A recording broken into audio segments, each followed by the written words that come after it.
Hello, everyone. My name is Rob. And I'm Hannah. And welcome back. First thing we should say is the last time we did a podcast for you, we said that we would be doing something a little bit different going forward. Yes. And I can confirm that now. What we're going to be doing is we're going to be doing something called My One Quote. That's the name of what we're doing. And we'll be taking a quote from pretty much anywhere and discussing it between ourselves. That's kind of the plan, isn't it, Hannah? Yeah. Yeah. Yeah, that's right. I'm looking forward to it. Awesome. But before that, we haven't seen each other in a little while. I'd like to see, Hannah, how are you doing these days? I'm well, thanks. How are you? Yeah, doing great, thank you. Yeah, anything... Oh, sorry, please go. Yeah. Well, I was going to say, have you been up to anything recently? Oh, I was going to try and get in there because I haven't done that much interesting stuff.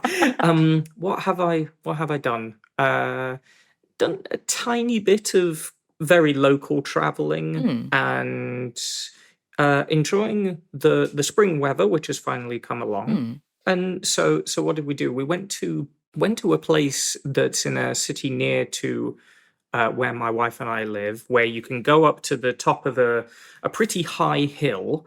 You get very nice views of all around. You go up in a cable car, so you get like very nice views, and there's caverns up there as well. Oh, cool. Like sort of caves. Exactly, yeah. You can go under the ground and see all the stuff in there. And my wife was very, very interested in this because she studied what's called gemology at university. So she studied kind of... Oh, did she? Wow. Sort of like jewelry stones.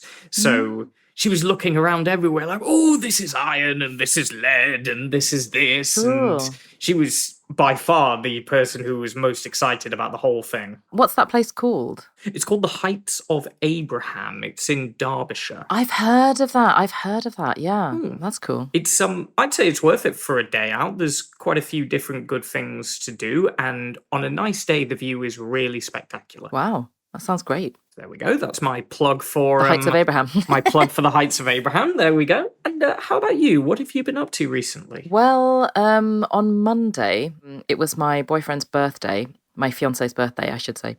Technically, he's my ex-boyfriend, isn't he? Because now he's my fiance. Out of context, that doesn't work very well, does it? Yeah. Okay. And after we get married, he'll be my ex-fiance. Well, not really, but it was his birthday on Monday, so he had the day off, and I also took the day off because we decided to It's called give notice. You must have done it. Yes. Before you got married. Yeah, we went to York Registry Office and legally declared that we wanted to get married. So you have to make an appointment, which is quite difficult to do. Their website is not the most user-friendly website ever. But we made the appointment a few weeks ago. And so we went there on Monday and we gave them our IDs, our passports and driver's licenses. And then they interviewed us separately. So I went first and they asked me, how do you spell your partner's name? And what's your partner's date of birth? And, what's your job? What's his job? All of that kind of stuff. And then they interviewed him and asked all the same questions. And now people have 28 days to object to our wedding, to say, that wedding can't happen. Hopefully no one will object. I've told all my friends, do not object to my wedding, because they're all jokers, That's like the thing you have in the church, isn't it? Where they will say, if anyone, I can't remember the exact words, but it's a similar idea. If anyone knows of any reason why these two people cannot get married, please speak now. Or forever hold your peace. Yeah. So it's kind of 28 days to do that is quite generous. Yeah. So, I appreciate, that's playing it fair. And obviously, if we were already married, somebody could say, they can't get married because he's already married or something, Or they can't get married because that's not his real name or something. But these are our real names and we've never been married, so there shouldn't be any problems, I hope. Well, the popular one in movies and stuff is because somebody runs into the church and says, no, I'm in love with, one of the two, so that could... Yeah. Yeah, you can't get married because I'm in love with her or I'm in love with him. Yeah, but like legally. Oh, yeah, it doesn't matter. Legally, it doesn't matter if you're, in love with them. So hopefully no one will object in the next 28 days. And then after that, they'll say like, okay, now you can legally get married whenever you want within the next year, which we'll do in June. I don't imagine any of your friends would object because then this wonderful party you're planning for the wedding, they don't get to go. They don't get the free food and the free drink, and no British person would do that to themselves, so. Exactly. Yeah. So, it was just funny when I told everyone, now people have 28 days to object. All of my friends gave me a look. And I was like, do not object. No, surely I wouldn't do anything like that. No. It's not funny. Please don't do that. Yeah. It's kind of funny, though. Yeah, that's what they said. So, it was fun to go and do that. And now we are kind of, hopefully we will be legally allowed to get married. Lovely stuff. Yeah, we've started the process. This is the first step. Good stuff. Awesome. Well, I hope it goes really well. Thank you so much. So the quote for today that I promised you is this is a quote from a book that's quite famous in the UK and in, I guess, America as well, and maybe all over the world. It's called Alice in Wonderland. Yes, nice. You may know this book. I know it. I personally think it's a fabulous book, extremely enjoyable to read. And the quote is... very strange. Well, yeah, it is very, very strange. That is one thing that is kind of...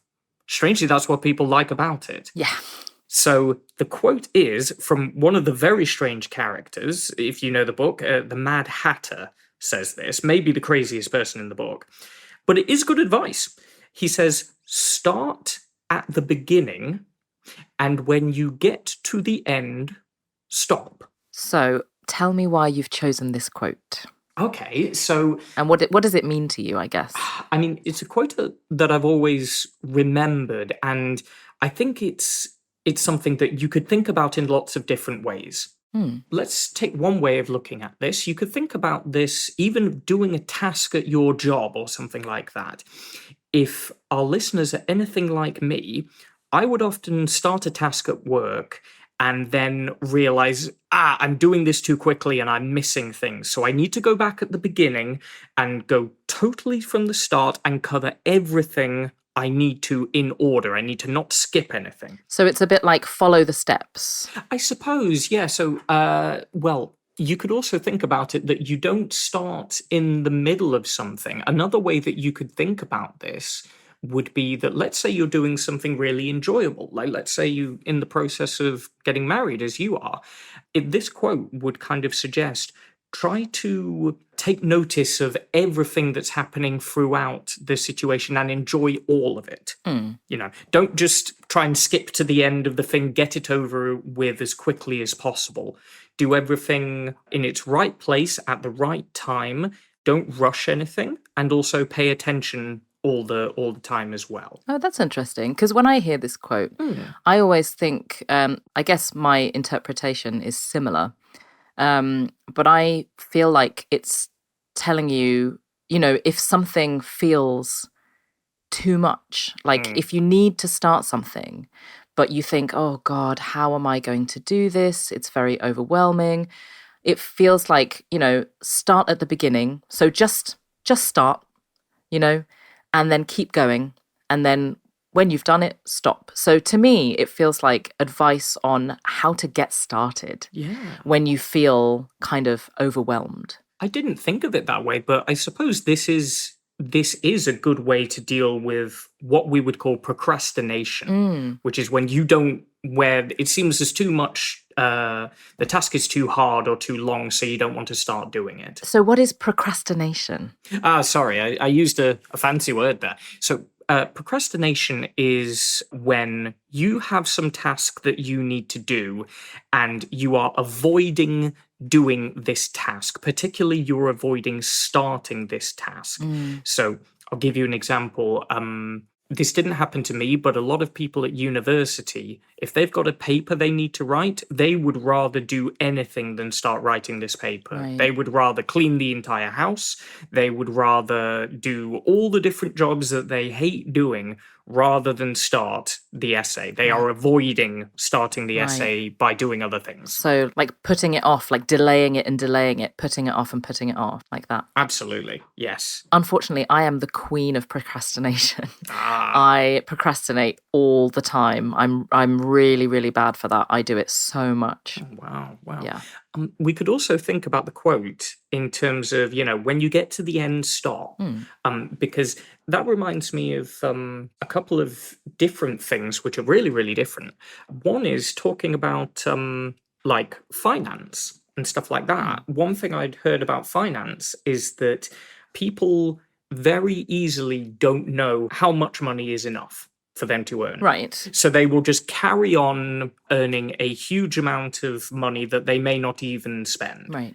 So in a certain way, you could say, well, figure out what the end point of your goal is. And if you know what the end point is, don't go further beyond it. Finish that task and then focus on something different. Like recognize when you've achieved your task. Yeah. Like recognize, try to notice. Like when enough is enough, you could perhaps say. Yeah, that's interesting. And one other way, some of our listeners may be familiar with the story that's called Tuesdays with Maury. Oh, yeah. I don't know if it's in the story or not, but Maury Schwartz, who's the main character of that, he did say when he was in the last few weeks of his life, something he thought was important was don't give up too soon, but also don't hang on too long. Right. Yeah. Yeah. And I suppose that also fits with start at the beginning and when you get to the end, stop. Yeah, it's an interesting quote. Yeah. Yeah. Absolutely. Okay, brilliant. So this is a introduction to our new format. I hope you all enjoyed this episode, and we'll be back next time with another interesting quote for you all. Absolutely. Right. Good to see you, Rob. Take care. Yeah. See you later, Hannah. Bye-bye. Bye.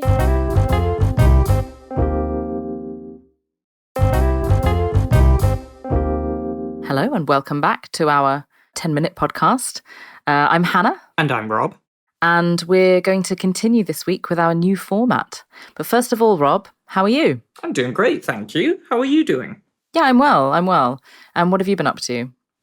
Let's see. So I think I mentioned on one of these podcasts before I started getting into playing Warhammer. Oh, yeah, you did, yeah. Which is so, incredibly not nerdy that I decided I'd tell everyone that on this podcast. So I've been going to, like, events where people play Warhammer. Oh, wow. Yeah, and trying to learn the game because the game has a huge amount of rules to it, and it's a little bit tricky to get started, so I'm trying to learn it properly. And did you go with your wife? Yes. Oh, you went together? That's nice. We basically do everything together. I think we barely have any hobbies that we don't both really like and do together because wow. Very strangely, my wife and I are almost exactly the same person. Like even down to things like when we're decorating the house and stuff, we'll have the same opinions about what looks good and bad. Wow. We like the same movies, the same video games, the same pretty much everything. That's so interesting because my boyfriend and I couldn't be more different. Well, not to skip ahead with a different quote, but that is something people say, isn't it? That opposites attract. If people are actually quite different, that can be a very good thing in a relationship. Yeah. But my wife and I are like the opposite of opposite. Yeah, you have similar tastes. Yeah, very, very similar indeed. That's nice. I think it works well for us. Perfect. That sounds really lovely. Yeah. Yeah, and quite cute, actually. Yeah. And how about you? What have you been up to? What have I been up to? I've been hanging out with friends. I've seen quite a few films recently. I went to see Anora at the cinema and Mickey 17, and I really enjoyed both of them. Have you seen them? I haven't seen them. I talked to one of my students actually about Mickey 17 because they'd seen it quite recently and they thought it was very interesting. What did you think of Mickey 17? I really liked it. It's kind of a crazy film. Have you seen Snowpiercer, the film? Yes, I have. Yeah, by the same director, yes. Yeah, Bong Joon-ho, right. So I really enjoyed Snowpiercer. I thought it was absolutely crazy. And I thought, like, a lot of it didn't really work. And it didn't make a lot of sense. But I kind of loved it, you know? And Mickey 17 felt like that, but better. It felt like the story made more sense. It felt like the production was just better. Like, everything about it was great. It looked great. The acting was great. It was a little bit too long towards the end. They could have cut a little bit, I think, but I thought it was great. I would watch it again. Yeah, I really enjoyed seeing it. Fantastic. That's a official Hannah recommendation on the podcast. Yes. Have you seen Parasite? Obviously, the most famous movie by. So I think that's one thing is that Parasite's. Most people think it's just such a fantastic movie that in some way people are thinking Mickey 17 isn't as good because it's not as good as Parasite. Right. But I'm sort of a fan of the director. So, Parasite's not my favorite of his films. I really like Mother. I think that's my favorite. Okay. I really recommend that if you haven't seen it. I haven't even heard of that movie. I only knew those three that Bong Joon-ho has done. Oh, right. I really like, and obviously The Host is good fun as well, or Gwemul, the Korean title, which my cat is kind of named after, Gwemulina, my cat. Ah, cool. Little monster. But I recommend Mother. That's really, really good. And yeah, I enjoyed Mickey 17. I thought it was fun. And it's a fun film. Obviously, it's about someone who dies a lot, but somehow it's really fun. It's really good. And have you seen The Substance? No, I've heard very good things about it, though. Yeah, it's dark. It's super dark. It's a body horror, which I don't normally like. But I was able to watch most of it. Okay. I watched some of it through my fingers. So it's pretty awful. And the end is very divisive. So when I say divisive, I mean some people love it and some people hate it. It divides people. And weirdly, I loved it and I was like laughing out loud because it was so crazy. And also, I didn't like it. So I have this weird thing. Somehow I loved it and hated it at the same time. It's a very interesting film. I really should give that a look because I think, we've talked about movies a few times on this podcast. I think that I probably watch more horror or scary movies than any other kind of movie, I think. So yeah, you might enjoy The Substance. Lovely stuff. Yeah. Anyway, so this time it's my turn to introduce a quote that we can talk about. And mine comes from the film Ferris Bueller's Day Off, which came out in 1986. Have you seen it? This is one of the most famous movies I haven't seen. Oh, I was about to say, everyone sort of our age or a little bit younger, everyone's seen it, blah, blah, blah. But actually, I didn't realize you haven't seen it, but that's fine. And I love this film. It's a really fun film. It's an American film about a high school guy who decides to take a day off school. He lies about being ill. He takes a day off with his best friend and his girlfriend, and they just have a great day. It's about taking time off, and it's about relationships. And it's really great. It's, the soundtrack's great. It's really fun. And the quote is, "Life moves pretty fast. If you don't stop and look around once in a while, you could miss it." Now, I really love this quote because, that's directly what Ferris, the character, is trying to avoid in the film, because he's like, life moves fast. I don't want to go to school. I want to enjoy life. I'm not going to go to school today. And he has this like incredible day. And that's kind of how I feel. And the older I get, the faster time moves, So when I was in my 20s, I felt like I had forever. But now I'm in my 40s, suddenly the years are moving so quickly. It's crazy. And I don't want to miss anything. So I really love this quote because it reminds me that, life is about living. And you don't want to wake up and realize you're 70 and you haven't done anything or, you've missed everything. And I've always really tried to do as much as possible. That's how I like to live. I don't want to miss anything. I want to enjoy every part. How about you? You know this quote, don't you? Even though you haven't seen the film, you know this quote, right? It's a very famous quote in the West. Yeah, I've definitely heard this before. Yeah. Strangely, I was thinking about the exact same thing last night as I went to sleep. I was thinking about the fact that I'm 34, and I don't know the answer to this, but because I know exactly what you were saying, that as you get older, time seems to move faster. I wondered, does that mean that in a way, in terms of how much time it seems like, maybe I've experienced half of my life already, or maybe more than half of my life. Yeah. And that made me upset, but then I fell asleep and that was okay. So Yeah, I think I read something recently about how to make it feel like time isn't moving too fast, right? How to slow down, basically. And it said, try to do something different every day. Because if you do the same things every day, when you look back over the last month, it feels all the same. And it feels like it just passed very quickly. But if you do something different every day, then your brain sort of understands that all of the days were different. So you can feel like time is passing a little slower. So that's my top tip. Do something different every day. And maybe your life will slow down a little bit. I have my own top tip for slowing down as well.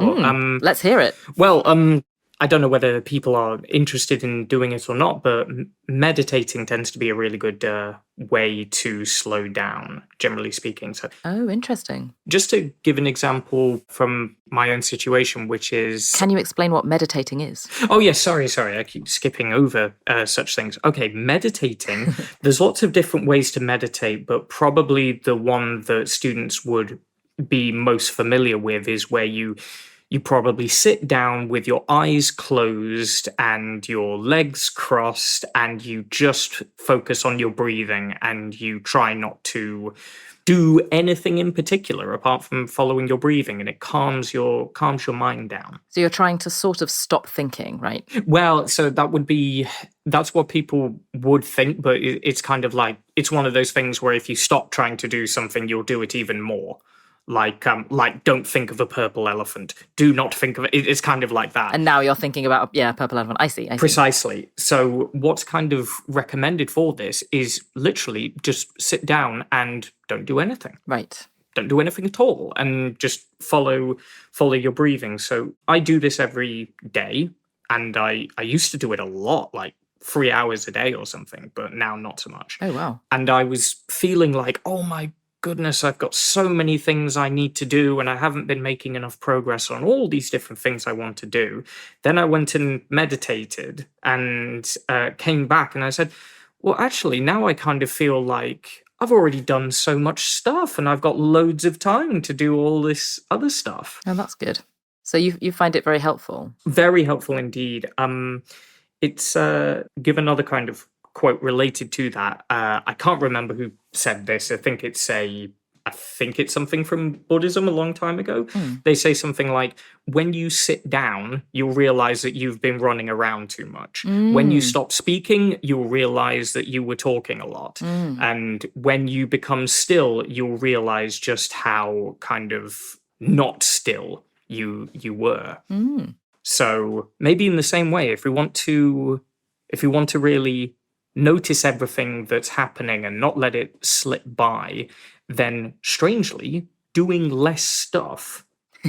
One other example of this is something I heard recently, is let's say we live in our modern society where we've got a lot of things that save us a lot of time, like technology, and like we have dishwashers to wash our dishes for us, and phones that can do things very quickly.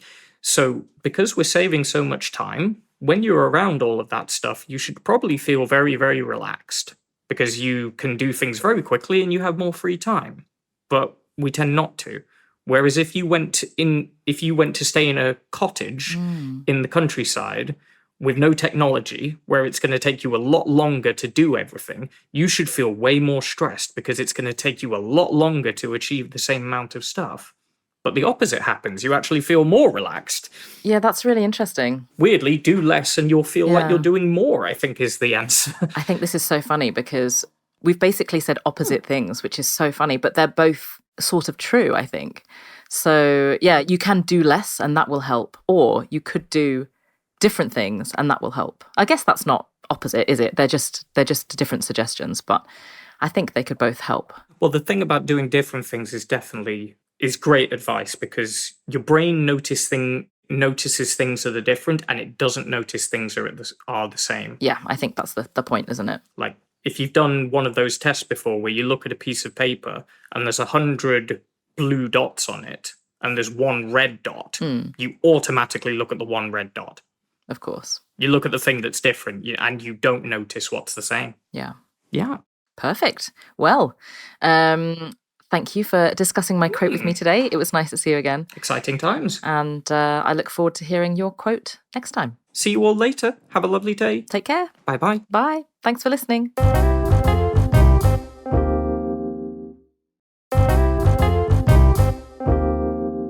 Hi, everybody, and welcome back to another episode of our Quotes podcast. My name is Rob. And I'm Hannah. Hey, and yeah, we're back for another episode today. How are you doing today, Hannah? I'm well, thank you. How are you? Doing really good as well. Have you been up to anything interesting recently? Yes. Just trying to remember the last time I saw you. I've been up to lots of interesting things. Maybe the most interesting is that my fiance Ben and I made our wedding rings. Wow. Now, when you said made, that sounds like you had like a lot of input on the design. No, we made them ourselves. Oh my goodness me. So more than, not just the design. I mean, they're very, very, very simple because we made them. But I made his ring and he made mine. That's so cool. Yeah, it was fantastic. I shouldn't be surprised. I know you're such a creative person, so that shouldn't surprise me, you know. Well, that's very kind, but we went to a workshop. So there's a woman who, she helps you make them. You know, she's like, okay, now do this and now do that. And you have to like bash it. You have to hit it again and again and again to make it round. It was good fun. So it's got that image of me thinking like a blacksmith in a forge, just hitting the ring over and over again. Yeah, we had to just keep hitting them to make them like a proper circle shape. Well, that's lovely. Yeah. Do they have any special features, or are they just kind of like standard and round all the way? Or they're slightly different. Mine is round on the outside and round on the inside. My boyfriend's is round on the inside and flat on the outside. Ooh, okay. And mine is very shiny and his is matte, so it's not shiny. It's got like a scratched finish that makes it not shiny. Got it. Were they silver? Were they gold? Well, we made practice rings in the morning and they were made out of silver. And then in the afternoon, we made them out of white gold, 9-carat white That's gold. Lovely. Yeah. It was good fun. And mine is really thin, quite a small ring.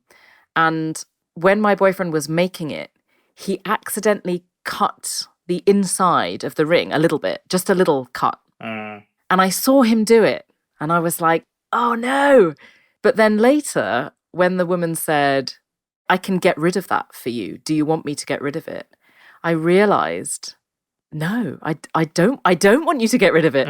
You know, I realized that I wanted to keep it because he made that ring for me. He made that mistake. And, you know, that I love that mistake now because it shows that he made it. If I dropped my ring and there were lots of other rings that looked the same, I would know which one was mine because it would have that little cut that he made. So it's got a story now. Yeah, it has a story. You know, if it were perfect, it wouldn't be right, you know? I know. I absolutely know. Yeah. Wow. So that was quite exciting. Good fun as well. Yeah. And how about you? What have you been up to? Well, nothing as exciting as all that. Although I watched two things that I imagine you might have heard of, and one that I think you probably would quite like. One is the TV show called Twin Peaks. I love Twin Peaks. I haven't watched the 3rd season, but I've watched seasons 1 and 2 about 4 times. Okay. And yeah, huge Twin Peaks fan. The other thing I've watched, if you haven't seen it, I wouldn't advise you to see it. And I wouldn't advise any of our listeners to see it either, because it's called The Substance. I've seen it. Would you in good, you know, being totally reasonable person, would you suggest anyone to watch it? I thought it was amazing, I should say. I'm not saying it's a bad movie. It's an incredible movie, but I can't recommend someone else to see that, you know. I recommended it to one of my students. Does your student sleep okay? He loves horror. Right, okay. So I recommended it to him. Another one of my students had already seen it because she loves films. Yeah, it's a body horror. Yeah. So, but actually it's not, I don't think it's that bad because I don't like body horror stuff. I really don't like blood and gore in films. And I was able to watch most of it. Yeah. I had to squeeze my eyes Yeah. shut a little bit sometimes. But it was, I thought it was brilliant. It's, there's barely any dialogue. There's very little dialogue. It's mostly just that you watch the story. The ending, I don't know how, but I loved the ending and I also didn't like it. I don't know how that's possible. It just is. I was laughing and laughing while I watched it, but I also was like, I'm not sure about that. But I also kind of loved it. I don't know. Yeah, I don't want to ruin it for anyone. Yeah. You don't want any spoilers for this movie, for sure. Just, I suppose the only thing to know is like if you want to watch this movie, it will not be what you expect. No, I thought I knew what it was going to be like, but it was really, it didn't go where I expected. It was a great film. I really enjoyed it. Yeah. Demi Moore was amazing in it. Absolutely. Yeah. One thing that's relevant to the movie that I've seen in all the comments is she's playing someone who's 50 years old, but in real life, Demi Moore is in her 60s. Yeah. Which it's relevant to know that as well, because it is important to the theme of the film as well. Anyway, sorry. I honestly could talk about movies and TV with you all day, Yes, but we're I here to know. talk about quotes. Yes. And quote I have chosen, maybe some of our listeners will know it because it's from the Harry Potter books. So Which one is it from? I think it's the first one, which either in English we either call it the Sorcerer's Stone or the Philosopher's Stone. It has both those names for some reason.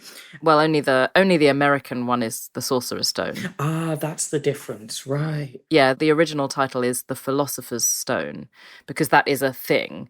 But in the US, they don't know that that's a thing. So then it's confusing for them because a philosopher is not a magician for most people. Totally understand. So they changed the name to sorcerer so that people in the US would understand it better. Okay. Or wouldn't be confused. Yeah. So they wouldn't think it was about philosophy. Well, that's the thing, isn't it? Like, if you have a PhD, like, that's a doctorate of philosophy, and in that sense, philosophy means its original meaning, which is love of knowledge. Right. So, but that's not what people think of when they think of philosophy. Anyway, so in this movie, spoilers for anyone out there who hasn't seen a Harry Potter film or read a Harry Potter book. I don't think that's that many people though. So Dumbledore is talking to Harry. Harry is looking into a mirror that's called the Mirror of Erised. And a fun fact, that is the word desire spelled backwards. I just want to point out very quickly. Yeah. Harry is obviously, for people who might not know, Harry's the main character. He's a student at a magic school, and Dumbledore is the headmaster of the British School of Magic kind of thing. You're right. I'm totally taking for granted that every... I mean, most people have probably... Yes. Yeah, most people probably know, but if you don't... Yeah. So Harry, his parents died a long time ago, and he sees them in this mirror, and he really likes looking at this mirror. He's doing it all the time. And Dumbledore says to him the following quote, which is, "It does not do to dwell on dreams and forget to live." And what he means by it doesn't do means it's not a good idea. Right. Yeah, so he's saying it's not a good idea to spend all of your time thinking about your dreams and to forget to live. Yeah. And why did that quote grab you? Because I think we all have dreams and we must all have dreams, but also it's a very difficult thing to live, as it were. So I think the quote is interesting because it points out that dreams could be both a good thing and a bad thing. And I think that's interesting. What do you think of when you hear me say that quote? What was the whole quote again? It does not do to dwell on dreams. And forget to live. And forget to live. Yeah. It reminds me of the quote, don't live in the past. Or the saying, don't live in the past.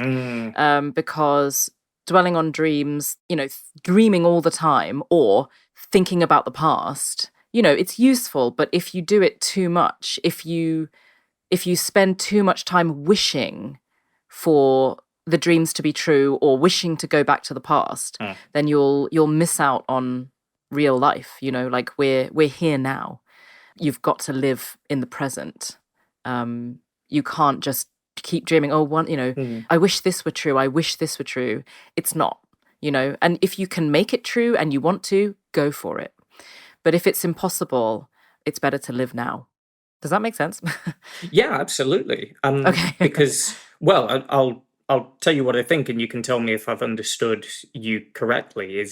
I think it's interesting that Dumbledore is saying this because he is desiring to see his parents again. Oh, Harry is. Harry is, yes. Harry is desiring this, which is impossible. You know, even though this is a world that magic exists in, it's not possible in this world for him to have his parents back. So in this case, I think it's important that Dumbledore's kind of saying it's important not to dwell on dreams that aren't possible and forget to live. Yeah. Because it might be different if the dream is actually quite possible. Yeah. Then maybe, you know, obviously not 100% of your time on it. Don't forget to be in the present at all.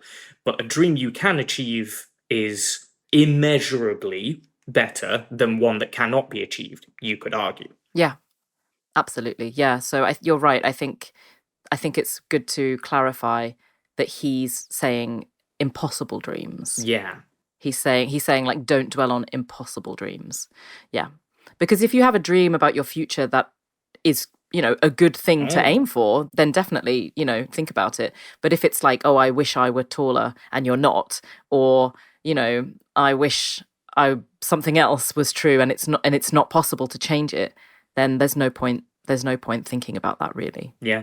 I guess it would just make you feel worse because you would continue not getting this thing. Yeah. Yeah. And then you don't appreciate what you do have. That as well. Yeah. That's very well, if we were saying, he says, and don't forget to live, I guess part of to live in a good way would be to be grateful for the things that you really do have and what is real for you. Absolutely. Yeah.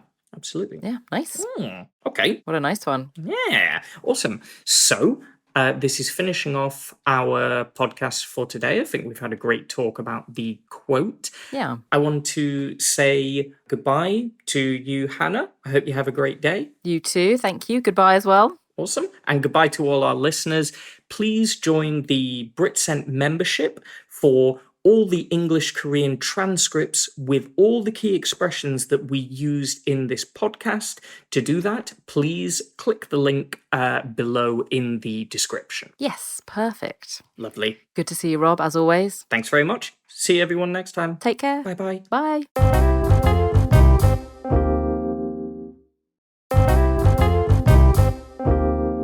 Hello, everyone. Welcome back to our podcast.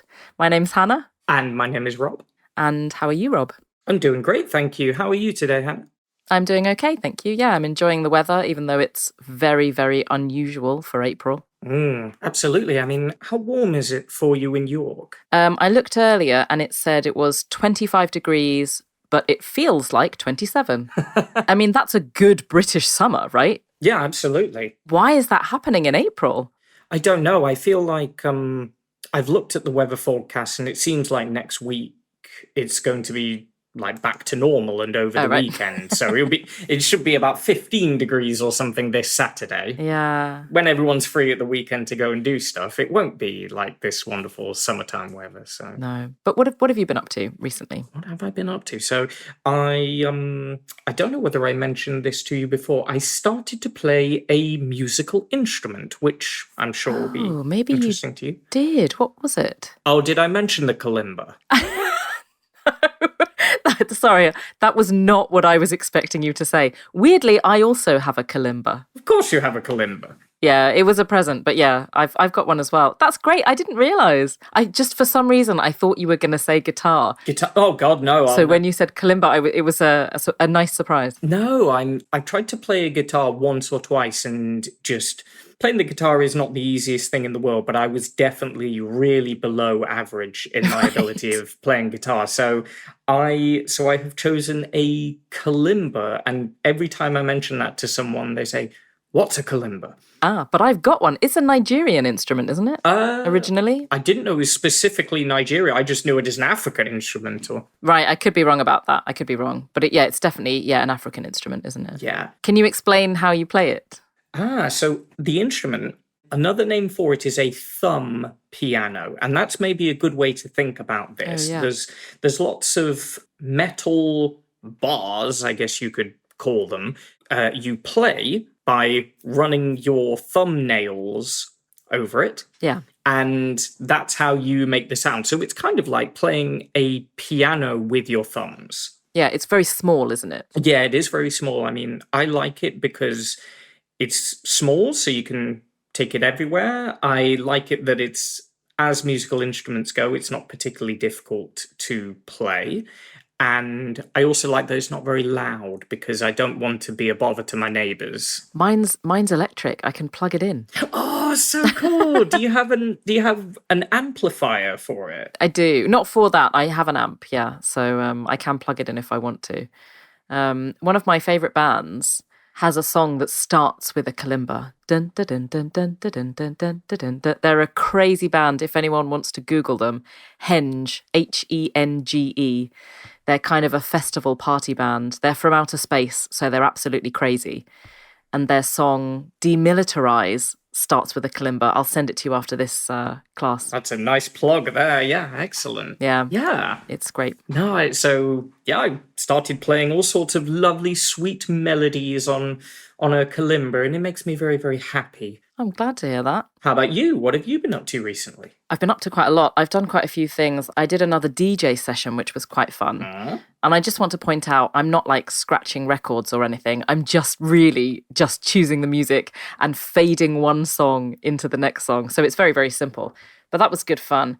But I wanted to quickly talk about a film that you may have seen. And if you haven't, you got to see it. Okay. I saw it twice at the cinema last week. I saw it on Tuesday in a normal screen. And then I loved it so much, I went to see it in IMAX. And it was even better in IMAX. You have me intrigued. It's Sinners. Have you seen it? The Ryan Coogler film. I haven't. So Sinners, if I'm correct, I think I've just seen maybe the trailer for it. And it's in kind of a little while ago in America, and is it 1930s America? Yeah, in the Deep South during Prohibition, where you couldn't drink. Yeah, and black people were like really, really horribly treated. Absolutely, and they end up doing a deal with the devil or something like this, don't they? Not quite. It's a vampire film. Oh, cool. But I would say, because it's a horror film, and I'm not usually, as we've discussed before, I'm not like great with horror films. It's not actually that scary. The first time I watched it, I was like, whoa, what's going to happen?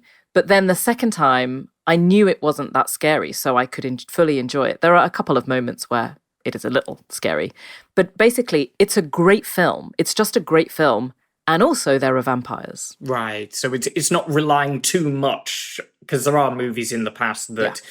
Their whole thing is it's vampires, and it doesn't have as much stuff apart from that. Honestly, it's so great, so great. The film, like before all the vampire stuff started, I was just loving the film. It's a great film. Have you seen From Dusk Till Dawn, the Robert Rodriguez film? No, it's maybe one of the most famous horror movies I haven't seen. Oh, really? Yeah, 1996. Yeah. It's quite similar to that. It's very inspired by that. You can tell. You can tell it's inspired by that film, but it's a very unusual film. It's quite unique. The music is incredible. And there are a couple of scenes that I just want to watch over and over. Honestly, I can't recommend it enough. The problem is, by the time this podcast comes out, it won't be in the cinemas anymore, because it's out at the moment now. I think it is out in Korea, but this will be months after. But I recommend people see it. Sinners, Sinners. It's a great film. Yeah, really unusual. Excellent. So we've got a recommendation for a piece of music to listen to. We've got a recommendation for a movie. Oh, yeah. And now Shall we move on to the quote for today? Sure, yeah. Okay, so it's my turn this time. My quote comes from a Murakami book. So you are a fan of Murakami Haruki, aren't you, Rob, as well? I definitely am a fan of him. You say him in the Japanese way with his last name first. Well, it depends who I'm speaking to. I see. Yeah, but I thought on this podcast, most people might know him as Murakami Haruki. Absolutely. Yes, so the Japanese writer, I'm a big fan of his. Rob is also a big fan, I've discovered. Oh, absolutely. Before we started filming. And this quote comes from his book, Norwegian Wood. I prefer his slightly fantastical books, actually. And Norwegian Wood has no fantasy at all. It's just people. But actually, I love it. So I really love Norwegian Wood. And the quote I've chosen is from a character called Nagasawa. And he says, if you only read the books that everyone else is reading, you can only think what everyone else is thinking. You've read Norwegian Wood, haven't you, Rob? I have, quite a long time ago, but I know I still remember the basics of the story. Great. So shall I tell you how I feel about this quote and what I get from it? Yes, please. Okay. It's quite an interesting character who says it. I think sometimes young people like to be contrary. They don't want to do things that people are doing, or they want to do things that other people aren't doing. So when you're a teenager, for example, you want to do the opposite of what everyone else is doing. And I think that's partly where this comes from with this character. But I also agree with what he's saying. You know, I think it's quite clear. If everyone's reading the same thing, then everyone's thinking the same thing. You can't just do what everyone else is doing. You have to look outside of what's going on. We have a word in English, a phrase, echo chamber. And I think that's quite relevant here. An echo chamber is when you're putting opinions out into the world, but the problem is everyone you're talking to has the same opinion. So you're saying, I believe this, and they're saying, yes, I also believe that. So it's like an echo. You're in a room all together, and the same opinion is echoing round and round. And that can feel very, very comfortable. But I think it's not always healthy. And I think it's healthy to listen to other people, to hear other opinions, even if you don't agree with them, especially, I think, if you don't agree with them. It's really important to hear them, because if you hear their opinion, you might not agree with that person and you might not agree with their opinion, but you will probably understand them a bit more. And you'll understand why they think that way, even if you don't agree. You might understand more about that person, more about that group they belong to, if they belong to a group. You know, I think it's really important to hear what people have to say. And then you can learn from each other, but also you can understand each other better. Do you agree? Yes, I totally agree with you. Oh no, it's an echo chamber. Well, one reason I do agree with you is that I've seen documentaries before, and this is something that happens in many movies as well, in TV shows, is that if one person doesn't like a group of people for whatever reason, if they actually spend some time with that group of people and get to know them, then they realize that them disliking them was, I thought you were like this, and I see that actually you're just exactly like me, and just, there's only some tiny differences that really don't matter.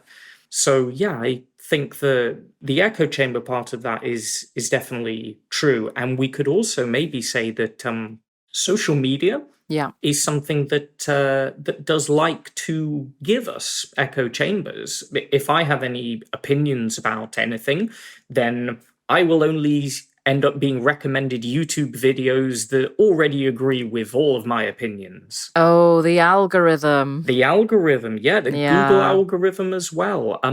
I did have one Britsent student, and if she's listening to this, she'll know who she is. So I was really impressed by her because she removed the algorithm from her YouTube channel or app.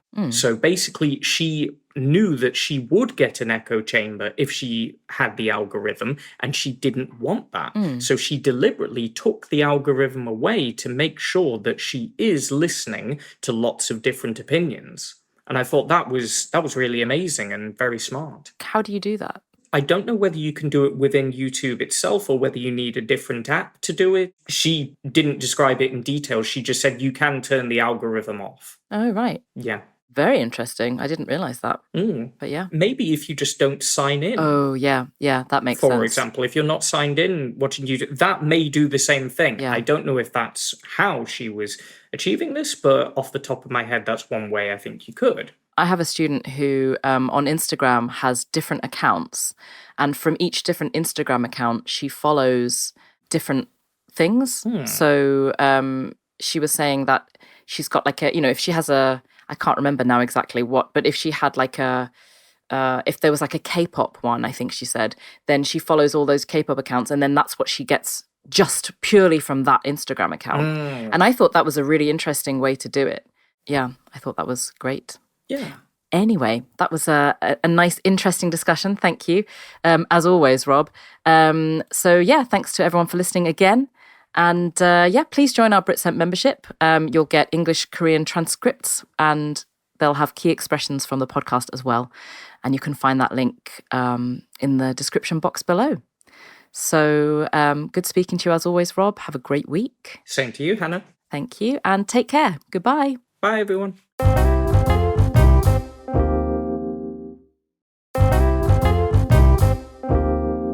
Hello, everyone, and welcome back to another episode of our British English podcast with me, Rob. And me, Hannah. How are you doing today, Hannah? I'm not bad, thanks, Rob. How are you? Yeah, pretty good. Any new or interesting things that have been happening recently? We're in wedding stress hell, if that counts. Definitely counts.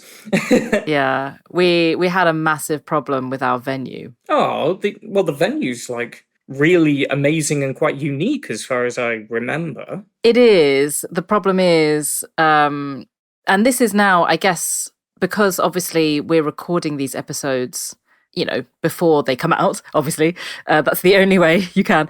But by the time people listen to this episode, I will probably be married, which is crazy.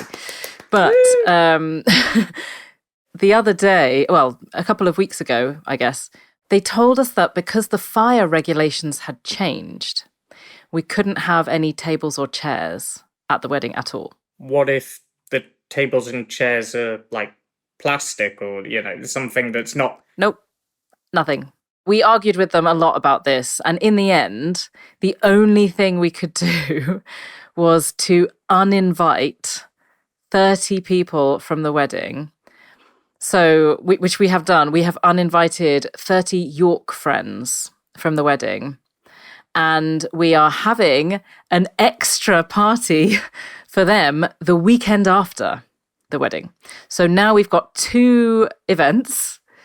The first one is the wedding, and the second one is the extra party for the people we had to uninvite. And everyone has been so nice about it, but it was so unbelievably stressful. I imagine it must be quite awkward as well to contact people who you're very close with and say, yeah, sorry, I know I hope you're really looking forward to my wedding. Now you can't come. Yeah. So, it's good on you for doing another event because, I was just thinking, that would just be the worst thing ever if you uninvited them and there was nothing else that they could attend. I know. Yeah. Yeah. So we still want to celebrate with them. And they want to celebrate with us. So we're having a second party. We're calling it the Party for the Locals, trying to make it fun. And we're actually, at first it was really stressful, but now we're actually getting kind of excited about it because with the money that we'll save from, fewer people at the main wedding, that money will go further at the second party because at the venue, things are quite expensive. But at the second party, we can do whatever we want. So we've said to everyone, hey, you can't come to the wedding, please come to our second party. But guess what? we can supply all the alcohol. And people are just like, yeah, absolutely, whatever you want to do is fine. So that's great. Yeah. Just so I understand things correctly, is the reason why it was a problem with the fire stuff because of the number of people you had there? Yes. So if you have less people there, you are allowed to have the incredible bonus of tables and chairs at your wedding. Yes. Originally, they said to us, if you have like 120 people, then you can only have like maybe 3 tables and 30 chairs. And we said, that's fine. We've got some older guests, so we need tables and chairs. But yeah, everyone else can stand. It's fine. You know, that we don't mind. That's okay. But then suddenly they said, well, sorry, our fire regulations have changed. And with 120 guests, you can't have any tables or chairs. But of course, we have older guests coming. They can't stand up for 5 hours. Sure. Some of them can't stand up for 5 minutes. So we need some tables and chairs, and they wouldn't change their minds. So we had to, you know, and we didn't want to uninvite the older guests because all of them are coming from outside of York. So they've booked accommodation, you know, they've booked their travel train tickets and stuff. And yeah, so we've uninvited the York guests, but invited them to a second party, which should be really fun, I think. Sounds like the right thing to do. Yeah. And I'm sure you'll love both events. Yeah. Did you have any hiccups with your wedding? Not really. I think just because our wedding, well, the wedding that we had in the UK was really quite small. So smaller weddings, there's obviously less things that can go wrong. The only thing that was, I suppose, a little bit of a hiccup, but really is a silly thing, is on the morning of the wedding, I shaved, obviously, because I don't want to be, you know, the one day to not look scruffy is on your wedding day. Yeah. And I cut myself a little bit, and it kept bleeding for like, Oh no. I don't know, like an hour or something like that. And that was kind of stressing me out a bit, but it stopped and then everything was fine. So no big hiccups to report. But that is stressful. Exactly. Because that was the day of the wedding. So that is pretty stressful. I don't want to look like by a vampire, you know, before our vampire themed wedding, you know. So yeah. Yeah. Yeah, sounds fun. Oh, how about you though? What have you been up to? What have I been up to? So I went to Liverpool with my partner. Oh, great. And Yeah. we had so much fun there. I mean, we knew that Liverpool, it's a reasonably big city and there's loads of great stuff to do there, but even it was beyond our expectations. We one thing that was really cool, we went into the Central Library that's in Liverpool because it's got really cool architectural design. So we thought we'd just go in, take a nice picture. It looks really crazy on the inside. Oh. And we walked through there and they were doing this Saturday morning huge Lego show where they had built out of Lego, a fully functioning crane that you could operate with a mobile app. Cool. And stuff like that. So we were just playing around with that. And, you know, they had a huge thing with a Lego whole city, which had a train running around the side of it and all sorts of things you could interact with. So that was an extra bonus we didn't expect from the Liverpool trip. Nice. Yeah. Was that the first time you'd been to Liverpool? It is, yeah. Never been there before. I went there for the first time as well in, I think it was September or October last year. You have fun? I loved it. Yeah, I went with a friend and he'd never been to Liverpool either. So we went and stayed over for one night there and it was great. I could really talk to you for a long time about Liverpool, but that's not exactly why we're here, actually, listeners. I know, I'm just keeping an eye on the time, yeah. This isn't the Liverpool podcast, actually. This is the quote of the month podcast. So I've got... Kind of, yeah. So what's your quote? My quote is, it doesn't sound that great when I say it, but it's real smart. Okay. My quote is, 20 years from now, you will be more disappointed by the things that you didn't do than by the ones you did do. So where does this quote come from? This is a topic of some debate. So on the internet, it's said to be by Mark Twain, who is he's kind of famous American novelist from a long time ago. His most famous book is... Huckleberry Finn, is it? Exactly, The Adventures of Huckleberry Finn.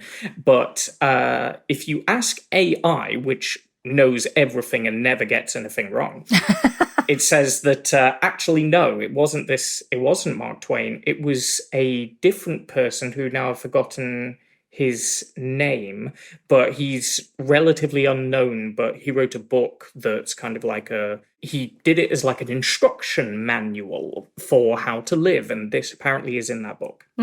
Wow. So why do people think that Mark Twain said it? I don't know. Perhaps he said something similar, or, right. There's a lot of these things where I've seen famous quotes and they're attributed to the wrong people. Like one I really like to make fun of this. There's one on the internet, one of these quote things where it says, "Don't believe everything that you see on TV. Said by Abraham Lincoln." I've seen that. I really like that too. Yeah, exactly. So, yeah. So what does this quote mean to you?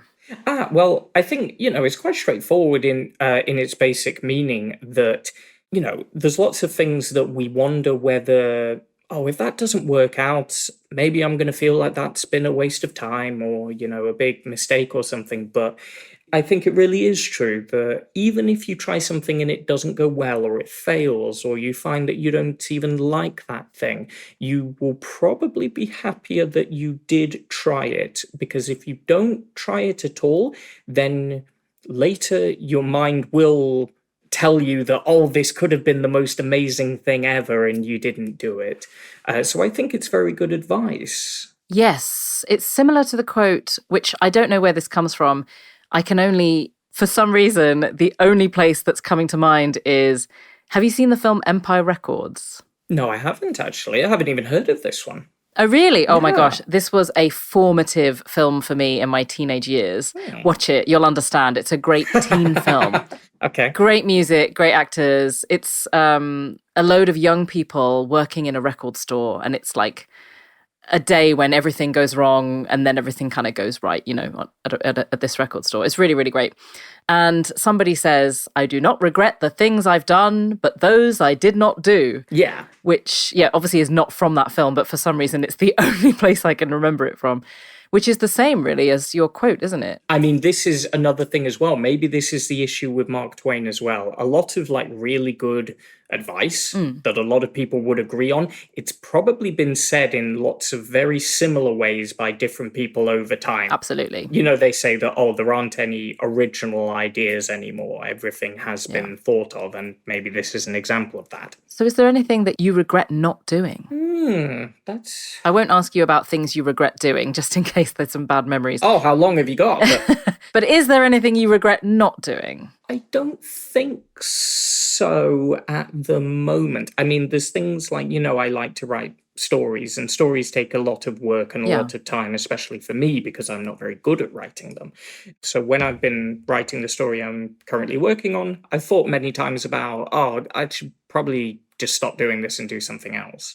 But I do think, no, if you don't do it, you are going to look back and think, I really should have done that. And that's something that gets me to stop complaining and just carry on doing it. So are you quite good at making yourself do things? The results vary. Okay. I should say, I don't know. Perhaps the thing I should say is, if it's something I really want to do, I'm very good at making myself do it. And if it's something I don't want to do, I'm pretty bad at making myself do that. So, yeah. Well, it's good that you don't have that many regrets of things that you haven't done. I don't think so, no. I mean, if anything, I would have started teaching English earlier as a career. And I didn't actually know I could teach English online over the internet. When I started, I thought, you have to go to the country to do that. So if I had known... Oh, to a different country? Yes, exactly. I didn't know this career existed. If I did, I would have just done it straight after I'd finished university. Right. In my perfect version of my perfect life, which is not realistic. Yeah. But yes. And you? What? Anything I regret not doing? Yeah. Yeah, there are quite a few things I regret not doing. Mostly it's I regret not working harder for something, Sometimes I regret not working as hard as I could have done for something. But I guess it's just kind of who I am. And when I, like you, if I'm really interested in a project, I'll work my hardest on it. If I know I need to do it, but I'm not that interested, I find it much harder to stay focused. But sometimes I think, Hannah, why didn't you just try a bit harder? But I like you, I'm the kind of person who tends to take opportunities, and I tend to do things rather than not do them. So there's very little that I regret not doing. When I think, oh, what did I not do that I wish I had done? To be honest, I've done a lot. Yeah. I'm really lucky. I've done a lot in my life. You know, I've been able to, I've had a lot of opportunities. I've been to a lot of places. I've done a lot of things. I wouldn't change probably any of it. So I do wish I'd sort of worked harder. If I'd stuck at something, if I'd played guitar properly, you know, I got my guitar at 18. If I'd played it and practiced, I'd be pretty good now. But I'm basically the same as, you know, as I was when I first started. So those are my kind of regrets. Not working hard enough on some things, especially like skills, languages, you know, musical instruments, things like that. Sure. I think that will be a common one for most people, but maybe one that's maybe equally common, maybe even more common would be, I wish I hadn't worked so hard on certain things. Yeah, true. Very true. That's a pretty Western point of view, to be honest, but yeah, maybe. Yeah. Anyway, so that is need to wrap up for this podcast now. Thank you for listening, everyone. Please join our BritCent membership for the English to Korean transcripts with all the key expressions from this podcast. You should be able to find that by checking the link below in the description for more detail. Yes, perfect. So thank you again all for listening, and I will see you in the next one. See you later, Hannah. Bye.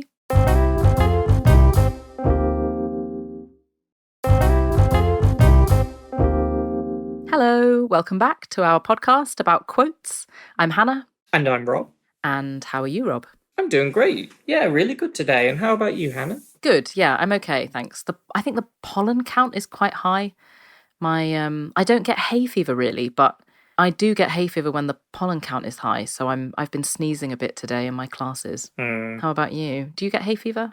I do. At least I think it is hay fever. I take the kind of I don't know whether you can call it medicine necessarily, but you know the tablet. Exactly, the tablets for it. But I will quite regularly have maybe like for an hour or two of every third or fourth day, I will just be absolutely exhausted because of it. And so it's basically like, you know, if you have a cold, the third or the fourth day of the cold where it really peaks and you just feel exhausted, you can't do anything. Yeah. I feel like that for, you know, what could be 1 hour, could be 2 or 3. Oh God, that's awful. Yeah. Well, how's everything else? Have you been up to anything interesting? Let's see, anything else? I mean, not so much. I mean, watched anything interesting? What have I been watching? I watched Conclave, which many of my students have. Oh, is that good? Conclave is really good. Yeah. I've seen all sorts of different opinions about Conclave. Some people saying this is, you know, one of the best films they've ever seen. Some people saying it has a lot of style, but it doesn't actually have that much meaningful stuff going on. And I know that it's caused a little bit of controversy for some people who are part of the Catholic Christian religion as well. Right. But as just a film, and you know, I'm not political or religious in any way, just to watch it as a film, I think it's an extremely good film. Have you seen, it's gone from cinemas now, but did you manage to see Sinners at the cinema? I did not. I told my wife about it, and it went in our list of like 500 things to watch, 500 things to do, and sorry, we haven't got to it at all. I've seen it 4 times at the cinema now. Good Lord. This is the most I've ever seen any film at the cinema. Wow. So now you've seen, I imagine, a lot of films at the cinema. What is it about this one that's made you see it 3 times and feel I would still like to go back and see it for a 4th time? Honestly, the 3rd screening was too dark. It was a really bad screening. So I thought, well, this one doesn't count. But mainly it's because it's not the best film in the world, but it is a good film. And it's the music is incredible, as I think I said before. And there are some scenes which they're really great to experience them in the cinema. They're really great to experience in the cinema, I should say. And I know that when I watch them on TV at home, they won't be as impactful, you know? What's the reason for that? Obviously, I don't want to spoil it. Without potentially no spoilers or anything, but Yeah. is it a visual thing that makes it? Yeah, visual and the music. Right, I see. Yeah, it's quite an unusual film. A couple of scenes are just very, I mean, for want of a better word, epic. Yeah, and they're just fantastic scenes to experience in a cinema. And I think it's coming out in Korea in, I don't know when. Somebody said June, but of course now when this podcast comes out, it will probably be past June. So I don't know. Anyway, if it hasn't come out in Korea, go and see it when it does. Yeah, definitely. If it has and you missed it, I'm sorry. It has the Britsent seal of approval on it from... Well, the Hannah seal of approval. I'll get behind it. Yeah. Whatever you recommend as a film, I would say is probably a high-quality film, so... It's definitely worth seeing. Yeah. Yeah, not a perfect film, but just the music is great, and it just really caught my imagination. That's awesome. Anything else that you've seen, listened to recently that you've quite enjoyed? I've been watching Ted Lasso. That's been fun, the TV series. And, we're watching season 2 of The Devil's Plan, the Korean series. This is new to me. Could you tell me about it? It's a reality, like a survival show, where a large group of people have to solve puzzles or play games, and they're trying to sometimes they're working together, sometimes they're trying to eliminate each other. But there are also some like hidden secret things in the places they're like the living areas that they sleep in and stuff. Season 1 was amazing. It was honestly fantastic. Season 2 is pretty good so far, although I've heard some of my students say that they stopped watching it. So I'm thinking, does something controversial happen? I don't know. But I really recommend season 1, at least. When you said there are some things in the space, do you mean there are objects, or there's kind of like letters that reveal secrets, or I don't want to spoil it for you, but there are hidden games. The players can, if they discover them, they can potentially get a reward or also get eliminated. So it's really worth, check it out. It's so good. Okay, cool. The Devil's Plan. Devil's Plan, good. Yeah. Okay, excellent. And you have a quote for me today, I believe. I do, yes. So my quote today, and last week you said that the origin of your quote was a bit contested, right? Well said, yes. Well, it's the same for this one. This quote, I was trying to find the origin of this quote, and people don't really seem to know. It's one that's sort of been kind of around for ages. But apparently somebody says it in an episode of The Wire. Have you seen The Wire? The Wire is my favourite TV show ever made. Excellent. Yeah, I mean, I tried to find this episode. I loved it. I think The Wire is an incredible TV series. My boyfriend is currently watching it. He's never seen it before. When he's watching it, I kind of dip in, watch a bit, and then I go, oh yeah, Michael B. Jordan was in this episode. I forgot. He was. But also in Sinners, just saying. But this quote is apparently in The Wire. And the quote is, everywhere you go, there you are. I've seen The Wire so much that I remember most of the quotes from it. I don't remember this one. That's not to say it's not in there, but because there's so many great quotes in The Wire. Do you remember which character says it, or maybe the situation? Or... Well, apparently there's a character who's a teacher. She's like an ex-girlfriend of one of the gangster guys. And she's a teacher, and apparently she says it. But I couldn't definitively say that was the case. But anyway, that's the quote. Everywhere you go, there you are. This is a great excuse for me to watch The Wire again. So thank you for that. And why did you pick this quote? What does it mean to you? So this quote was like quite a big influence in my life. I think everybody goes through a phase of like not really liking themselves, right? Not really liking themselves. I'm still in that phase. Oh no, don't say that. Use this quote. Okay. Yeah, I think I used to think, I'm a weird person. People don't really like me. What do I have to offer? That kind of stuff. And then I don't know where I heard it, but I heard this quote, everywhere you go, there you are. And when I was like 18 or 19, when I finished school, I was like really unhappy. I was not having a good time with my parents. And I thought, where's the furthest place I can go? And it was China. So I went to China in between school and university. I went to China for 6 months. Did it fix me? No, because I was still there. It was still me in those places. So when I was slightly older, I came to realize that you can't run away from your own problems if your problem is yourself. So I was like, okay, well, if I don't like who I am, I'll just have to change who I am. And that is also quite a difficult thing to do. And after a while, I realized I haven't changed who I am. I've changed who people think I am. So then I worked on accepting who I was. And that worked a lot better. And yeah, I'm kind of a weird person, but that's okay. And all of my friends are the people who actually like the real me, who's kind of a weird person, and that's okay. And I think you either change yourself if that's possible, if it's the right thing to do, not changing for other people, changing for yourself, or you accept who you are. You know, if who you are is not a dangerous or awful person, that's the right thing to do. And like, I've honestly never been happier with myself. That really, really made a difference for me. Everywhere you go, there you are. Like, you're always going to be there, so you better learn to like yourself. That's what it means to me. When you were saying that, I didn't think of that meaning when I heard that quote.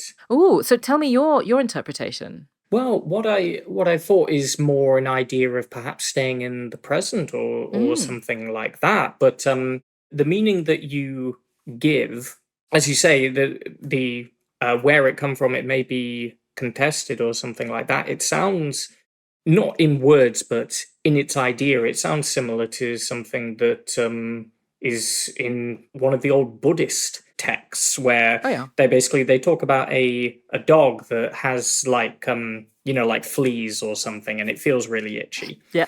So the dog will basically go over to one place and think, wow, it's really itchy here, I don't like it, I'm going to go over there. He goes over there, oh, it's itchy here too, and goes somewhere else. And this is the thing, is exactly what you say. Right. It's not your physical location, or maybe even this is maybe not the same message, but maybe one that might relate as well. You know, when you say it's not, other people might not be the problem. You know, if you're upset with someone else, it could be that they are the ones causing it, but sometimes it could also be that it's how you're reacting to it. Yeah, or both. Usually it's both, isn't it? Well, that's quite well said, yeah. Yeah.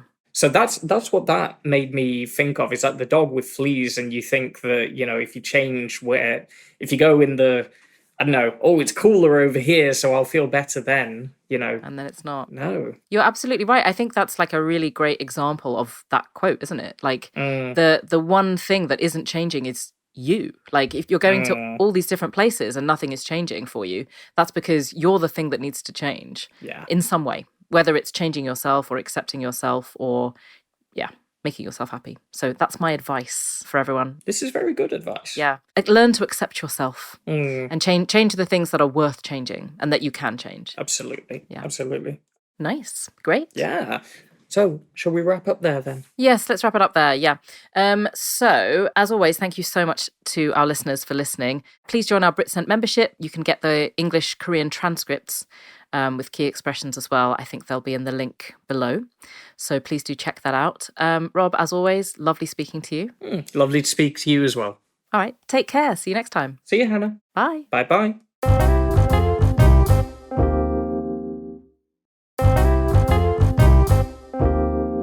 Hello and welcome back to our British English podcast. I'm Hannah. And I'm Rob. So how are you, Rob? I'm doing great, thank you. And how about you? I am very well, thank you. I don't sound well. My voice sounds terrible, but it's because I had the best time ever last weekend. Excellent. Well, tell us all about it. I got married, finally. Yeah. So I think it was the best day of my life. Everyone always says that, don't they? But it's not just a thing people say. It's, you know. No, I'm sort of shocked because this might sound silly, but like, I'm really lucky. I've really enjoyed my life. I've had so many amazing days. I thought I would enjoy the wedding, you know. I thought I would have a good time. But I didn't expect it to be as good as it was, you know. I guess it's certain things like this, things that are going to, you know, they're going to feel very strong. They'll always be a little bit different to how you predict. You're not going to be able to, I can exactly imagine how I will feel when I get married. You can't totally imagine that until it happens. Exactly. Absolutely. Yeah. I just had no idea what it would feel like. And there was a point right at the end of the evening when the band played my favourite song. We asked them to play it, and that's the song we all walked down the aisle to before the ceremony. We all walked down the aisle to this one song, and then the band played it, the second to last song of the night. They played it, and I just got overwhelmed with happiness. And my husband, oh gosh, he was on the dance floor with me. And I just turned to him and I just started crying. And I went, "This is the best day of my life." And I just started I hugged him and I was kind of sobbing. And all of my friends and family made a circle around us and they were just dancing to the song. And I was like, this is the best moment of my entire life. It was incredible. A lot of people get married, so a lot of people have different opinions on how to do weddings and stuff. Right. I've kind of heard both sides in the sense of one side people say, oh, you don't have to spend a huge amount of money or do too much for your wedding because the important thing is that you're making the commitment. I understand that. But also on the other side, some other people say you really should spend a lot of money and effort on your wedding because it's probably the one time that all the different people you care about are going to be in exactly the same place for this occasion. So it really is it's as important as you would imagine. Yeah, I mean, I've been to expensive weddings and they were lovely. And I've been to weddings where they were much simpler. You know, one of my friends, I guess two of my friends got married and they had a ceremony at the registry office, which is quite cheap compared to a wedding. And then we all went back to their house because behind their house, there's a big park and everybody brought their own packed lunch. So, you know, there was a cake and they had some alcohol and drinks, but, you know, they didn't spend a lot of money at all. The bride made her own wedding dress. We all played rounders, which is kind of a bit like British baseball, right? Yeah. And it's one of the most fun weddings I've been to. That sounds very similar to the wedding that I had in the UK. Oh, really? It was so I had one in the UK and one in China, and the two weddings couldn't have been more different. Oh, really? Wow. Well, so the one in the UK is very much how you describe. We got married at a registry office. We went back to my parents' house because they have a garden that's big enough that you could have people in it. And yeah, we just all had drinks and food and cake, and we were playing loads of kind of sports and games in the back garden. And my uncle said to me, I've been to a lot of weddings. This is really, really special. Oh, that's so nice. And the wedding cost so much less than most people's weddings cost. Yeah. The one in China, however, was exactly the opposite. We had 400 guests. What? Yeah, in one of the huge kind of wedding venues. I think in translation, they call them wedding factories because it's two people go in, get married. Okay, get out. We got the next group of people coming in. Wow. And it was huge and terrifying. And yeah, so many people that, I had no idea who they were, but still taking pictures and stuff with them. So I had kind of both ends of the spectrum. Incredible. Gosh. Yeah. Well, we've got wedding party number 2 coming up this weekend, which should be fun. And then we've got the legal wedding after that. Oh, who cares about that? Yeah. So, I mean, technically, we're not actually married yet, but we're counting that as the wedding. We're counting the party we just had as the wedding. In all the ways that matter. Yeah, it was. Absolutely. Unfortunately, though, it was the hottest day of the year so far. Yeah. So, and there's no aircon at the venue. And it's fully indoors. So we thought, there are no windows, so it might be safer than, the heat can't get in. But when you've got 90 people in there, everyone's dancing, there's food, it got very hot. But my mum and I bought some paper fans, hand fans. We bought about 50 of those for guests. And that was a good idea. And someone bought me a really nice one as well. So I used that. And I was on the dance floor all night. The band played 2 sets. So they played for 45 minutes, then they had a break. and then they played for another 45 minutes. And I was on that dance floor for the entire hour and a half. I had a break, obviously, when they did, but it was fantastic. I just used my fan and I just danced all night, and it was so fun.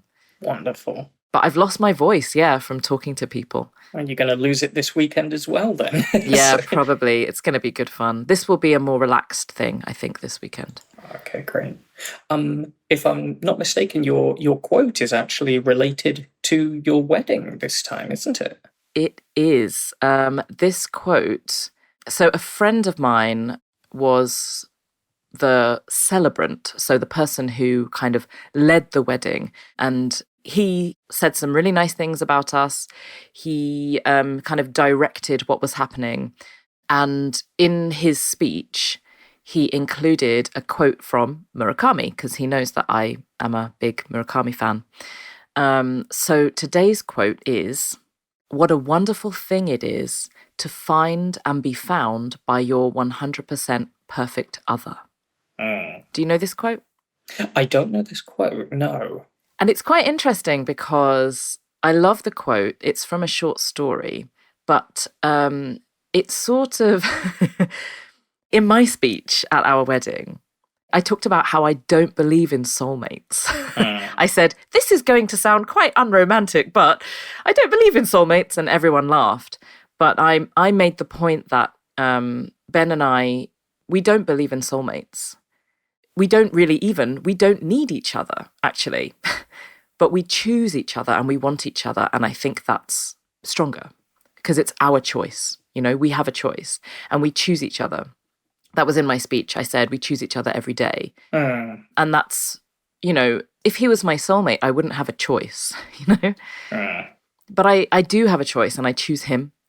And he chooses me, and I feel that every day, in all the small things he does for me. I feel that. I want a choice. I want to be able to choose, and I do, and I have, and I love that. But having said that, I feel like Ben is probably the closest I will ever get to my 100% perfect other, because I don't think there is a 100% perfect other. But if there is, he is the closest thing I will ever get. Sure. Sure. We're completely different people. I think I've said before, we couldn't be more different.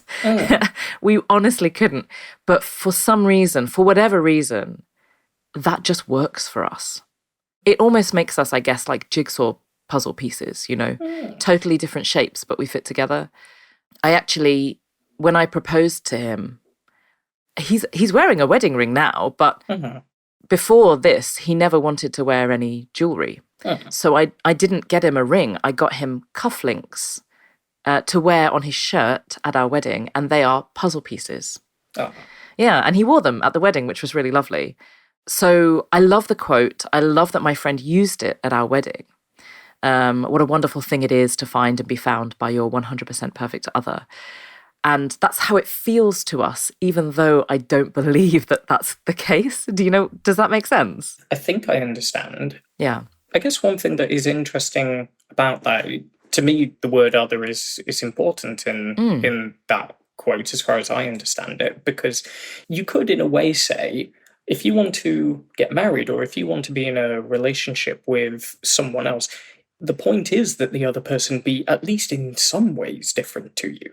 Because otherwise, why, surely being completely cold and logical about it, you would say, well, it would be better to be single then, because then I can 100% do exactly what I want all the time, and I don't have to deal with anything that's not exactly like me.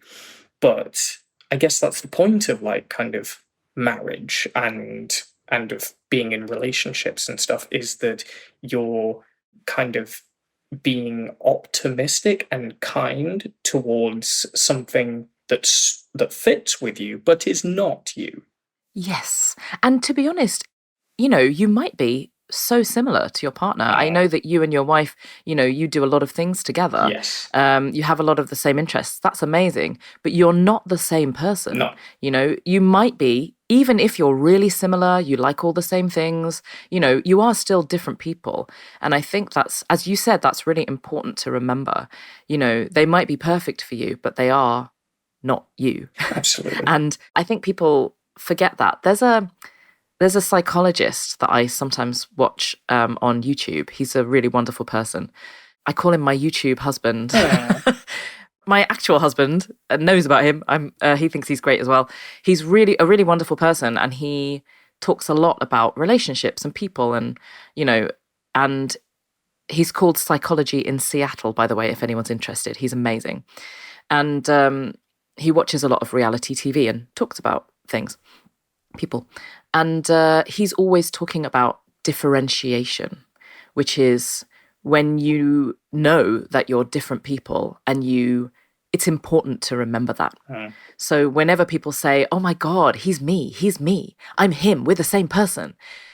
Dr. Honda on YouTube is always saying that's pretty unhealthy. Like, sometimes we feel that, oh, we're so similar, but he said it's really unhealthy to be that way. And I never really I thought, well, why does that matter? Does it matter if you think you're the same person? You don't mean it, but he said it's really healthy to have your own kind of personality and boundaries, and to remember that you are different people, and, you need your own lives as well. I don't know what I'm talking about now. Sorry, I feel like I've gone off on a tangent. So, like, one thing that kind of, I guess it bothers me a tiny little bit about weddings. Like, some weddings that I've been to, and particularly ones that maybe you see in TV shows and movies and stuff, the kind of things that the couple will say to each other, I feel, that they've got the best intentions, but they are kind of impossible things they're saying to each other. For example, they will say, I will never take you for granted. I will never be unkind to you. I will always listen to you. And probably by the end of the week after they got married, they had an argument and they broke this, unrealistic thing. Yeah. So when I made a kind of marriage vows to my wife, what I said was basically that who she is and who I am is constantly changing, just the same way that, the sun is moving, or even things that look like they don't change, like a tree. It's not that they stay the same for a long time and then change really quickly.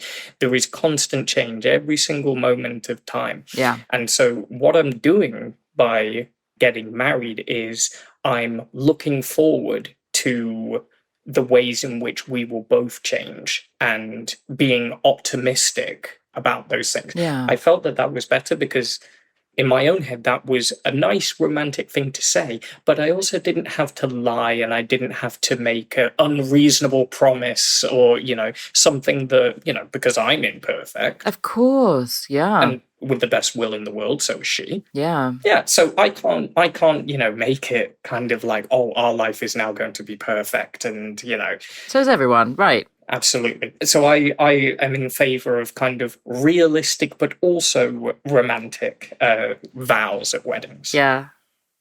Well, in my vows, I said, I promise to always order my own dessert if I want one, and not to ask for a bit of yours, because Ben's dessert is his dessert. Okay. He does not want to share it, and that is absolutely fine. He shares other parts of his life with me. His dessert is sacred. His dessert is just for him.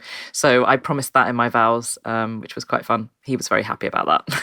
Awesome. Yes. So yeah, I mean that's probably all we have to say about that topic today. Just so if anyone wants to know, the quote comes from the short story On Seeing the 100% Perfect Girl One Beautiful April Morning, from I think it's from The Elephant Vanishes by Murakami. And if anyone wants to know the song we walk down the aisle to, I was curious about this. Yes. It's This Is the Day. Oh, by the band The. Yeah, I love that song. It's my favorite song. So I actually started crying when it came on, and then I had to stop crying and walk down the aisle. It's a pretty sad song, but it's my favorite. So it's become quite a joyful song. The words are quite sad. I thought it was hopeful as well, because it's about someone changing their life. Their life is bad, but this is the day your life will surely change. Yeah, but it's a sad one. Anyway, anyway, in our case, it was a day that my life changed in a good way. Yeah. But thank you so much for listening to me blabber on and on about my wedding. Good to see you. Yeah. Good to see you. Thanks for listening to my blabbering, as always. Thanks, everyone. I guess we'll see you in the next podcast. Take care. Bye. Bye.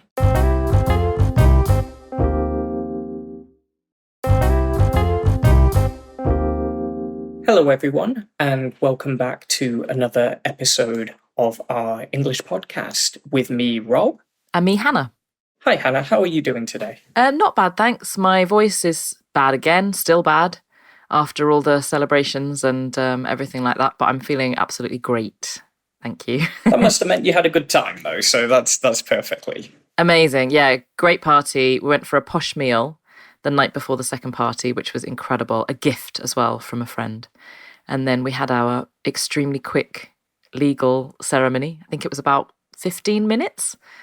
And then we had all-you-can-eat sushi in the evening. So I am stuffed full of good food and I feel fantastic. Sounds like you've done it properly. That's excellent. Yes. And I'm finally married. Yay! So legally. Oh. Yeah, it's been a crazy 10 or so days, but really good fun. Yeah. But how about you? What have you been up to? I feel like we haven't talked about you for ages. So, nothing as exciting, obviously, as your 10 days. But let's see. Last week, I went to Oxford, and I went there for a specific reason. A Buddhist monk, one of the people has the shaved head and lives in the temple and all of that sort of stuff. Probably my favourite Buddhist monk who's still alive. He lives in Australia, though he is originally from London. He is doing a tour in the UK. So I just want to stop you and say how interesting it is that you have a favourite Buddhist monk. Oh, God. What? It was just a great thing to hear. Hannah, watch my tier list. He is an S-tier monk in my view. Oh, I love Wait, is S tier the best? It's the best one, yeah. Is this a gaming term? I don't know anything about tiers. No, it's like, this is my fault. Am I just old? I don't know. I think it's just me watching too many tier list videos on YouTube of all sorts, books and movies and all sorts of stuff. Yeah, S is the best. What does S stand for? I don't know if it's like superb, super, or like swell. I wish it was swell. I hope it is swell. That would be wonderful. That would be just hunky dory. Sorry, I interrupted you. It's all right. So yeah, he's my favourite monk in the whole world, and and Australia is a long way from the UK. I did want to go and visit him at some time in my life, but Australia is a long way, so I hadn't done it. And then my wife found out, he's doing a tour in the UK. So I was like, can we go? Can we go? And we did go. And amazing. I got to listen to one of his talks in person. I gave him a card because I'm a very soppy little person. I wrote him a very, very sweet card and gave it to him before the talk started. I just said that's wonderful. Well, this is very much the character of the person. I said here's a card just to express my thanks for your teachings. And he said, if I open it, is it going to explode? And what a question. I said, well, you'll have to find out. He's a very, very happy person. He makes a joke out of absolutely everything. And amazing. Yeah, we had that honestly is one of the kind of big bucket list things I wanted to do in my life is to meet him and see one of his talks in person. So big tick. Did you stay over? No, we didn't stay over because we had the option that we could have done, but instead we got the last train back. So just a day trip? Just a day trip, yeah, because we were just literally going for this. We were hoping that we would have some time before where we could, in Oxford, there's something called an oratory, which is like a special kind of church. And this is the church, apparently, that J.R.R. Tolkien, who is the person who wrote books like The Lord of the Rings and The Hobbit, some of our listeners may know him. It's the church he used to go to. So we were excited, hopefully, to visit that as well, but we didn't have time in the end, so that will have to be the next trip to Oxford. Yeah, that just gives you a reason to go back, doesn't it? Absolutely, yeah. Oh, that's really nice. I'm so glad that when there's someone that you've wanted to see for a long time, and they sort of come somewhere near you.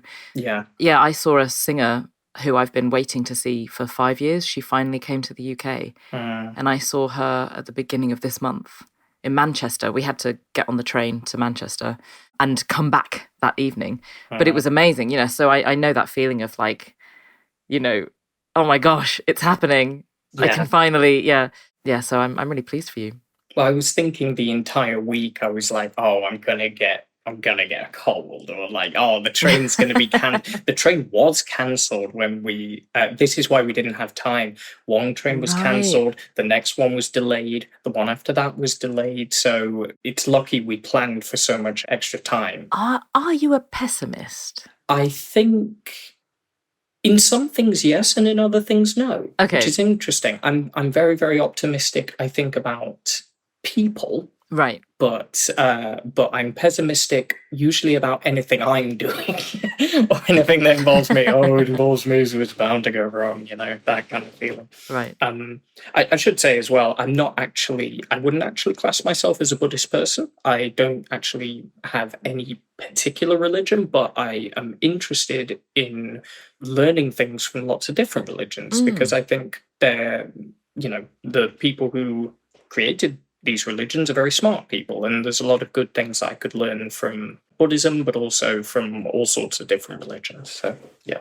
Nice. I was going to ask, I didn't think you were Buddhist, but we have talked a little bit about Buddhism in the past. It's a tricky one. So I wondered if it was something you were just kind of very interested in. I'm very interested in it. I mean, it's a tricky thing because I would say to actually be Buddhist, I would have to say I, have faith in the parts of Buddhism that I can't actually know whether they exist, like, being born into other lives in the future. I have no idea whether that happens or not. But what I can do is Buddhism will give me advice about how to behave and how to think about things, and I can test those things. And when I do test what they advise, I tend to feel better or get better results. So that's my interest. Nice. Anyway, so speaking of wise people with good things to say, I have a quote for you all. I bet you're shocked. My quote today is from a French philosopher from several hundred years ago whose name is Voltaire. I don't think that's actually the person's real name, but that's how they were known. Because it's just Voltaire. He doesn't have a kind of first and last name. This is kind of what we might call his pen name. Not his real name, but the name he wants to be known by from his writing. And the quote is, "We must all tend our own garden." And what he means by tend is like look after and take care of. Take care of. That's perfect. Yeah. So why have you chosen this quote for us today? It's a great one. Because I think it's fascinating, because I'm personally very interested in the question of how much should I, as an individual or other people, get involved in trying to, let's say, fix up the world or improve the world around us. So Voltaire would argue in this quote, what he means by we should look after our own garden is we should just focus on our own life, like my life and my family and my friends. I should just focus on making this good. I shouldn't really worry about what's going on, out in the big wide world. This is the point of view. And I think it's interesting because for some people, they may be quite suited to this. We might be able to also call this, the quiet life or the simple life. And some people, I think, are quite suited to that. But what's also interesting, I think, is that some people are not suited at all to the quiet life. To give a really bad example, let's say someone like Elon Musk or someone. If you told him, just stay at home, live a really relaxed, simple life, don't work too hard, I think he would probably be miserable. I think the choice for him to actually go out and be trying to make a big difference in the world all the time is probably the thing that makes him most satisfied. So I think it's interesting. Yeah. It is interesting. I think, so my brain, when you said the quote, my brain added a word to the end, which changed the whole meaning for me. So when you said that, my brain added the word first at the end. Ah. So if I just look at your quote again, so I heard we must all tend to our own garden first, which is not actually what you said, is it? No, this is a slightly different meaning, yes. Right. So in my mind, I thought, oh yeah, that makes sense to me. Make sure you're okay first and then help other people, you know, put your own oxygen mask on first and then help other people, sort of thing. But actually, that's not the quote. So I think it's natural to obviously care about your own friends and your own family and care more about those people, of course. They're people you know, they're people you grew up with or have relationships with, you know. But that doesn't mean that other people don't exist and that, you know, my relationship with my parents is no more important than your relationship with yours or anyone's relationship with anyone else. Although, of course, it feels that way to me, but it isn't, you know. And I think a quote like that tells us to sort of forget about that, you know. What you think is important is the most important thing. But we can't really live like that. You know, you can live like that if the world is perfect and you don't need to worry about other people. But the world isn't perfect. And I think it's important for us to get involved because I would want people to get involved for me, even if they didn't know me. Does this make sense? Totally. Absolutely. I mean, well, another aspect of it is we could say that, you know, if you just focus entirely on yourself, then, for example, you could be very happy in your own house while the entire world around your house is burning and you would, you know, do nothing to help. That doesn't seem right. Yeah, that's how it kind of feels right now, doesn't it, a bit? Well, I think to some extent life can always feel like that because there is always a fire going on. Yeah, true. And we know about it much more now because of the internet. Absolutely. Well, what's interesting, my slight critique of the internet would be that there are a lot of fires, to use my metaphor, there's a lot of fires going on in the world which are, you know, some of the biggest fires in the world, and we don't tend to know about them. Yeah, that's true. They simply are not reported in the news either because they're not new or because they're just not of as much of an interest. Or because they're being covered up. Well, there's definitely some of those as well, for sure. Yeah, we just don't know about them yet, maybe. Yeah.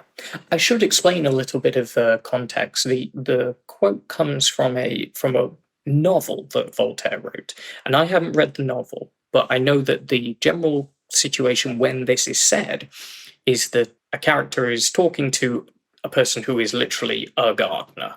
Okay. And he says, oh, have you heard that, if I put this into relevant English, say, have you heard that a politician in the city is doing this? And have you heard that this person is doing this in business in the city? And the person before the quote says, I have not heard that, you know, the politician's doing that in the city. And I have not heard that this is happening.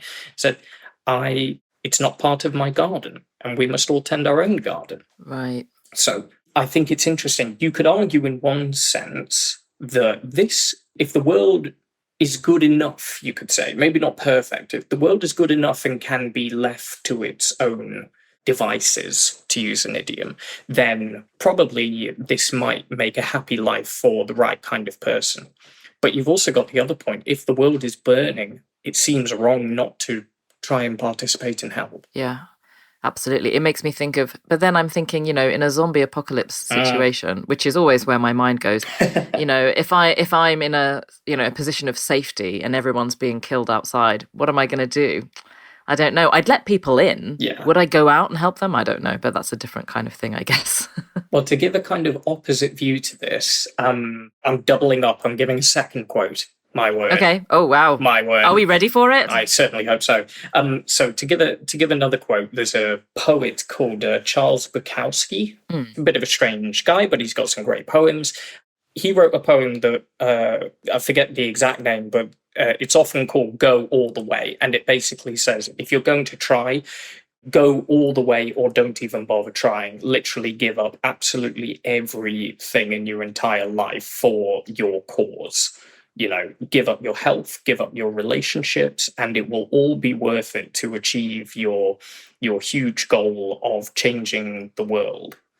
So Wow, I don't agree with that. yeah, I don't agree with it either. I'm much more on the side of Voltaire in this case, even though they're both very extreme points of view, in my opinion. Yeah, they are. But you could argue, on the one side, okay, giving absolutely everything to change the world, good result for the world. If everyone did that, the world probably would have a lot of improvements in it. But also, perhaps the people in the world could be miserable if they're not like Elon Musk. I mean, you can agree or disagree with Elon Musk, but he is trying to give a lot of his energy and time and stuff to change the world as he sees fit. Yeah, I think somewhere in the middle is perfect. It's okay to want to have a good life, but to help other people or try.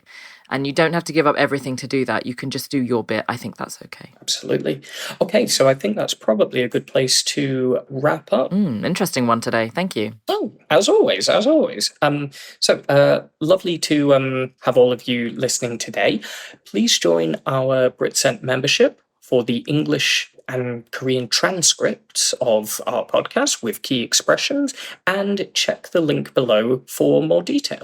Hopefully I'll have my voice back next time, finally. Well, you've had a huge amount of fun, so, that's great. Okay. Yeah. All right. Good to see you, Rob. Good to see you. See you next time. Goodbye, everyone. Bye.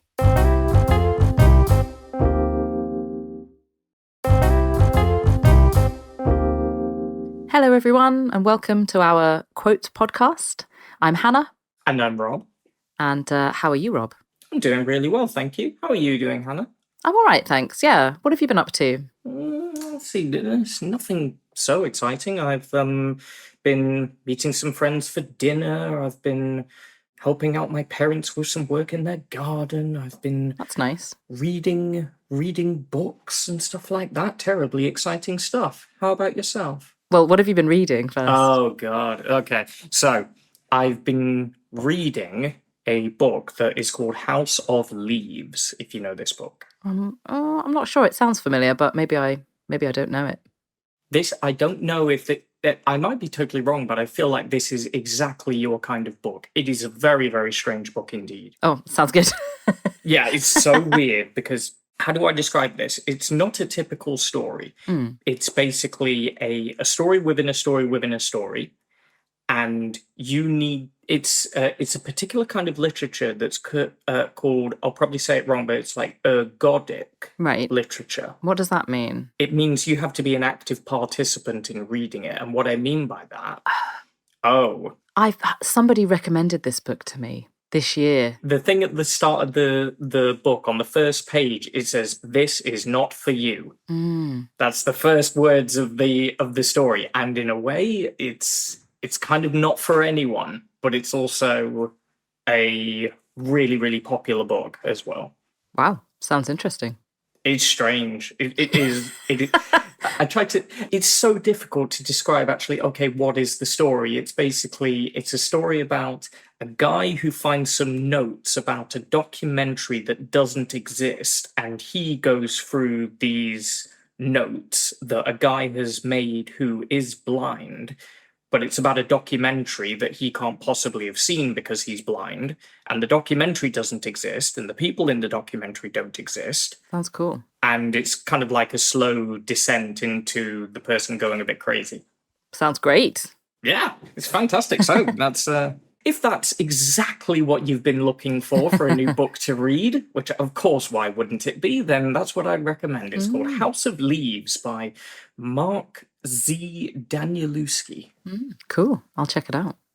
What have you been up to? I went to a music festival. Did I talk about that last time? Well, you go to a few, don't you? So no, well, there's one that I go to every year.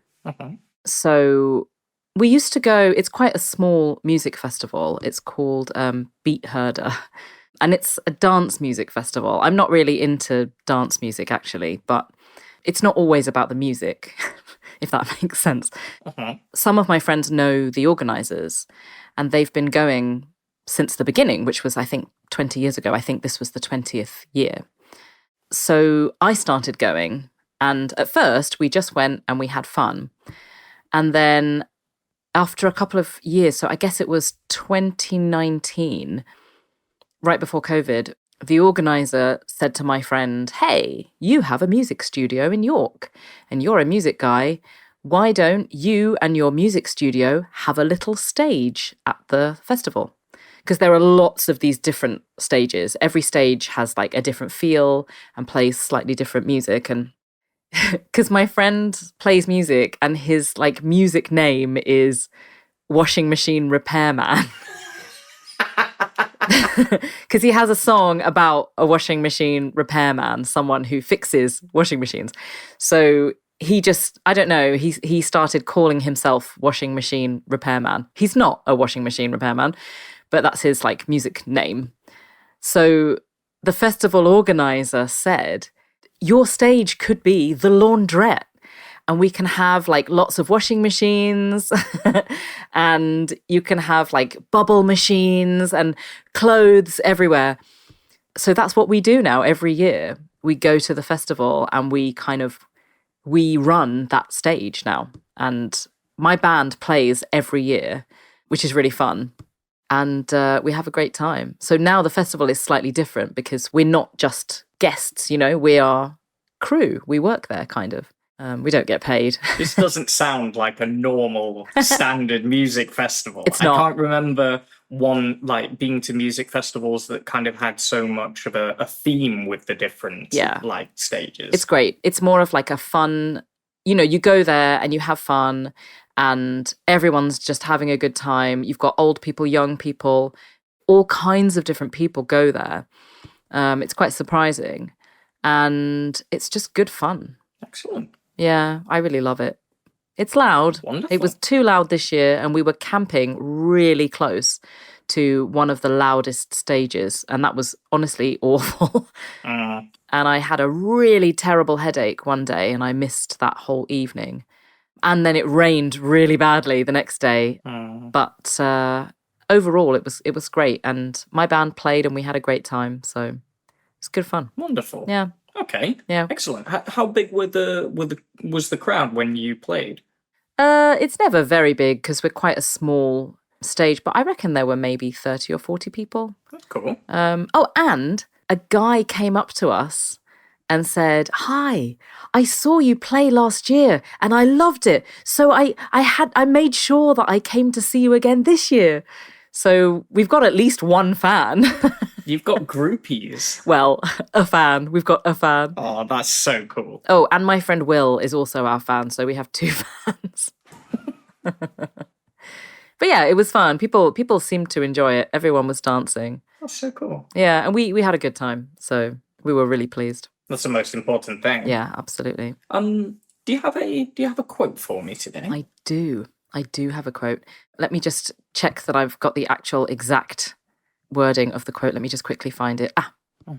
This quote you will know, and it is, "Not all those who wander are lost." Oh. Not all those who wander are lost. Do you know where it's from? I feel like you do. It's from Lord of the Rings, as far as I know. It is. It's from the book, yeah, Lord of the Rings. Do they use it in the film? It is, I think it's briefly mentioned in the film. The whole thing of it, it's actually one line in a kind of poem because, yeah, and it's all about, if anybody knows the Lord of the Rings movies or the book, it's about the character called Aragorn, who's going to basically, it's all about how eventually he will return and be king of the world. Yeah, it's kind of like a prophecy, isn't it? Something like sort of predicting the future. Totally is. And yeah, written by J.R.R. Tolkien. Yeah, as Rob said, it's a poem in the story. It's part of a poem, sorry. So there's a few other lines, and then I think the second or third line is, "Not all those who wander are lost." Yeah, I really, really like this quote. You see it everywhere, actually. It's quite people love it. So you can find it on products on Etsy and things like that. But I just think it's a really great quote. And it obviously really speaks to people, you know? People really relate to it. People really like it. And so do I. And I feel like, personally, what I get from this quote is, you know, when you see somebody and their path is different from yours, it doesn't mean that what they're doing is wrong. It doesn't mean that they're lost. Sure. You know, they might just be doing things their way. You don't have to follow the crowd to be on the right journey, right? You know, everybody's doing this and you're doing something else. That doesn't mean you're wrong. It doesn't mean you're lost. On your own journey. Yes, absolutely. Also, you know, I'm someone who likes to travel, and I've done a lot of different things in my life, but it's not because I didn't know what to do, and it's not because I was lost or searching for anything necessarily, although I think everyone's always searching for something. But I think that, you know, I've done a lot of different things and I've enjoyed every part. Okay, I've enjoyed 90% of it, not every part, most of it. Yeah.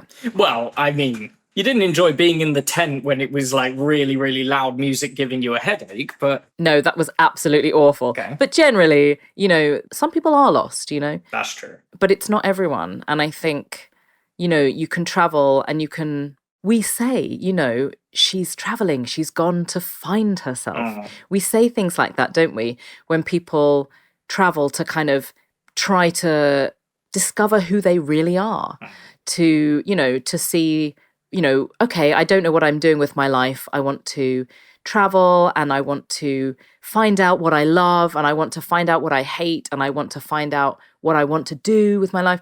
You know, that's not being lost, I think. That's searching, definitely. That's searching for something. But I think there is a reason, there is a purpose. You have a goal, you have an aim, even if that aim is just to travel.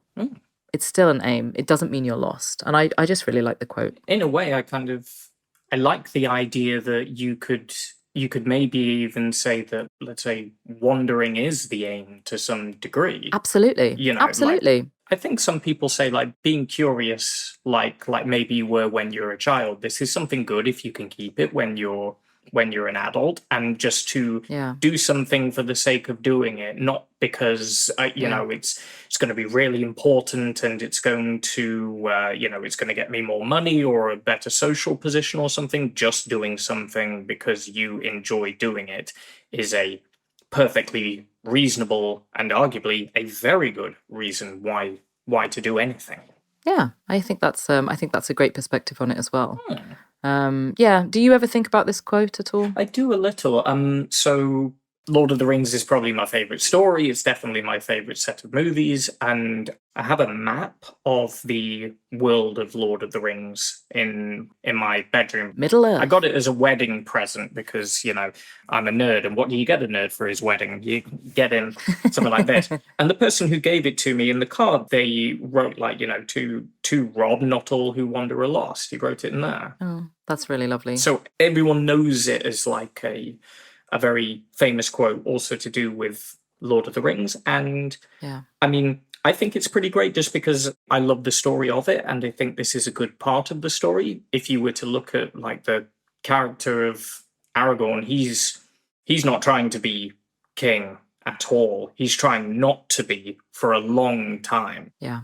And a lot of people would look at him and say, like, I have no idea why he's chosen to do this. It looks like he's lost because he's not doing the thing that he so surely should be wanting to do.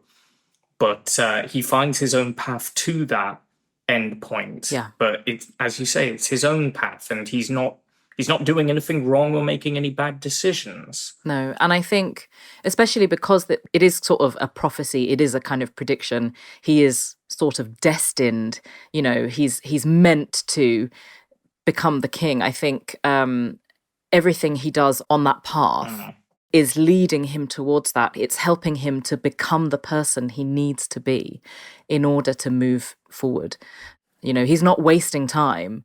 He's becoming who he needs to be, and he's learning the skills he needs, you know. Yeah, I think it's great. No, absolutely.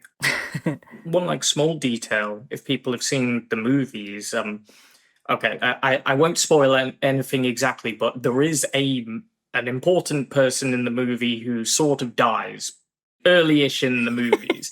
And when that happens, you will notice how very, very quickly Aragorn fits into his role as leader straight away. Yeah. He doesn't fall apart being upset like many of the other people do. He understands, okay, my role now is to be the leader and I'm going to do that as well as I can. Yeah. Yeah, which shows how suited for this role he will be when he actually gets there. Yeah, but also he couldn't have done that before, It happens at the right time for him. Exactly right. So, thank you for talking about this quote with me today. And to everyone, please join our BritCent membership for the English-Korean transcripts with key expressions. You can check the link below for more details on that. And thanks very much. And I guess we'll see you again soon. See you, everybody. Bye. Bye.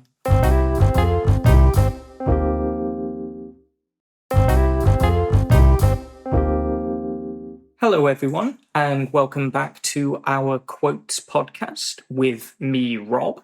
And me, Hannah. Hi, Hannah. How are you doing today? I'm not bad, thank you. I'm okay. My I've got that thing in my throat again, but I'm okay. Oh, okay. Yeah. How are you? Yeah, pretty good these days. Have you been up to anything new or exciting? I went to my 4th wedding of the year on Saturday. So you've been divorced 3 times. Not my wedding, but yeah, I went to the 4th wedding this year. And I've got 2 more to come. But yeah, I went to one on Saturday, which was really nice. Quite unusual, actually, again. Are you including your wedding as one of the 4? I am, yeah. I had a friend's wedding in May, my wedding in June, another friend's wedding at the beginning of this month, and this wedding just happened as well. Excellent. Okay. And you say it was a bit unusual. When you described your wedding to me, I was thinking in a good way that sounded unusual. So would you say your friend's wedding is more unusual than the wedding you had? Probably, yeah. I mean, at first it wasn't because they actually had a church wedding, which I was quite surprised about. But it was quite nice, We sang some hymns, which is my guilty pleasure, actually. Oh, really? I really can't tell you why, but I love singing hymns in church. I'm not religious, but I love singing hymns. I think I just like singing in a group. And it sounds lovely in a church, and churches are really beautiful. So I enjoyed that, and I knew both of the hymns, so that was nice. And then they got in a little tuk-tuk. Like a bicycle where you sit, like 2 people can sit on the back and then somebody's sitting on the front on a kind of bicycle and they cycle. You see them a lot in like Thailand and places. Yeah. So they cycled off, or, in this wedding tuk-tuk, and we walked to Millennium Bridge, which is a big bridge in York. And they said they wanted a photo on the bridge. So I thought, okay, we'll all get on the bridge and have a photo. But then all the guests got on the bridge, and the bride and groom then went down, like over the bridge to the other side, next to the ice cream boat that my friend runs. And they got in a little boat, and we were all on the bridge looking at them in the river, and they were in just the 2 of them, the bride and groom, in a little boat. It was so funny. And then they took a picture of us on the bridge. It was like, why are they doing this? It was really funny. The old boat in the river trick. Yeah. It was really weird. I don't really know why they did it, but it was really funny. And it was funny seeing them down there. Here's a little photo on my phone if you can see them in the boat. Oh my God, yeah. It's quite funny that I just don't know why they did it, but it was really funny. I haven't seen the photo of us on the bridge yet. Sounds a bit like a cat chasing a mouse, Yeah. So they ran away to the bridge and we followed to the bridge, and then it's like in a James Bond chase or something, and then they were in a boat and then they were on a train. I know. And, It's so funny. And then after that, obviously, I wanted to get an ice cream from my friend's ice cream boat. Some of us got ice creams then. And then we walked to a school that I think both the bride and groom went to this school. And that's where the rest of the wedding was, the wedding reception. And the first thing everyone did was maypole dancing, which I haven't done since I was at school.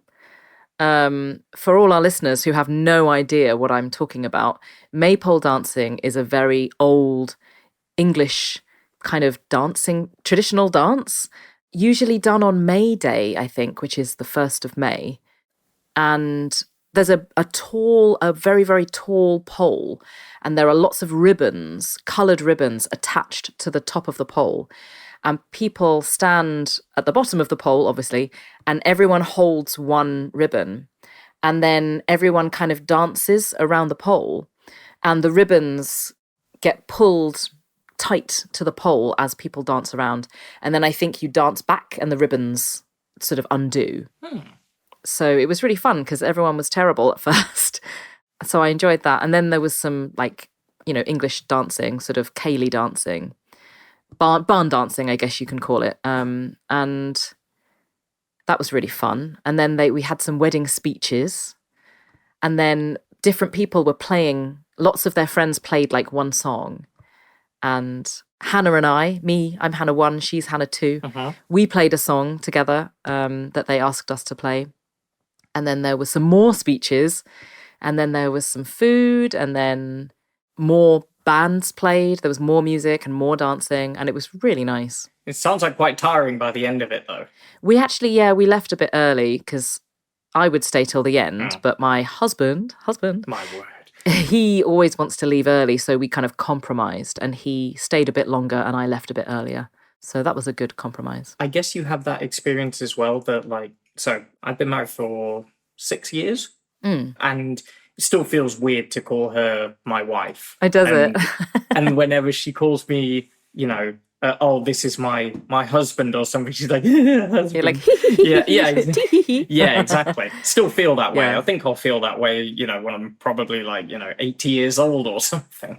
Oh, I love it. I hope I never get used to it. Yeah. Oh, that's great. That's good to know. And how about you? What have you been up to? So nothing particularly special. Playing my musical instruments and playing my nerdy kind of Warhammer games. And nice. Yeah, reading books, writing stories, working at Britsend, all that good stuff. Excellent. Sounds good. And do you have a quote for us today? I do have do I have a quote for you today. Boy, howdy. Okay, so today my quote is the following. It is, I've learned that people will forget what you said, people will forget what you did, but people will never forget how you made them feel. Where is this quote from? So I knew the quote from before, but I had to check this earlier, actually, who is the person who's said to have said this quote. And it's given to a civil rights activist and author who's called Maya Angelou. Oh, yeah. She is quite famous in the West. She was very involved with campaigns for Black people in America and around the world to get the vote in the 1960s. Yeah. So she's also, I think, quite a famous poet as well. So she's done kind of a lot of everything. And the reason I've chosen this is because I think it is totally true. In my own experience of what people say they remember about me, about other people, what I remember about them. So the reason I think this is an interesting quote is because, a lot of the time, particularly for people like myself, we might worry, oh, I said this thing, I said something silly, or, I didn't say the right kind of thing in this situation, or did I act in the best way that I possibly could in all these situations? But it reminds me that actually that sort of stuff is maybe not as important as you think. What's important is just how you are trying to make people feel. If you make people feel great, then that's how they'll remember you, and they won't care if you said the most beautiful sentences, or they won't care if you did the most amazing things. If you made someone feel happy or great, or even if you didn't make them feel happy or you made them feel sad, that is the big thing that they will remember about you. Yeah, I totally agree. It's true. It's definitely true, isn't it? And I think although And that's the point. Like, if you do something great or you do something that makes people feel good, they might not remember the action, but they are left with the feeling. And yeah, if you do something terrible, again, they might not remember exactly what you said to make them feel bad, but they remember that you made them feel bad. Yeah, I totally agree. And yeah, there are some things I remember. You have a memory, and the memory has like a, it makes you feel bad when you think about it. Because someone said something or someone did something, and you can't necessarily remember the details. You're like, oh yeah, this thing happened. I can't remember exactly what happened. But basically, I left feeling blah, blah, blah, blah. So the details become fuzzy and not unimportant, but difficult to remember with time. But the feeling remains. I think another reason why this is I think this is interesting is I saw some YouTube video from some smart person who was turning 60 years old or something, and it was 60 things I have learned in my life. And one of them is that he said, it's very easy to think that what people care about is, our academic achievements or, what position we had as a job and how much money we made. But he said, notice anytime if you go to a funeral or something like that, people don't tend to talk about the things that people achieved. They just talk about what kind of person they were while they were living. Were they a kind person? Were they a happy person? Or were they not? And I think these two things fit together to make the argument that, it's even more important than being impressive or achieving something amazing. Even more important than that is, making people feel good. Yeah, absolutely. Yeah, people share their best memories, don't they, at funerals of the person. And sometimes those memories are complicated as well. Yes. Sometimes they're sort of good things, sometimes they're bad things.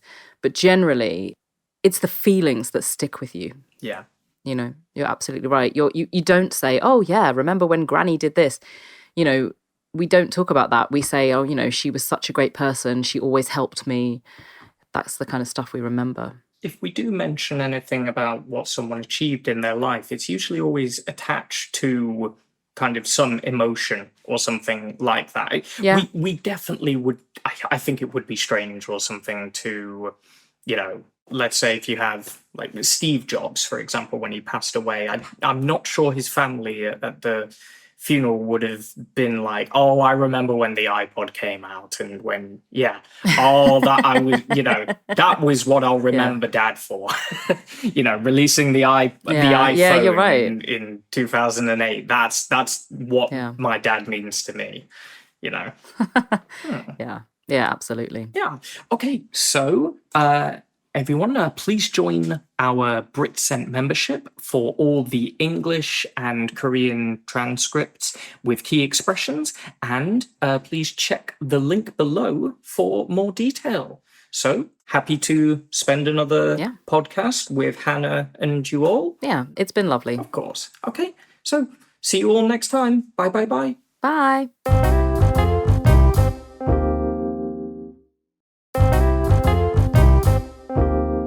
Hello, everyone, and welcome back to another episode of our My One Quote podcast with me, Rob. And me, Hannah. Hi, Hannah. How are you doing today?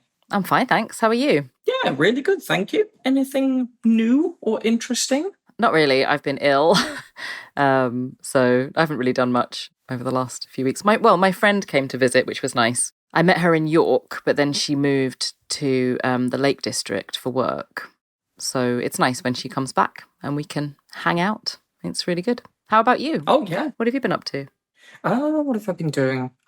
So playing games, playing new video games, writing stories, planning a trip to Japan in a few months. Oh, nice. Yeah, which is, it's 10 days and we want to do a lot of stuff. So it's taking quite a bit of planning. Have you been before? No, I've never been to Japan. Right. Has your wife been? Yeah, she's been, I think, at least twice. Oh, wow. Yeah. Yeah, so my wife's from China, so It's a pretty popular like tourist thing to do for Chinese people to go to Japan because it's, you know, it's reasonably close and it's seen as like a really good place to go for tourists. So she's been there before. Right. Yeah. Oh, that'll be great. Is there anything in particular that you want to see while you're there? I want to go to Akihabara. I've been there. Yeah. Yeah. Well, of course you've been there. Like, if I was going to say, where's Hannah been in Japan, I'd say Akihabara. So, Yeah. want to go there. And I think it's going to be a difficult trip because my wife and I, we already have lots of like plushies and stuffed animals, but we're going to be in like the best place in the world for plushies and stuffed animals. So we're going to have to set a budget. Yeah. And we're going to have to bring another suitcase that we can fill with, you know, Pokemon and stuff like that. So this is the difficulty of the trip, I think. Yeah. Are you going to go to the Studio Ghibli Museum in Mitaka? We looked at the museum. It seemed a little small and like not quite as amazing as I thought it might be. So we're going to many Studio Ghibli kind of stores to buy Studio Ghibli stuff, but we didn't actually plan to go to the museum. Is it really good? I loved it. It's not a big place. I've been twice. I'm so spoiled. But it's a small kind of magical place. But have you heard of like, I can't remember what it's called. Is it just called Ghibli Land?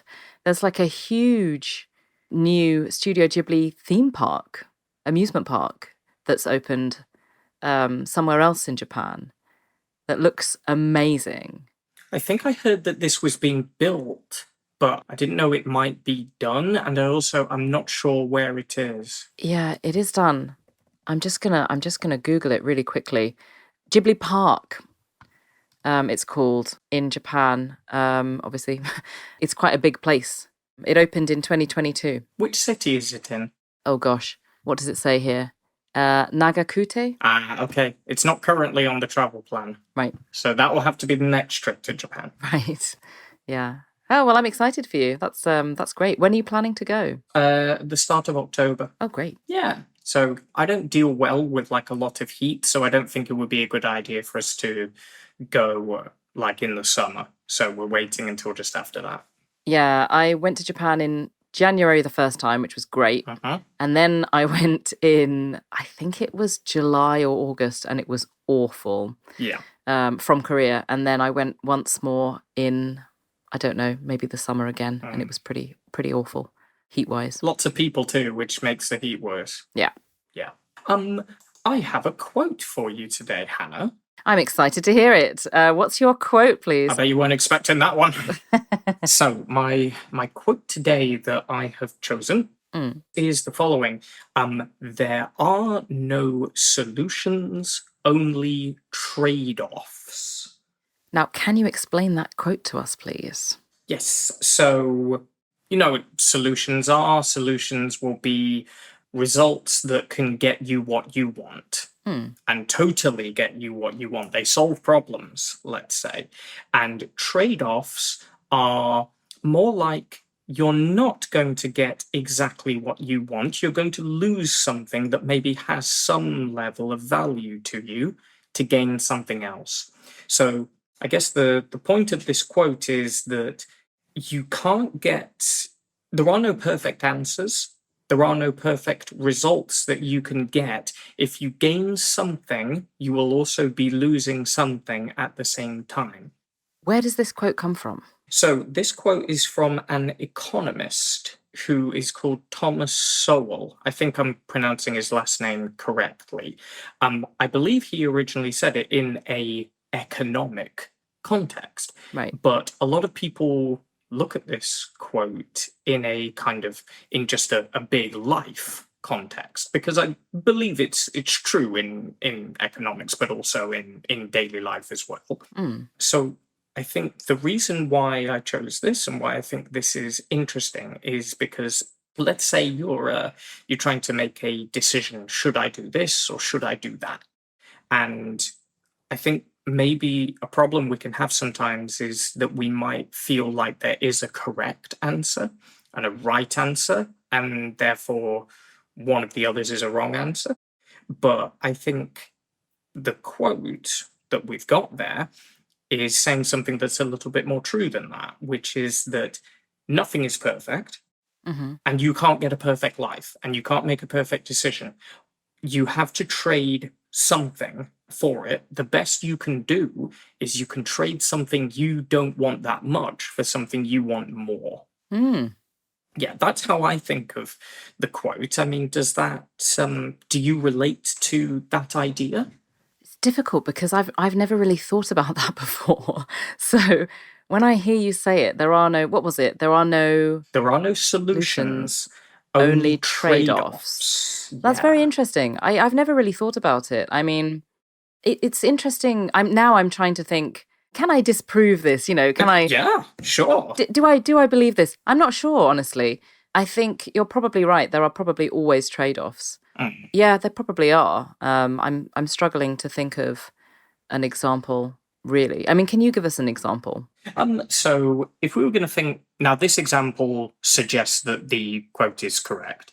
But let's say something like, I want to have a big, amazing career. That probably means if I'm going to gain that, I am probably going to lose more time with my friends and my family. Right. If I want to have a big career, I won't just get a big career and it will be a solution to everything I want. To get this one thing that I do want, I will have to sacrifice something else. I see what you mean. And the opposite being true as well. If I want to spend more time with my friends and my family, or like anything I might want to do, perhaps I can't put as much time or energy into my career. Yeah, I mean, now I'm starting to see it everywhere, because I was just thinking, yeah, but what if I just want to have like a nice little chocolate?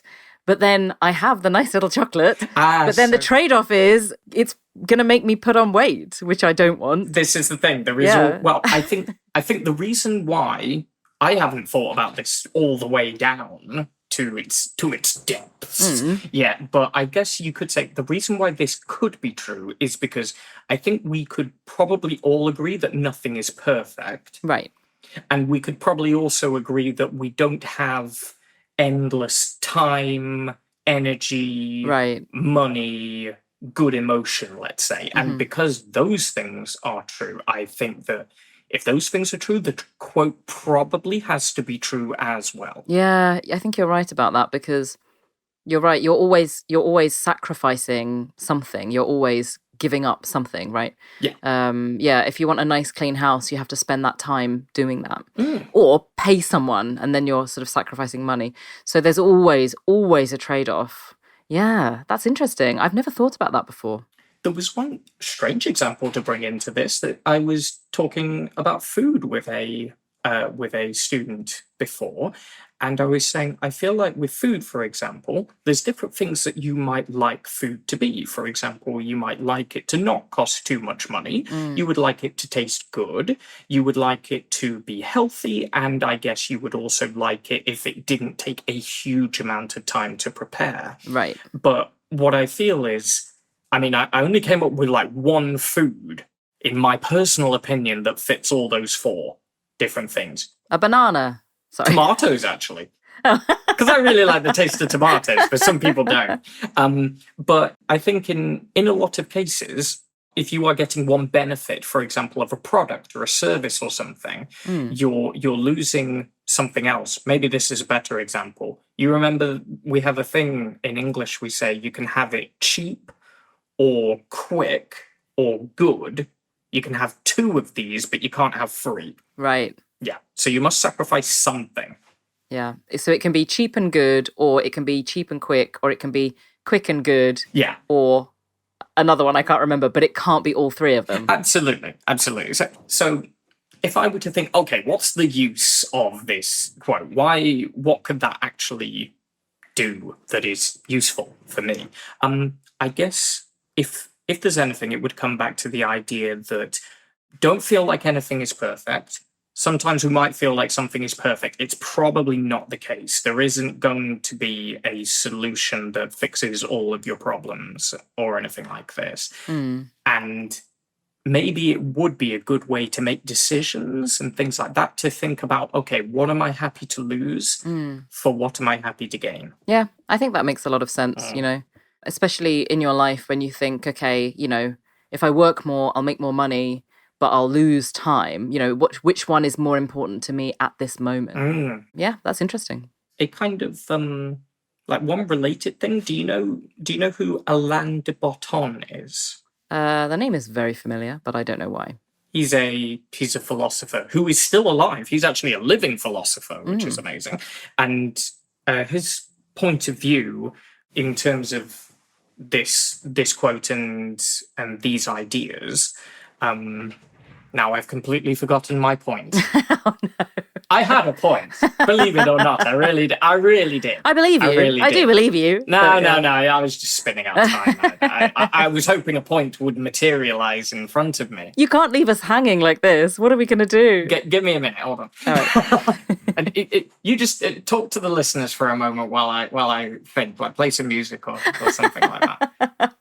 If I could... Oh, yes, I remembered it. Hannah, I remembered it. Didn't even get a chance to tell my joke. But yeah, go on. So what he said with regards to that is, weirdly, if you want to make a good decision about something, he suggests the way to think about it is list all the downsides of doing option A and all the downsides of doing option B. And basically what you're picking is which one of these kinds of suffering suits my taste for suffering better. So basically, okay, you've got two options. So you say, okay, what are the disadvantages of A and what are the disadvantages of B?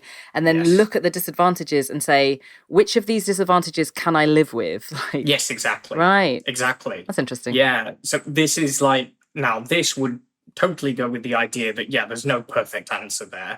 You're trading one set of not great situations for another set of not great situations. I see, yeah. Yeah. And I don't know, I mentioned that to a student once, and she said, actually, that makes my decision much easier and really clear. So I'm going to do that all the time now. Yeah, that's actually quite a good thing to do. Yeah. What are the bad things? Are these bad things worse than these bad things? Yeah. Yeah. It's a good thing I remembered that, isn't it? I know I was about to tell a terrible joke, so maybe we should end things there. Oh, no. I've got time. I'm sure our listeners have time too. Oh, okay. My favorite joke of all time is, what do you do with a dog with no legs? Don't know. Take it for a drag. He's really enjoying that, listeners. That is the perfect way to end this podcast, I think. Yeah. So, for our listeners, please join our BritCent membership for the English to Korean transcripts and key expressions. And please check the link below for more details. Yes. Thanks for listening. Yeah. We'll see you in the next one. Goodbye, everyone. Bye. Bye-bye.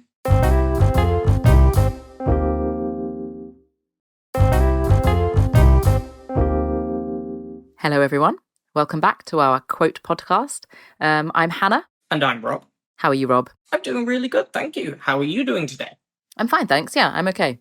Yeah, I've been busy. Oh, busy? Busy with what? Oh, me. My band played a festival on Saturday in Hull. Have you ever been to Hull? I've never been to Hull. I heard that it's actually quite good as a city. Yeah, I mean, I think in the past, Hull had a kind of reputation for not being a great city. But I love it. It's a really interesting place. Things are cheaper in Hull. Obviously, I live in York, and York is pretty expensive as a tourist town. And the people in Hull are great, and the city's really interesting, and there's a lot of history. I think it's a great place. So, we played a festival there, and it was really good fun. When you say you played a festival, did you do it with your Japanese keyboards band or your ukuleles band? With the keyboard band, but we're not using... Well, the organ band, but we're not using organs anymore. Oh. I know, but they're too heavy. Oh, no. They're too heavy. And my bandmate hates using them. So now we're using two, they're called groove boxes. They're kind of it's like a box that makes beats, like drums and electronic songs. It's not like a Chaos Pad or something like that? Maybe. I'm not sure. I don't know what a Chaos Pad is, but they're... I barely know. Oh, right, okay. But yeah, these are called... the ones we have are called circuit tracks. Okay. And you can make electronic songs on them. And he uses that, and I use that with a keyboard. so that I can play live. He doesn't really want to play live. He just wants to press a button and then dance, really. But I want to play live. Should DJ. Yeah, maybe he should. But there were quite a few bands on, and we were kind of we went on about 7:45, I think, and it was great. And we made some new fans. We met some new people. We made friends with some other bands. That's what it's all about.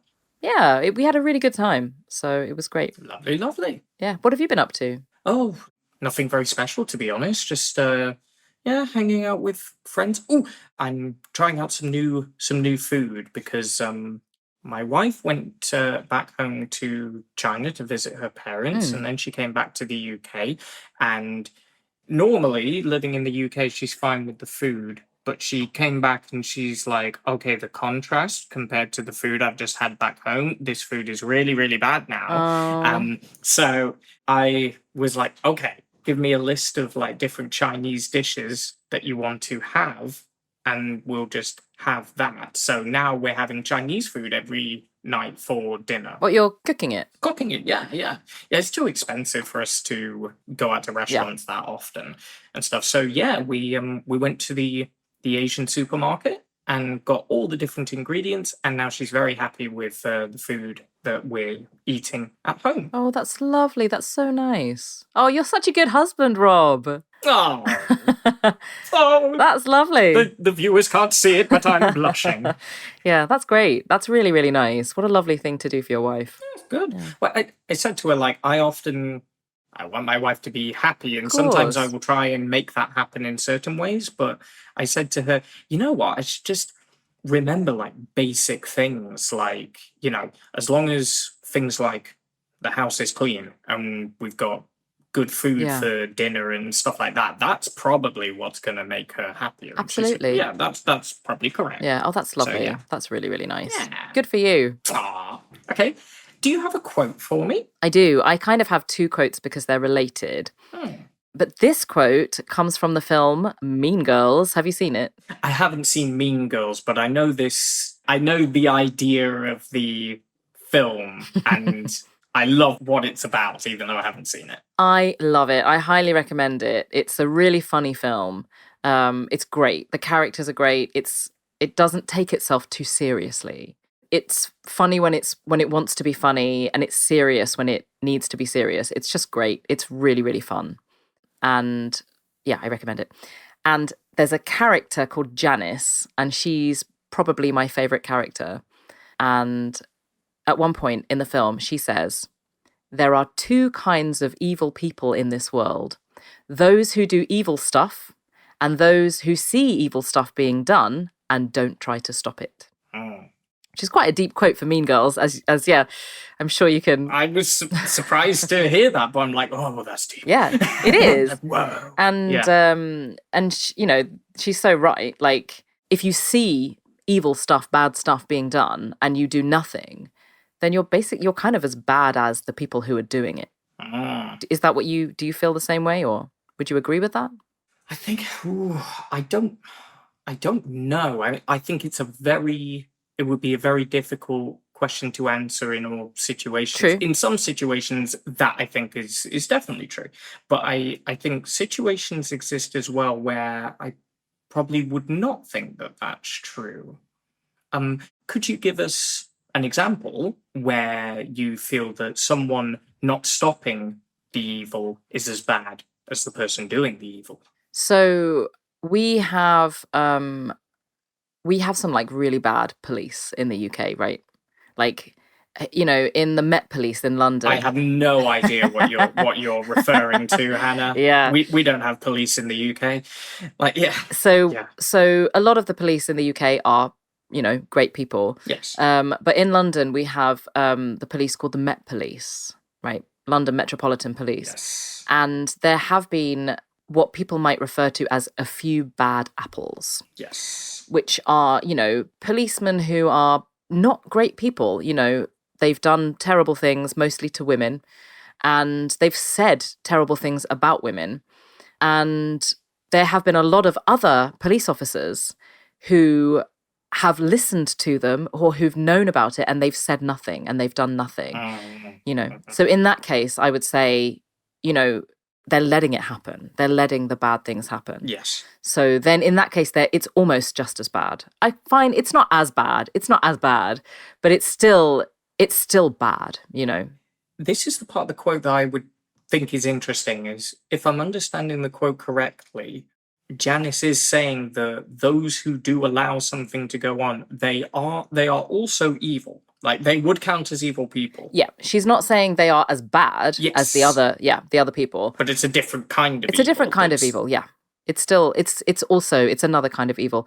And it sort of ties in with another quote I wanted to talk about, which I don't know if you ever saw this, but like a few years ago, there was a guy called, I looked him up, Lieutenant General David Morrison, and he's an Australian army chief.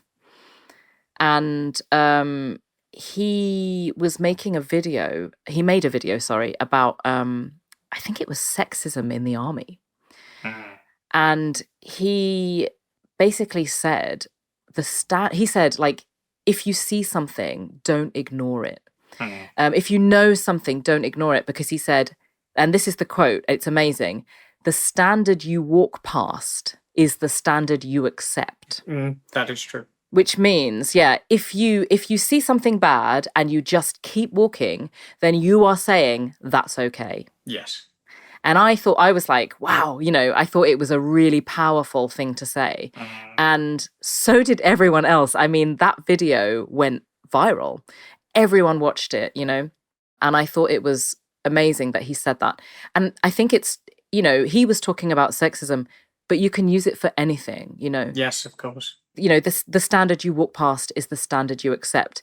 If you see something and you think, I know that's bad, but I'm not going to do anything about it, then you're basically saying, I accept that. I think that's okay. Yes. And I think that's really important. Like, I'm somebody who tries to stand up for what's right. I try to speak out, against things that I think are not okay. And it's not fun. It's not a fun thing to do. It's, people don't like you for it. People think you're boring. People don't want to hear it. But I do think it's important to do it. Yeah. So these quotes really spoke to me. What if I create a kind of situation which would be somebody sees something evil happening. Let's not just call it bad, like fully evil. But they feel, for example, I'm not very powerful. I'm not very persuasive. I don't have the abilities or the resources, I feel, to make any impact on that evil thing. What would you say for someone in that situation? Because I think a lot of people, that might be their excuse for not doing anything. If you are like powerless, then you've got to do the only things you can do, I think. For example, like, these days, we are like on social media all the time and we see terrible things happening in other countries, right? And like sometimes I feel really overwhelmed and frustrated and I think, I can't do anything about this. I can see it happening, but I can't do anything. So in those moments, I am that person that you described. I'm powerless. I think I don't have any influence. I don't have... no one will listen to me. So I do the only things I can do. I email my MP, my local representative. She probably knows me very well. I email her a lot. I find petitions online and I add my name to those petitions and I share them. And that feels like nothing, actually, but it is something. And I think even if people think they are powerless, they could speak to someone who isn't. They could, even if you just tell someone else, maybe they can do something. Maybe they can't, but you did something. Yes, absolutely. So I think unless it's dangerous for you, there is nearly always something we can do, I think. I suppose that, there are many cases in history, and there's also, this is the plot of many movies, the people who are not particularly powerful, they can have a massive impact upon the world, maybe even by doing a very small thing. Absolutely. And I think especially when, have you seen there's like a cartoon or an image and it's somebody saying, I'm just one person, what can I do? But then it shows like millions of people all saying the same thing, you know. Yes. It is difficult for people to come together. But like in Korea, they're very good at protesting, you know. In France, very good at protesting. In the UK, we're not so good at that. You know, we don't do it that often. But I try to go to protests when I can if I really believe in something.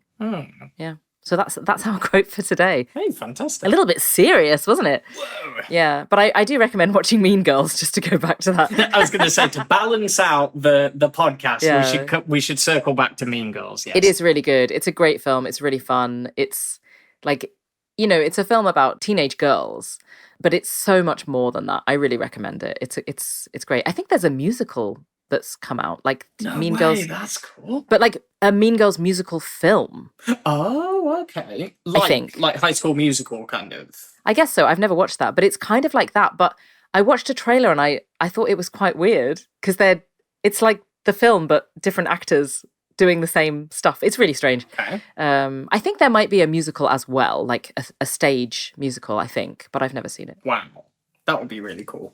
But I think that's it for today, isn't it? I think so. It was another good one. Good to speak to you as always. Please don't forget to join our BritCent membership because you can get the English-Korean transcripts with key expressions. So I think if you just check the link below, you can find more details on that. So that's our message to you, listeners.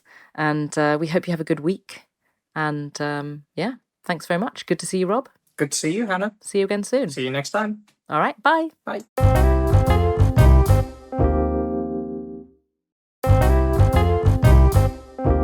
Hello, everyone, and welcome back to our My Quote podcast with me, Rob. And me, Hannah. Hi, Hannah. How are you doing today? I'm pretty good, thanks. How are you? Yeah, pretty good as well. Anything new? Anything interesting? I went to my final 2 weddings of the year recently. So that was 6 out of 6. I've been to 6 out of 6 weddings now. Crazy, right? Are you starting to get tired of them, or are they still as great as they should be? Do you know what? Because it's kind of been the summer of love, and the 6 weddings includes my own wedding, I actually really loved it. I mean, I'm a sucker for weddings anyway. I absolutely love a wedding. I cry at all weddings. I just have a great time. I'm such a soft-hearted person, really. I love, I just love weddings, And so going to one before ours and then to have ours and then 2 more the next month and then a little break and then 2 more in September, it's been really nice, I have to say. And Ben's brother, my husband's brother, also got married. So one of those last 2 weddings was his wedding, which was lovely. And yeah, it's been really nice. The summer of love, 2025. Oh, that's nice. Yeah. So of those weddings, apart from your own, have they been more kind of traditional weddings, or have they been more, I don't know what to call them, more contemporary weddings, A couple of them were more traditional, one church wedding. But the rest were like, ceremony, food, dancing. But a couple of them were really unusual. These days, a lot of people, just like us, a lot of people are doing the legal ceremony and the wedding kind of party like separately because it's cheaper and then you can make it more personal. So we went to quite a few of those, and some of my friends are quite unusual. They're musicians and artists, and their weddings were so wonderful, really unusual, so much music. I played at my friend's wedding back in July. Yeah, just lovely, really nice, very unusual. That sounds very special and lovely. Yeah, it was really nice. Have you been to any weddings this year? No. So a lot of my friends are already married. Right. I remember you saying that. Yeah, I have a friend who he may get married in the next year, but they're very early stages of planning. So no, I haven't had one this year, and there isn't really one on the horizon, unfortunately, because I had one in December last year, which was my cousin's wedding. Oh, that's quite cool. A winter wedding. It was absolutely lovely. It was in a place that's kind of a little bit near Preston and up that way, and it was just absolutely fantastic. The church itself was in the middle of like a natural landscape. Cool. What does that mean? I mean, it sounds cool, but I actually don't really know what that means. Yeah, sure. So basically, just imagine a really lovely kind of country view of like a river and hills and trees and stuff, and there's a church right in the middle of it. Oh, I see what you mean. And the church is right next to the hotel where everyone stayed. So you've got, I think it's set up that way. So it was a really, really lovely natural setting to have the wedding in, and it just made it even more special. That's lovely. What have you been up to, Rob? Nothing so much these days. I was trying to think, what have I been doing? But it's all kind of my boring, usual, routine sorts of things. Yeah, writing a little bit, playing a little bit of music. Have you watched any good films? This is going to be controversial. I don't know whether I should tell you this or not. Watch Sinners. But I didn't. You don't tell me you hated it. Not me.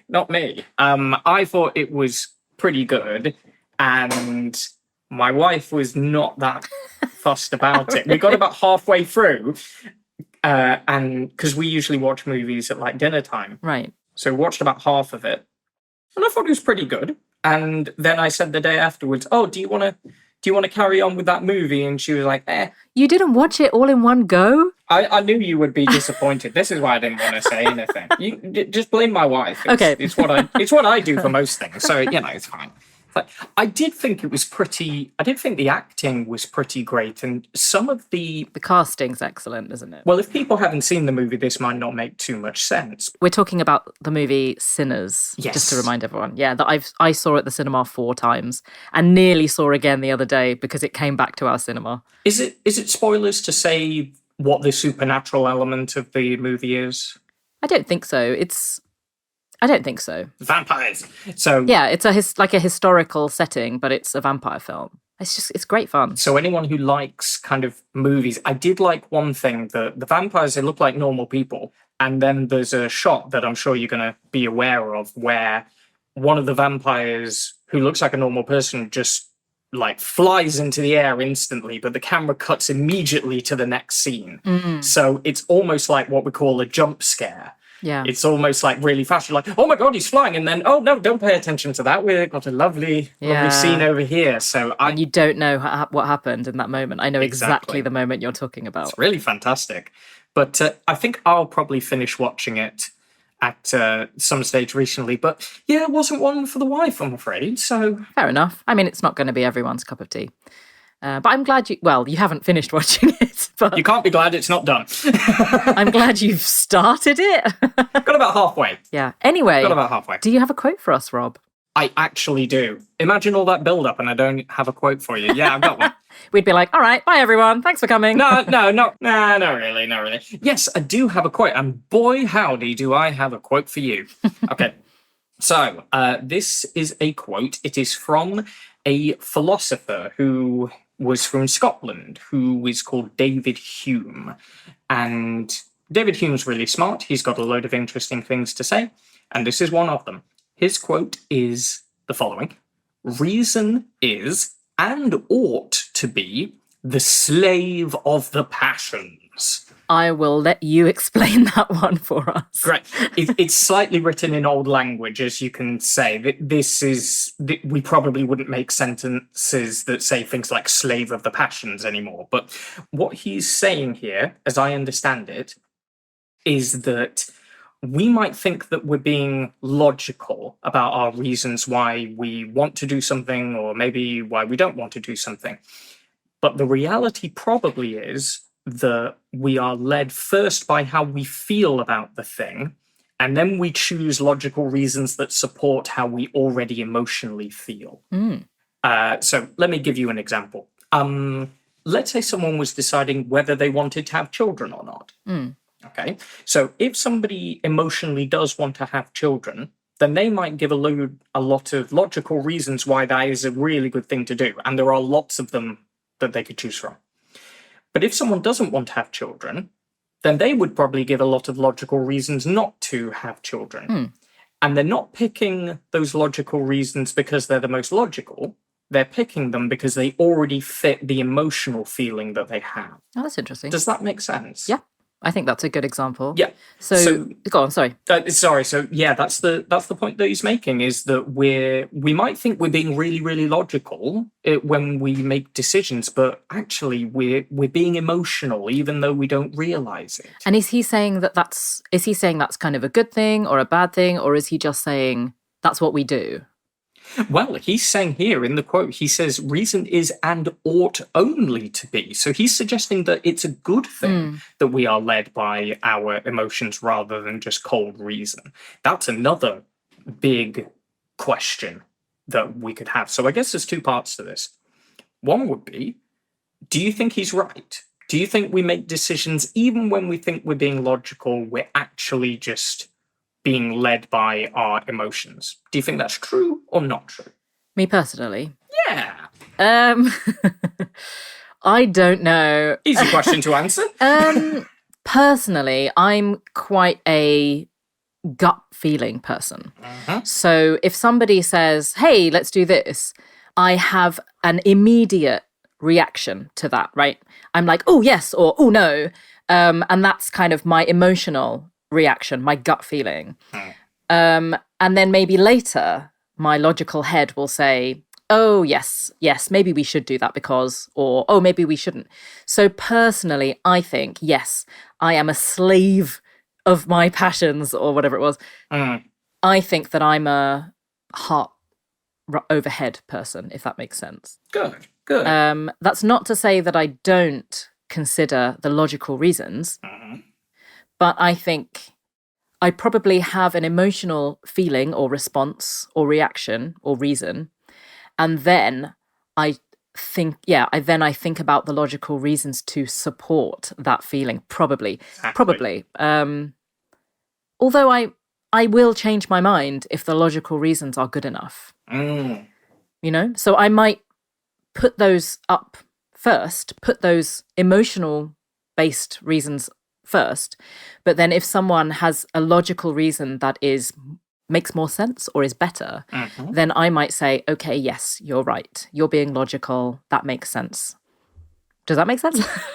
Yes, absolutely. Yeah, it does. I suppose another thing that's important in this is that this would only work if you could logically argue for both sides of something. I guess so. So I think there is another quote that is something like, you can use data and numbers to prove any point that you want to. 98% of people know that's true. Okay, so... Very clever. This is the point, that in a way, you could find a logical reason why most things should be a good idea. That's true, yeah. Yeah. So this is also why it's relevant. Think of what's his name? What is his name? The guy from the big blue guy, Marvel big blue baddie guy. What's his name? You think I'm crazy? Thanos. Thank you. Thanos. The big blue guy. Yeah. Big blue baddie guy. Oh, Dave. Yeah, Dave. Yeah. Thanos. My neighbour. Thanos, when I watched that, whatever that Marvel film was, and Thanos said, I want to kill 50% of all people on Earth because there are too many people, blah, blah, blah. I was like, you know what? He's got a point.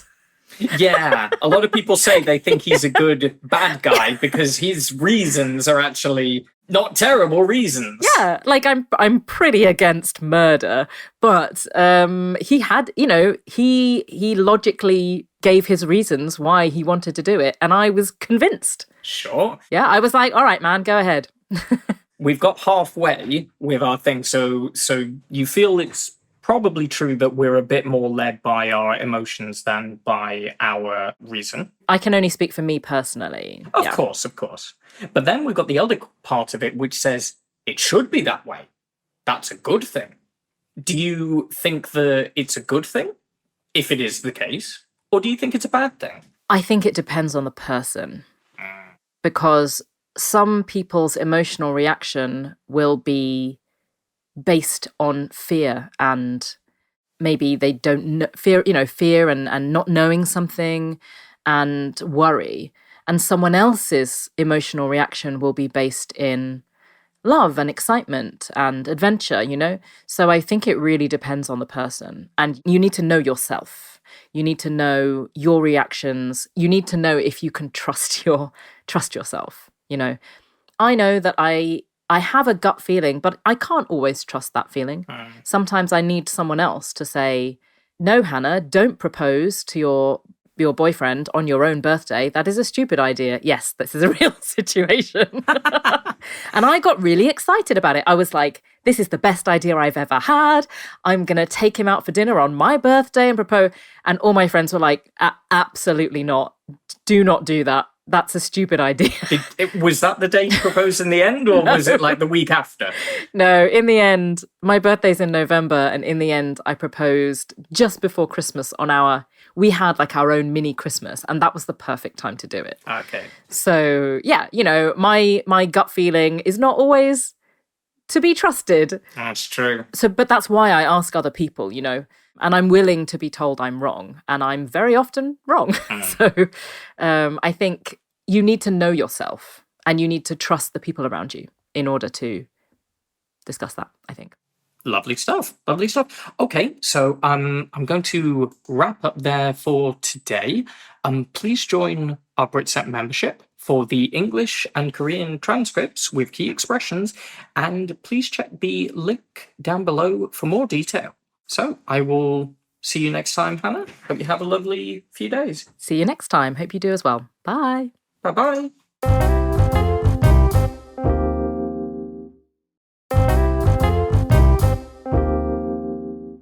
Hello, everyone. Welcome back to our podcast. I'm Hannah.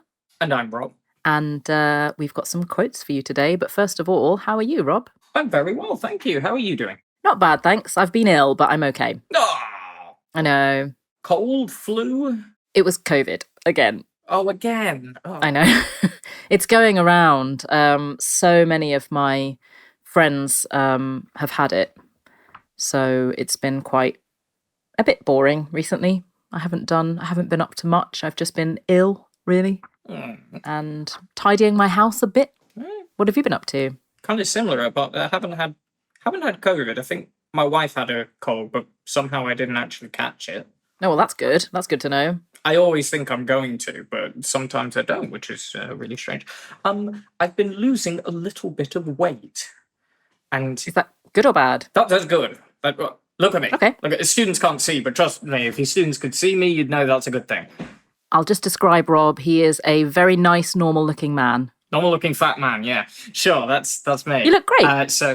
No, I would like to lose a little bit of weight. I have some clothes from before which used to fit me, and now they don't fit me. And every time I see them, it makes me sad. So I think if I lose the weight... Yeah, I have some clothes that I have the same problem with. I mentioned this to some of my students. Oh, by the way, shout out to my students if you're listening to this. And they say the same thing, that they've had a similar experience. Yeah. Also, shout out to my students. Sometimes it's nice to hear, that people have listened to the podcast. So hello, everyone. It's kind of terrifying sometimes, but it's also wonderful. I'm just like, you've heard the podcast? Somehow I do these, and I don't imagine that anyone actually listens to them, but it seems not to be the case. So that's wonderful. Yeah. Okay.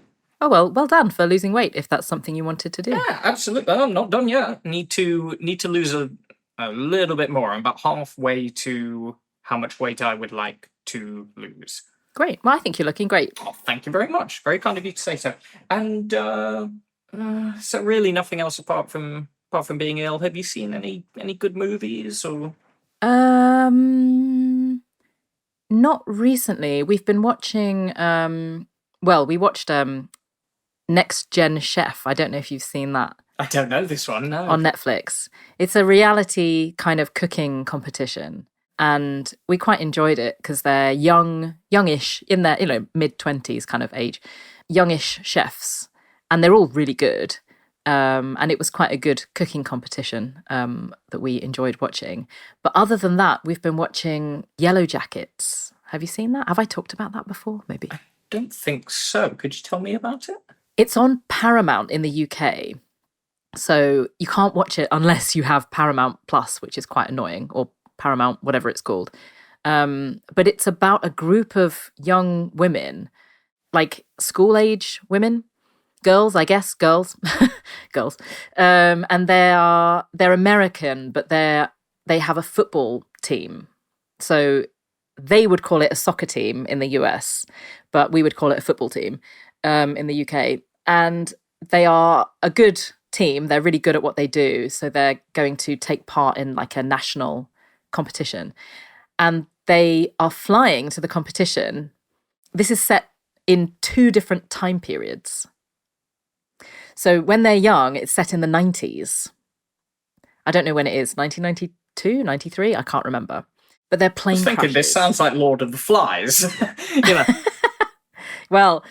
Well, some of them don't make it, some of them die, but some of them survive.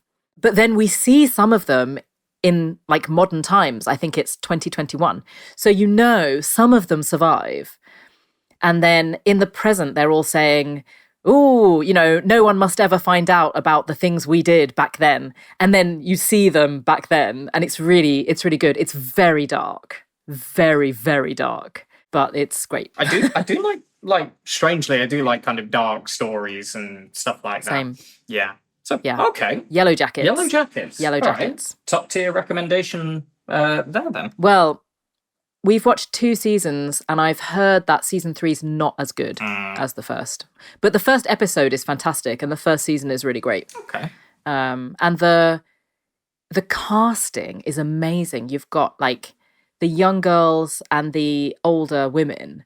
You know, the 2 different actors playing the same character, and they've matched them physically really well. You know immediately, you know that you're looking at the same character just 25 years later. It's brilliant. That's great. Sometimes when you watch movies and it's like, oh, it's the same character as a kid and then an adult, when they look nothing alike, you just become very, very aware that, right, I am watching a movie and now I am very aware of this. Or it's a bit confusing sometimes, right? Absolutely. Yeah. Do you have a quote for me? Yes, I do. I actually have 2 quotes, kind of. Well, not kind of. 2 for the price of 1. Yeah, 2 quotes. The second one is based on the first one. So let's talk about the first one first. So this is from a poem written by somebody called Mary T. Lathrap. I don't know how to pronounce that. Lathrap. She wrote it in 1895. And in this poem, she says, before you judge a man, walk a mile in his shoes. So the meaning of that is, you might look at someone and think, what are they doing? Why are they doing that? And you might criticize them or judge them or say bad things about them. But actually, you don't know why they did that. You don't know their life. You don't know where that came from. You don't know why they have those thoughts. So it's kind of saying you need to try and see things from that person's perspective, from their position, from their view, right? So before you criticize that person, you try to think of things from their perspective. Yeah, walk a mile in their shoes. Like be them for a period of time, right? Absolutely. Does that make sense? Yes, of course, right. Of course. Yeah, what do you think of that quote? So I've heard this before. This is quite a common thing that we say. Very well known, right? But I didn't know it came from a poem or anything like that. I think it does make sense. I mean, whenever people do anything, at least at the time, their mind is telling them, yes, do this. This is what I recommend. This is a good idea right now. I don't think many people are doing things on purpose that they know are terrible ideas. Right. Or are going to have really bad results. So yeah, you can be pretty sure that almost whatever someone's doing in their head right now, that makes sense. there's probably a reason why they're doing it. And if they are being awful to you, if they're saying awful things, you know, your first reaction is going to be like, oh, why is this person saying awful things to me? And maybe they're just an awful person. Maybe they are. Maybe they're a terrible person, but maybe they are someone who needs help, you know, or maybe they are someone who's hurting, or maybe they misunderstood something. So they think they're right. They don't think they're being horrible. You know, there's plenty of things that we could apply this quote to, right? Sure. And why is this like a quote that I guess is important to you? I think it's important to consider other people's perspectives. I do try to see things from both sides. So if someone is angry with me, I try to understand why they're angry with me. It's not always easy. Sometimes I just feel bad, you know? If someone's angry with me, I just feel bad. I feel defensive. I want to say, no, I didn't, you know. But sometimes when I look at their perspective, I realize, oh, well, maybe I shouldn't have done that. Or when two people are arguing, sometimes it's good to try and look at, you know, both reasons, both sides. So I do try to do that. I can't always do that. But in the past, when, you know, if I lose like some money, like in the past when I've lost £5 or £10, it dropped out of my pocket, or, you know, it dropped out of my bag or something and I didn't notice, and then later I realize it's gone. I try to think to myself, maybe someone else needed that. So that's hopefully the person who found it needed it. Hang on, I've gone off topic. But yeah, how does that relate to what I'm saying? But yeah, I'm always trying to see like both sides of something. Absolutely. I got a bit lost there with my analogy. That's totally okay. Well, it's a big subject area. Yeah, it is. It really is. But what I wanted to add on to this quote, because I do like this quote, I think it's great. I think we should all try to keep it in mind. It's not always possible. And sometimes people deserve to be criticized, you know? Sometimes you walk a mile in their shoes and you're like, yeah, I was right. This person is awful. You know, and that's fair enough. But the second quote I wanted to bring up today, which is one of my all-time favorite quotes. And years ago, this used to be my email signature. So when I sent an email, this quote was attached to every email I sent. And I absolutely love it. And it is by an American humorist, which is kind of like a humorist is someone who says or writes sort of funny little things. And he said, before you criticize someone, walk a mile in their shoes. That way, you'll be a mile from them and you'll have their shoes, which I really like. So why was this important to you, this quote? This quote is important to me because I'm quite a silly person. And the idea of this quote being, the quote starts very seriously. We all, you know, we know the beginning. Before you criticize someone, walk a mile in their shoes. We think, yes, a very wise quote. And then it continues, that way you'll be a mile from them and you'll have their shoes, is so silly, but it's kind of true. You know, if you did walk a mile in someone's shoes, you would be a mile away from them and you would have their shoes. And it's just so funny and so silly. And I think that there should be more silliness in the world. I can certainly agree with that. One thing I wonder, is there actually some wisdom in the silly part of that?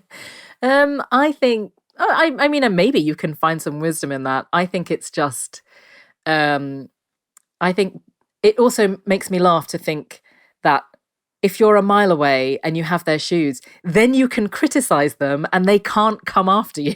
They can't chase you because they don't have any shoes and they're a mile away. This could be. So it's like, it's quite funny. It's like, don't criticize them until you take their shoes and run away. Then you can criticize them. I just think that's really funny. I have a slightly different interpretation. You can tell me whether you agree with this or not. So when I'm thinking like there's wisdom in it, what I would almost think the person might be saying is that, yes, we should always try to to understand other people's points of view. But the person also, in a silly way, kind of says, but to be fair, yes, sometimes it's difficult to do that. And if you can't do that, and if you do feel like, oh, I'd rather steal their shoes and I'd rather be a mile away from them, then that's still okay. You can forgive yourself for that feeling as well. I think that's a very generous, person. interpretation of the quote. I think that's a very intellectual interpretation. I think it's much sillier and not quite as deep. I think you're thinking, you're quite a deep person. I think you're thinking about it as a bit deeper. I think it's quite silly. I think I'm seeing it that way because like one of my favorite books of all time are all characters or whatever you want to call it is Winnie the Pooh. And Winnie the Pooh manages to be silly and also wisdom at the same time somehow. Love it. Yeah, I think that's great. So I wondered whether this guy was, in a similar vein. I mean, you could very well say that, I think. All right. Well, thank you, Rob, for another great podcast. And thank you all for listening. Please join our BritCent membership. You can get the English and Korean transcripts with key expressions from the podcast. I think you can just click the link below to get more details on that. There we go. So thanks again, Rob. It's been lovely speaking to you as always. Lovely speaking to you too. Yeah. See you again soon. Bye. Bye, everyone. Bye-bye.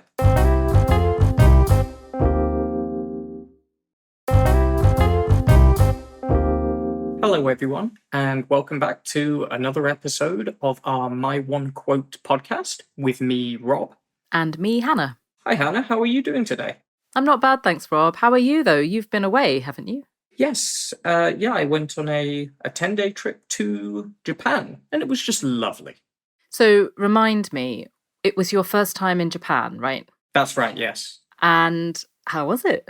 It was wonderful. So I didn't really know what to expect. We did a little bit of everything. We did a lot of the traditional side of Japan, the shrines and the temples and beautiful gardens, but we also did some of the modern stuff like Disneyland and Universal Studios and Harry Potter World. I've never been interested in going to Disneyland or Disney World or anything. Well, I wasn't interested until I saw some videos of the Beauty and the Beast ride. Sorry, not Beauty and the Bride.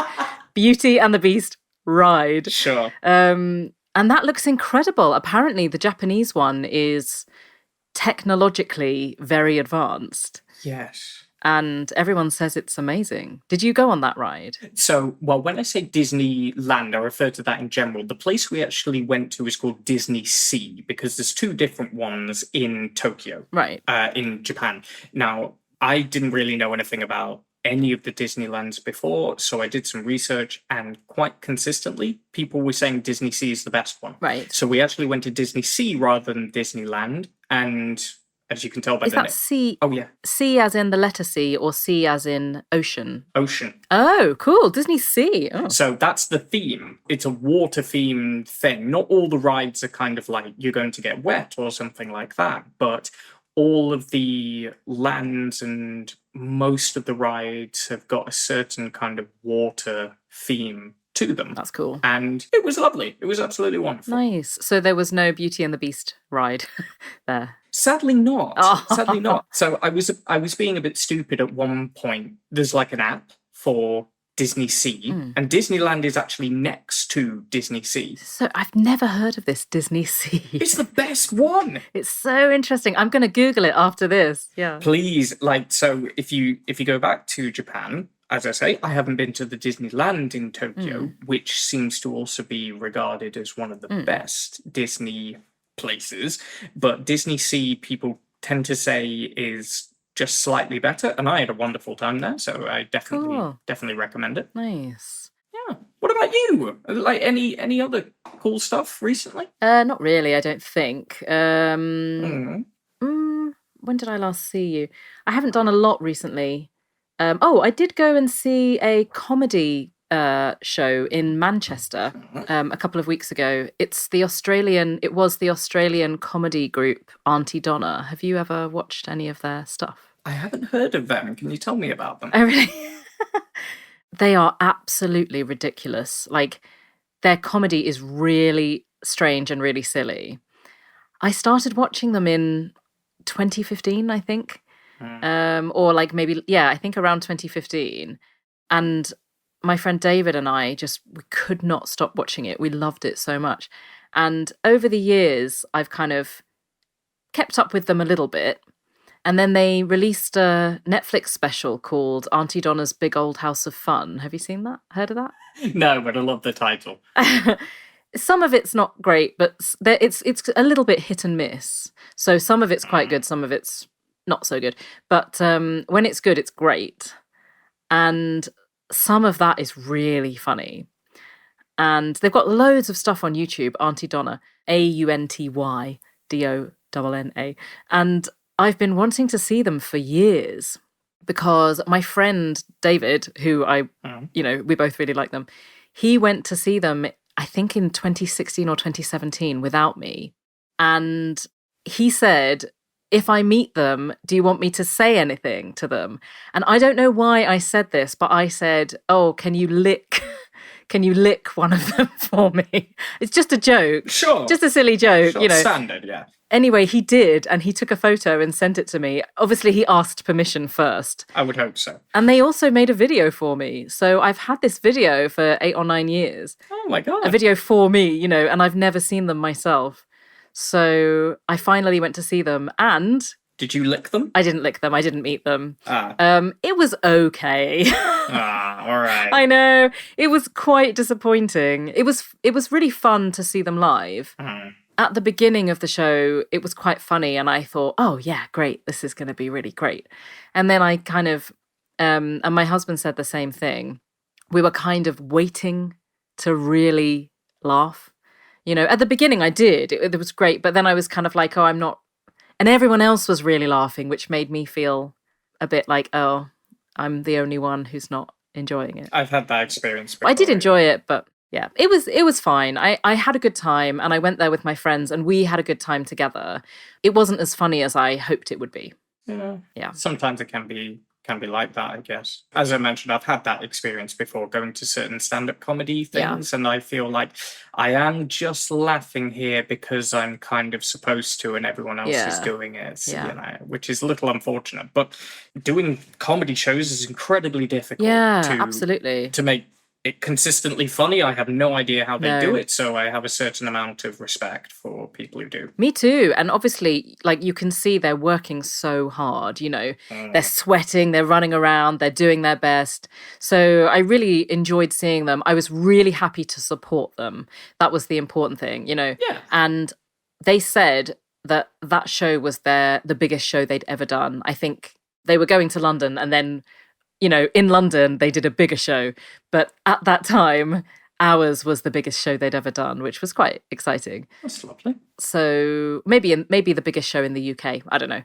But it was really fun to see them live. I was happy to support them. I still really enjoy the stuff they put online. Excellent. But it wasn't quite as funny as I hoped. Fair enough. But... do you have a quote for us today? I do have a quote for you. I have a quote for you very much. So the quote I have for you today, it's weirdly from two people. Okay. Because I heard this kind of idea from one person who is called Morgan Housel, who's a little bit famous at the moment because he's a finance person, right. But he's written some books that have been very, very successful. So he said something on a podcast that I heard, which was something like, you only have two choices. Generally, you can sacrifice more or you can want less. But when I searched this, it said, oh, actually, this isn't really his original quote. Apparently, the original version of this comes from a guy called G K Chesterton, who was a English author, philosopher, Christian apologist, poet, journalist, magazine editor, and literary and art critic. Yes, I haven't heard of the first guy, but I've heard of G K Chesterton. He sounds pretty busy with that job title. So his version of the quote was to say, there are two ways to get enough. One is to continue to accumulate, which means get more and more. The other is to desire less. Yeah. And I like this quote, so I thought I'd pick this one for you today. Yeah, it's a good one. I think that I can really identify with one side of that quote, and I think my husband would really identify with the other side. This will create debate. This is good. Yeah. So I'm a maximalist. Mm. And he is a minimalist. And so that means that I like stuff. I have a lot of stuff. I enjoy stuff. He doesn't like having a lot of stuff.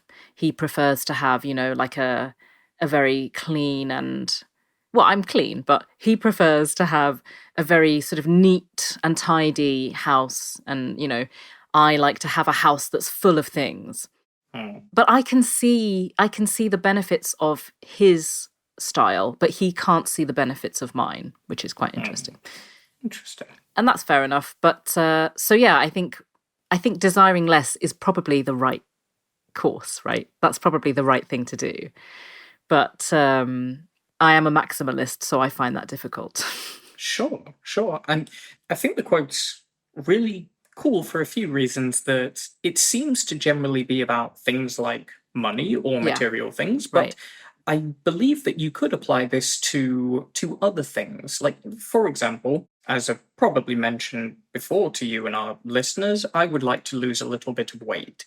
And in order to make more progress with losing weight, I still have those two choices. I can sacrifice more, I can try harder, I can put in more effort, or I can be okay with the weight that I am now. Yeah, right, Those right. are really my choices. So I think even though this is like a thing about sort of money, I think it doesn't have to only be about that. And I've discussed this before with some friends, that it's interesting that for some people, if they really, really want, for example, a really big and beautiful house that is very expensive, it might actually be harder for them to stop wanting that than to actually earn the money to pay for that house. What do you mean? Sorry. So he was saying the choices are you can accumulate more, you can get more, or you can want less. Right. It's not that easy to want less. Yes, I agree. So let's say you wanted a huge, beautiful house, and you have always wanted that since you were a child, and all of your friends have big, beautiful houses, and you think you can do it in a few years, and all sorts of other reasons. It might be really, really hard to stop wanting to have the big, beautiful house. I see, yeah. So yeah, what do you think about that? I think that you're right. I think it could be really difficult, but I think studies have shown, I could be wrong about this, but I feel like studies have shown that people who are satisfied with what they have are generally like happier in life. So instead of thinking, and honestly, actually, I've been doing that with this house that I live in.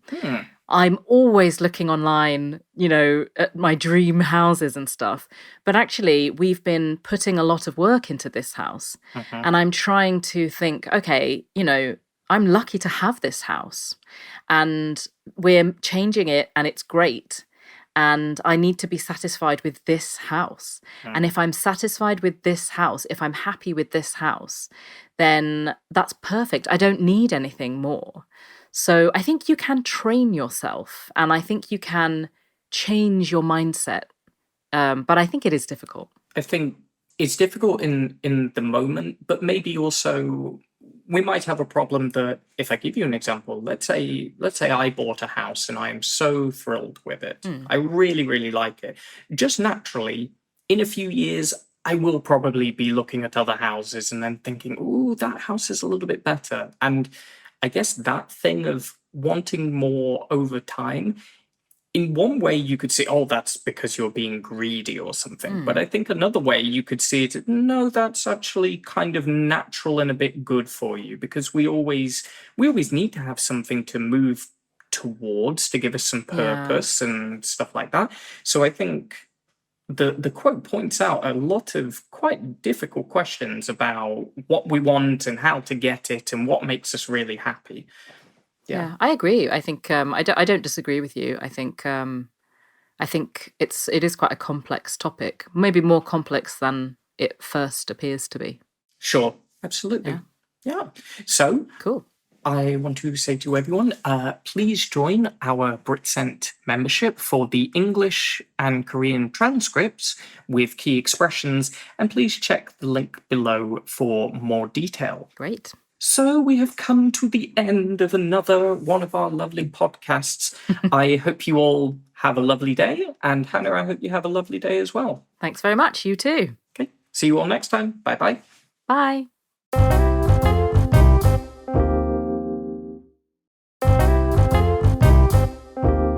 Hello, everyone. Welcome back to our podcast, My One Quote. My name's Hannah. And my name is Rob. How are you, Rob? I'm doing great, thank you. And how about you, Hannah? Not bad, thanks. I've just come back from my mini-moon. Oh, I love that phrase. That's so cute. Did we talk about it? Did we talk about it before on the podcast? If we did, I can't remember. Maybe our viewers can remind me. I can't remember it before, but my memory's quite bad, so... Well, if we didn't talk about it before, we are going on our honeymoon in January. We're going to Thailand. Very, very exciting. But we decided to go on a mini moon, which is a mini honeymoon. And we went to Venice for 4 nights. And it was great. So when I think of Venice, I'm thinking of the canals and the little boats, which are called gondolas. I think, like, going along in those. Did you do anything like that or not? We absolutely did. Of course you did. Have you been to Venice? I haven't been to Venice, but I've been to the part of Disney Sea in Japan where they push you around on gondolas. So yeah, I've been. Oh, that's cool. It's the same. Oh, nice. Yeah. I thought, oh yeah, one day I'll probably go to Venice. But honestly, it was very low down on my list of places to go. And then my husband works for a company and they have kind of holiday homes around the country and a couple in other countries. They've got one in Barcelona, one in Amsterdam, one in Venice, and I think there's another one, but I can't remember where that is. So people who work for this company can rent these holiday homes really cheaply. So it cost us £80, which is what, like €60 or like $100 maybe? Per night or for the 4 nights? For the 4 nights. Oh my, unless this place is absolutely terrible, then that's an amazing deal. It was great. Yeah, it's just a small flat. It has 2 beds, but we obviously we just... we only used one of the rooms. So we could have, if obviously it was our mini moon, but if we'd wanted, we could have taken friends and it would have been even cheaper per person. My word. Yeah. So it was fantastic. And it was right in the center as well. It was a great location. But I don't know, maybe I wouldn't have gone to Venice if we hadn't had this opportunity. And I'm so glad that we went. I can't believe how amazing it is. It kind of exceeded your expectations then? Well, I didn't really have any expectations. I didn't know what to expect. You know there are canals and that there are gondolas, But I just didn't care much about Venice, I guess. I was never very interested in it. So when we arrived and every corner we turned, it was amazing. I was really shocked. I loved it. Yeah. And we went on a gondola. That was wonderful. Extremely expensive, but I think it's worth it. And we did an island tour as well. So there are some smaller islands near Venice that you can take a boat to. And one of them is tiny, but it's absolutely gorgeous because it's called Burano. Maybe some of our listeners have been there. And they have these, like, every house is painted a different color. Oh, I know the kind of So there are pink houses and green houses and yellow houses and, purple houses and blue houses. And it's a tiny fishing island and it's just gorgeous. Yeah, I loved it. I've seen those kind of cities like before when I'm looking for like different places to go in Europe. And I really wish I lived in a place like that. It would just be lovely. Yeah, I did think about that while I was there, but I also thought there are so many tourists on this tiny island. Like, I guess it would feel like living in a theme park, or living in an amusement park a little bit. Yes. Yeah. Yeah, but we had a great time. We went to the Peggy Guggenheim collection, which was recommended by one of my students. And we bought a lot of glass souvenirs. Here's one I brought to show you. It's like a raspberry. A glass strawberry. Oh, sorry. It's bigger than a raspberry. Yes. Yeah, which is really nice. Very pretty. And I got some glass rings. I feel so bad for our listeners. I can't see any of this. It's pretty, guys. This is a visual just for you as well. Oh, my word. El Capitan. Would you like to describe? I will do my best. She's wearing like a captain's hat that looks really, really very official. And it says it is Venezia. I'm probably pronouncing that wrong. Yeah. But wow, that suits you very much. Thanks. That's the surprising thing. It's like a captain's hat, and it says basically Venice in Venetian. Please walk around York wearing that and just without answering any questions about why. That would be wonderful. It's pretty cheap. It was like €8, but it's I wore it in Venice. Of course you did. Just so they knew you were a tourist. Yeah. Absolutely, yeah. And now we take turns wearing it at home. That's lovely. Oh, by the way, speaking of gifts, do you have a quote for me? I do, and today's quote's slightly different today, because I'm still in the kind of magical afterglow of being in Venice. All of these quotes are about Venice. So today's podcast is quotes about Venice. The first one is by an American author, poet, and essayist called Frances Mays. I think she wrote a book about buying a place in Italy. And she says, Venice, the most touristy place in the world, is still just completely magic to me. Do you agree? I do. It's incredibly touristy. There are tourists everywhere. And, I imagine it's much worse in the summer, much, much busier. But it was still pretty busy, and it didn't matter. It's still an incredible place. I mean, what's the most touristy place that you've been to? I don't know.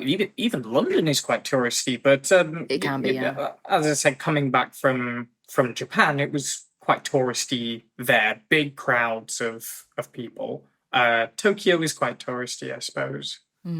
Yeah, maybe London is actually the most touristy place. I'm not sure. Do you think so? It's horribly busy, isn't it?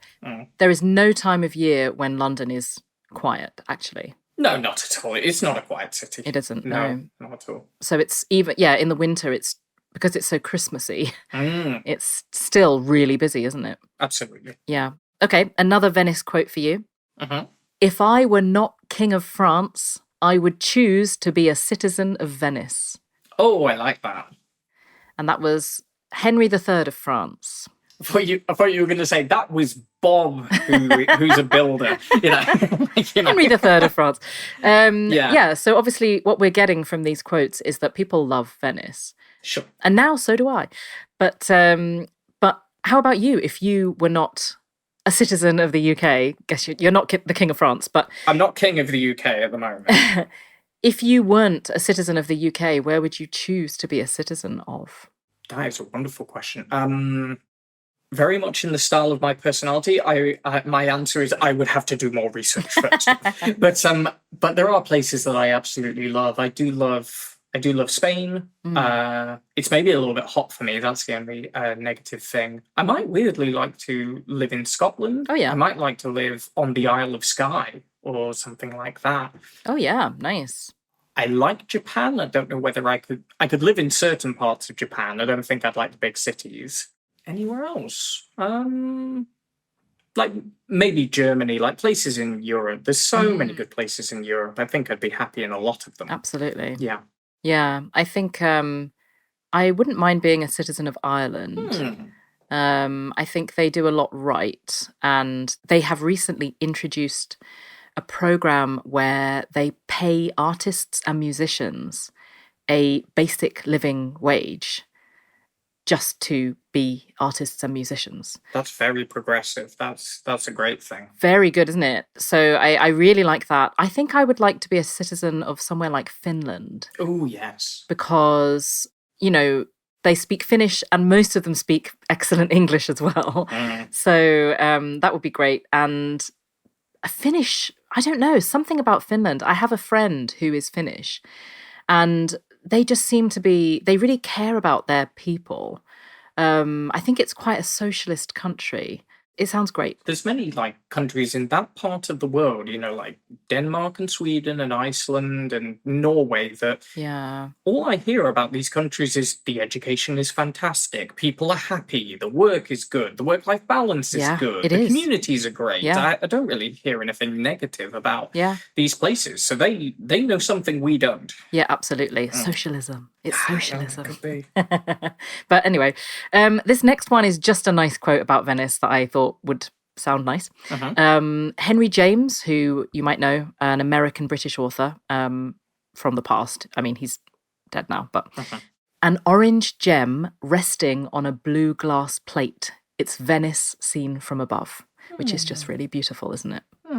Absolutely. Yeah. Oh, very stupid question. Where does the orange? Why orange? Because it's the rooftops of Venice. Ah, okay, got it. Can you tell I haven't been? If you look on Google Maps, that's exactly what it looks like. Obviously, Google Maps didn't exist for him, but I guess maybe he saw it from the air. I don't know.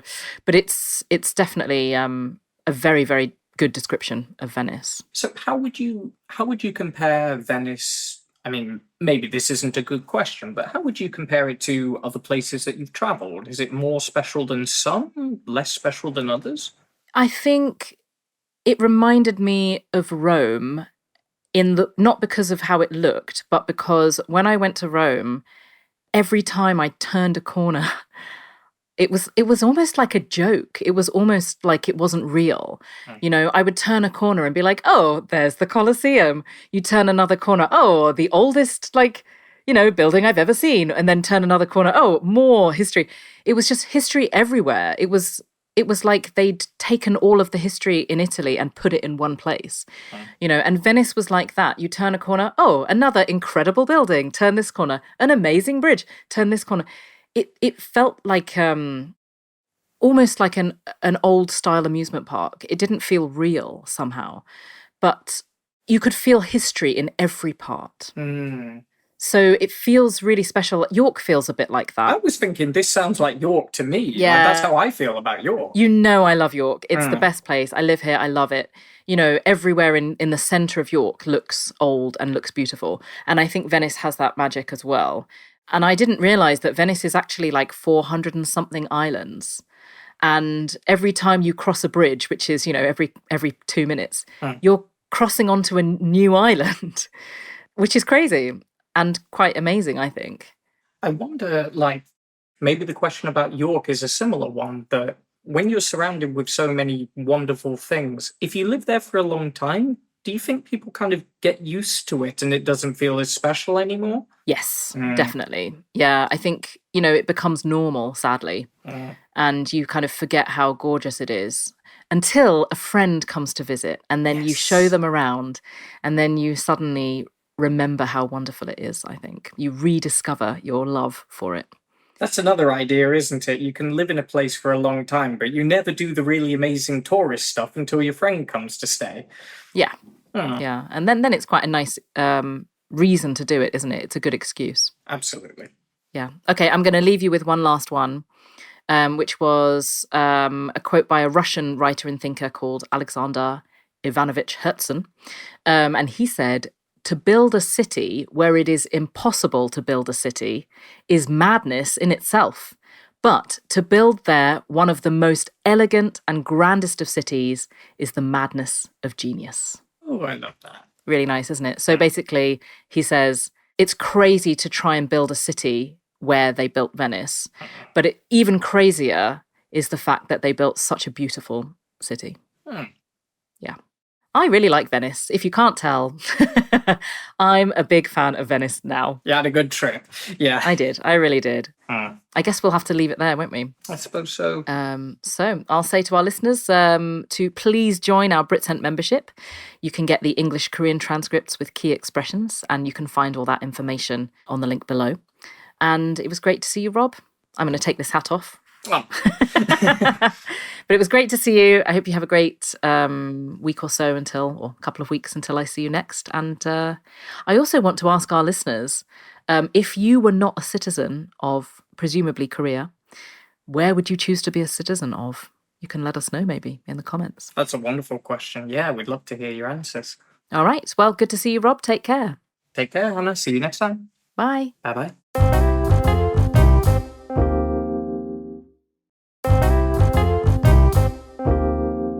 Hello, everyone, and welcome back to another episode of our My One Quote podcast with me, Rob. And me, Hannah. Hi, Hannah. How are you? I'm okay, thank you, Rob. How are you? Yeah, doing good, doing good. Anything new? Anything interesting? Anything exciting? I had my birthday recently. That is all free. Awesome. How was it? Yeah, it was really nice. It was great. I went to a gig, a music concert, a gig in Leeds with some friends, and it was really fun. And then on the actual day of my birthday, which was the next day, I went to a cafe with my friend Hannah 2. I'm Hannah 1, she's Hannah 2. And we did some charity shop shopping. Can you explain for our listeners who might not know what a charity shop is? Okay, so we have lots of these in the UK. A charity shop is a shop that sells things that other people have owned before and they probably don't want them anymore, but they don't want to just throw those things away. They want to let somebody else buy and use them in the future. And the money that the charity shops make tends to go to charities, as said in the name, like places that do, put money towards preventing diseases or to help people in poverty, people who don't have much money, people who don't have access to, good food and water, things like this. Is that a good description of charity shops?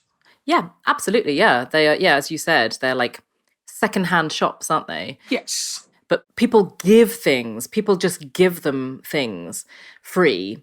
And then they sell those things, and that's how they make money for the charities. Absolutely. I am always giving things to charity shops. So I don't really sell things these days. I just give them to charity shops. But I also love shopping at charity shops. I love buying clothes, secondhand clothes from charity shops.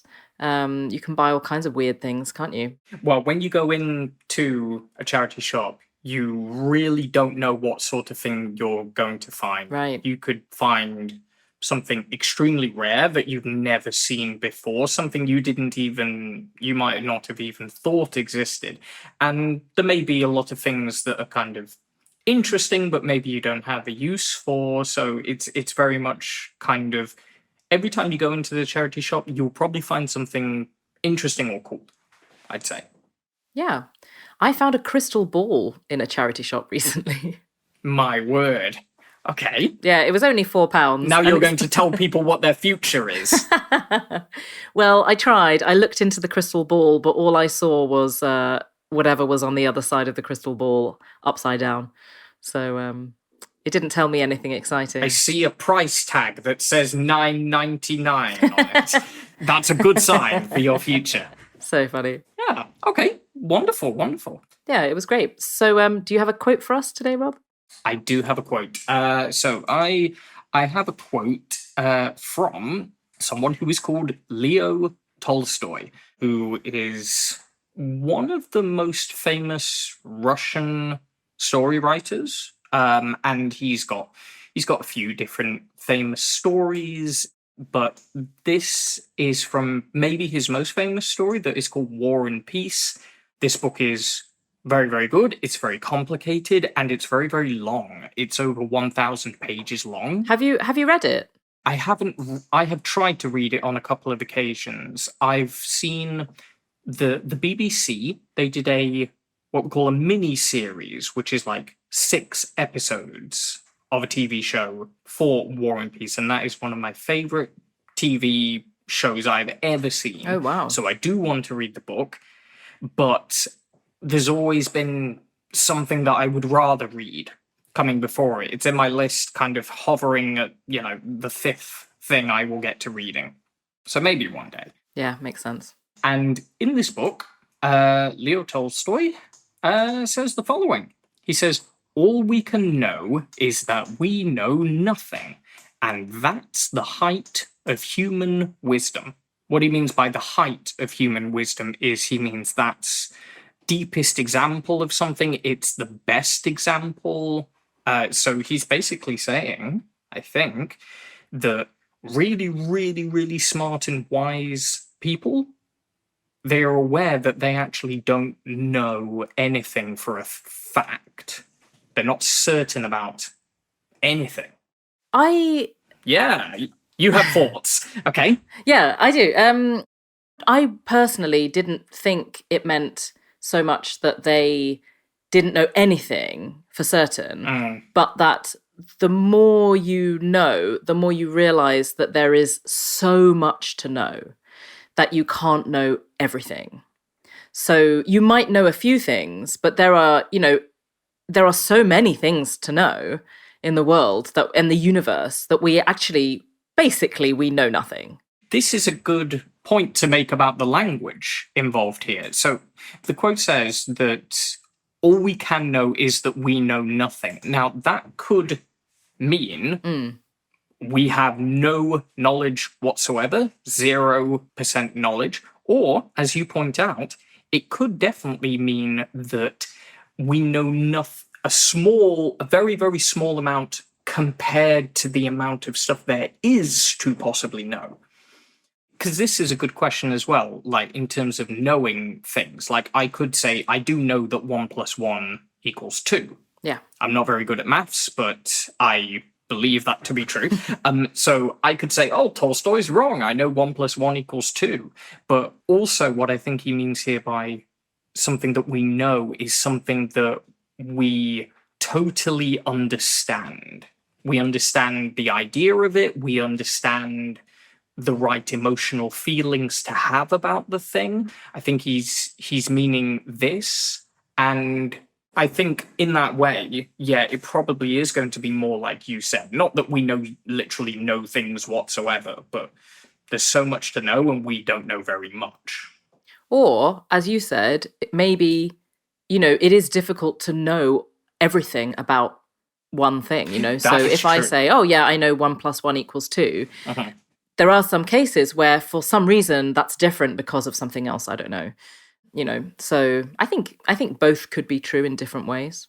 My wife makes fun of me because she says anytime she asks me a question, my answer always starts with, well, it depends. Like, I'm not certain. I can't give a straight yes or no answer to anything, because I've said this to one of my students recently. I said, like, there is almost nothing that I am totally confident is true all of the time. Has it always been like that for you, though? Were you more confident when you were younger? Because I know that I was. That's a good question. I think maybe yes. Maybe because, strangely, because I didn't know very much, maybe I thought, oh, I understand everything about how this works. I think I felt that way before, yes.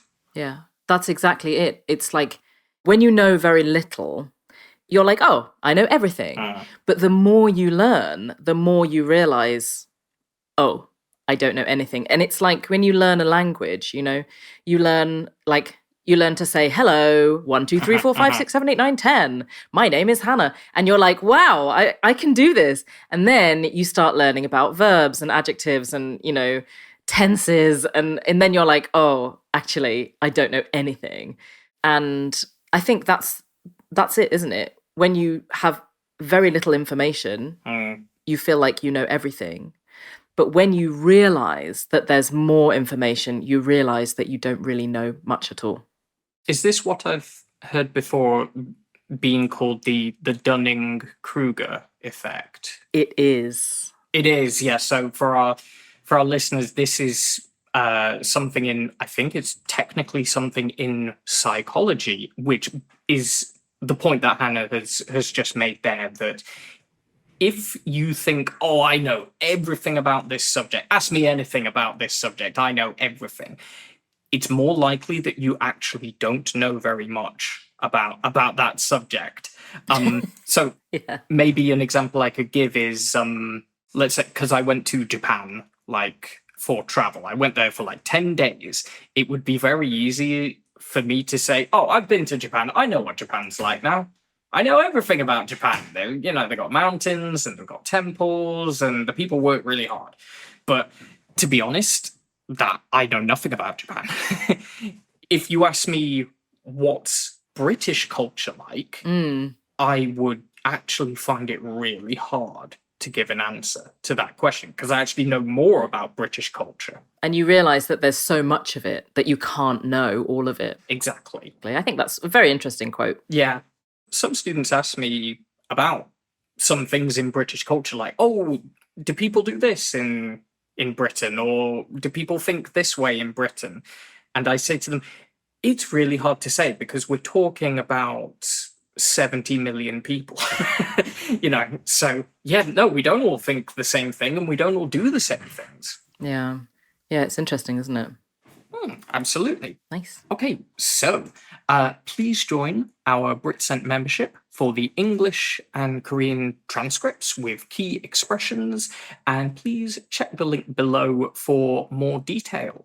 It's lovely speaking to you as always, Hannah. You too. Oh, thank you. And everyone, we'll see you in the next podcast. Bye. Bye, everyone. Bye-bye.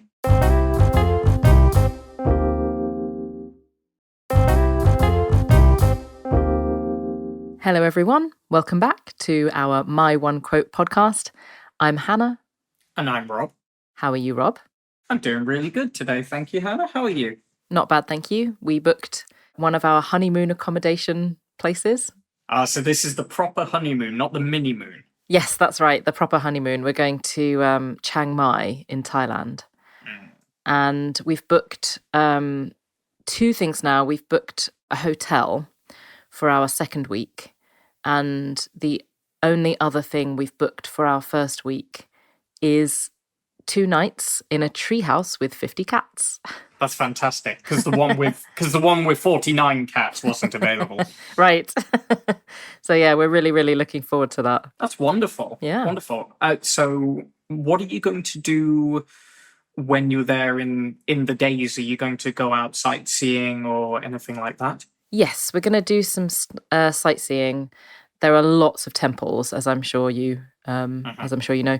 So temples, just some relaxing as well, because it's our honeymoon. We're going to, find some nice coffee shops, go to the night market, and do all kinds of things like that. Sounds really nice indeed. Yeah. But yeah, I bet you can't wait. Yeah, we're really excited. How about you? What have you been up to? Nothing so crazy. I mean, what have I been doing? Like, kind of just preparing for Christmas. I'll be going to Oxford to see my brother because he's just bought a house in Oxford. Oh wow! And so now we're going down to see that, and he lives close to an area. Maybe some of our listeners will know this area in England. It's called the Cotswolds. And it's very pretty. Yes. Oh, I love the Cotswolds. Yeah. So we're going to do some walking around there, some drinking around there, and general messing about, which should be fun. Can I confess something on this podcast? I really think you should. So I'm going to tell you and all of our listeners a secret. So please don't tell anyone. We spent every summer in the Cotswolds with our grandparents. My English grandparents loved the Cotswolds. So they used to rent a house there and we spent every summer there with them. And when my grandparents died, quite a few years ago, maybe like 10 or 11 years ago now, my dad and his sister wanted to scatter their ashes. So, just for our listeners, sometimes when someone dies, you bury them. Some people want to be buried in the ground, but some people want to be cremated, which is where you burn the body, and then there's just ash left, and then you can keep the ash or you can scatter it, spread it somewhere nice where the person wants to, I don't know, a place the person loved. My grandparents loved the Cotswolds, so we decided to scatter their ashes there. But the only problem is, legally, you're not allowed to do that in the UK, right? You're not supposed to scatter dead people's ashes. I've never done this, so I actually don't know that. I didn't actually know there's a legal thing about doing it. You're not supposed to scatter them, I think, definitely in public sort of places. Okay. I think. So we got their ashes and we kind of mixed them together in bags, and we cut a little hole in the bottom of the bags, and my dad and my aunt walked around very slowly, and these sort of grey ashes were coming out of the bags. And I think my grandparents would have really loved it. I think they would have thought it was really funny. So we had a nice day out in the Cotswolds. That's what I'm going to be thinking about when I go to the Cotswolds. That's brilliant. No, that's great. I think that's hilarious and wonderful. Yeah. Hannah's grandparents are around here somewhere. Yeah, absolutely somewhere, yes. Okay. Do you have a quote for me? I do, yes. Today's quote is quite a nice one, I think. It's from a guy called Fred Rogers, also known as Mr. Rogers. Have you heard of Mr. Rogers? So is he American or is he British? I think he's American. He was American. Yeah, he died. He's famous in the UK though. He is. Yeah, everyone in the UK knows who he was. He died in, I think, 2002 or 3 or something. And he was an American guy who was super popular in the US for having a TV show, a children's TV show, and kind of being like the nicest man ever. He was like a really nice man. He really cared about people. And my quote comes from him. Let me just find it. I've got it here. And he said, "When I was a boy and I would see scary things in the news, my mother would say to me, 'Look for the helpers. You will always find people who are helping.'"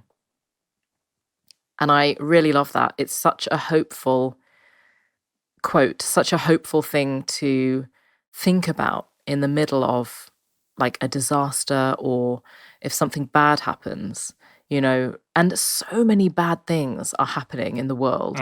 And unfortunately now with our phones, we get this information, 24 hours a day.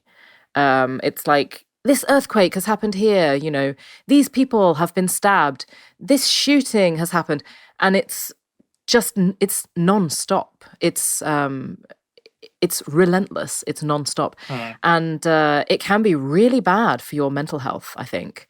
We're not supposed to get this much bad news all the time, directly, And this is something that's really, really helpful, I think, is when these things happen, if we look for the helpers, you'll always find people who are helping, she said.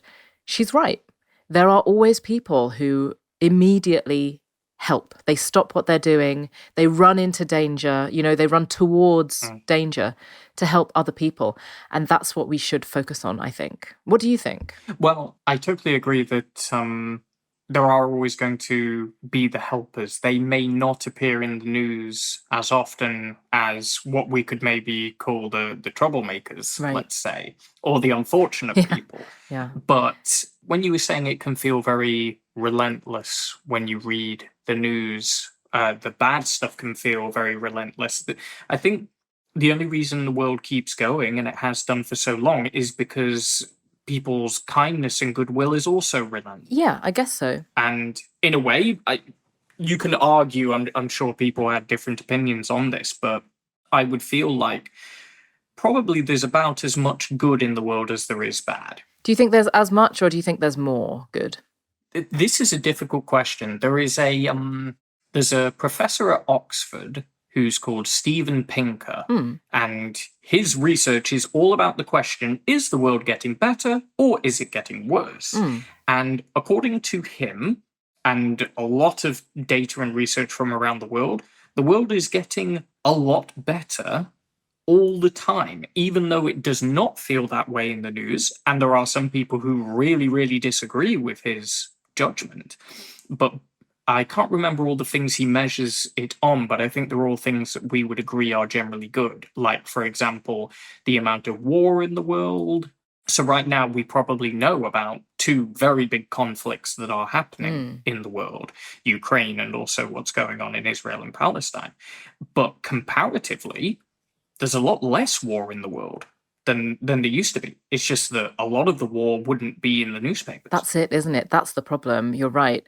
If he can measure this, and if he can tell us, things are better, there is less conflict in the world, then the problem is, even though there's less conflict in the world, we're seeing every part of the conflict there is. Sure, this is correct. So that's the problem, isn't it, for us as people in the world? We're getting all of the bad news all the time. This is true. Bad news. Yeah, that's the problem. I think one thing about news, I don't read the news, which is maybe not a popular thing, but my point of view is the news it is a money-making business. I feel like I would be mistaken if I felt that if I looked at the news as a source of telling me genuinely, really what is going on in the world. I don't think it's very effective to do that. I think it's very effective as something that is a business. And unfortunately, bad news tends to make people read more than good news. Yeah, I totally agree. I think you shouldn't get your news from one source, definitely. Yes. Because I think it's very difficult to find a news source that is truly neutral, So I try not to get my news. I do follow the news, but I try not to get my news from just one place, because I think every media company has an agenda. They have they have their views, they have their opinions. So it's very difficult to find truly neutral news sources. Yes, I believe this is true. Yeah. So I think if you do get your news from a few different sources, then I think at least you're getting a few different opinions and you can decide from there. But you're right, news is a money-making business, which is crazy, really. Sure. Yeah. We have an idiom in English, which is to read between the lines. And this is usually something that we say with regards to the news. As you say, I think nearly every news outlet does have its own agenda. And so I've been told that if you do read the news, you need to read in between the lines, which means you need to look at what is really the truth in what the article is saying, and you have to also identify what is probably just the newspaper's opinion about something. Yeah. Yeah, I totally agree. Yeah. Quite a serious one today, it feels like. But I meant it to be a hopeful quote. There's hopers everywhere. That's a really hopeful message. It is. I think so. I think, yeah, we just kind of got stuck on the bad news part. But I think the important thing to remember is whenever we do see bad news, there are people out there trying to do the right thing. And that's what we need to focus on. That's what Mr. Rogers said. Well, sorry, that's what Mr. Rogers' mum said we should focus on. And I like that. I like that way of looking at the world. I think it's a more optimistic way to look at the world. I totally agree with you. Nice. Well, that's all from us today. Thanks for listening, as always. Please join our Britsent membership as well for the English and Korean transcripts with key expressions. I think you can find more details about that in the link below. And yeah, good to see you again, Rob, and see you soon. Good to see you too, Hannah. See you next time. Bye. Bye-bye.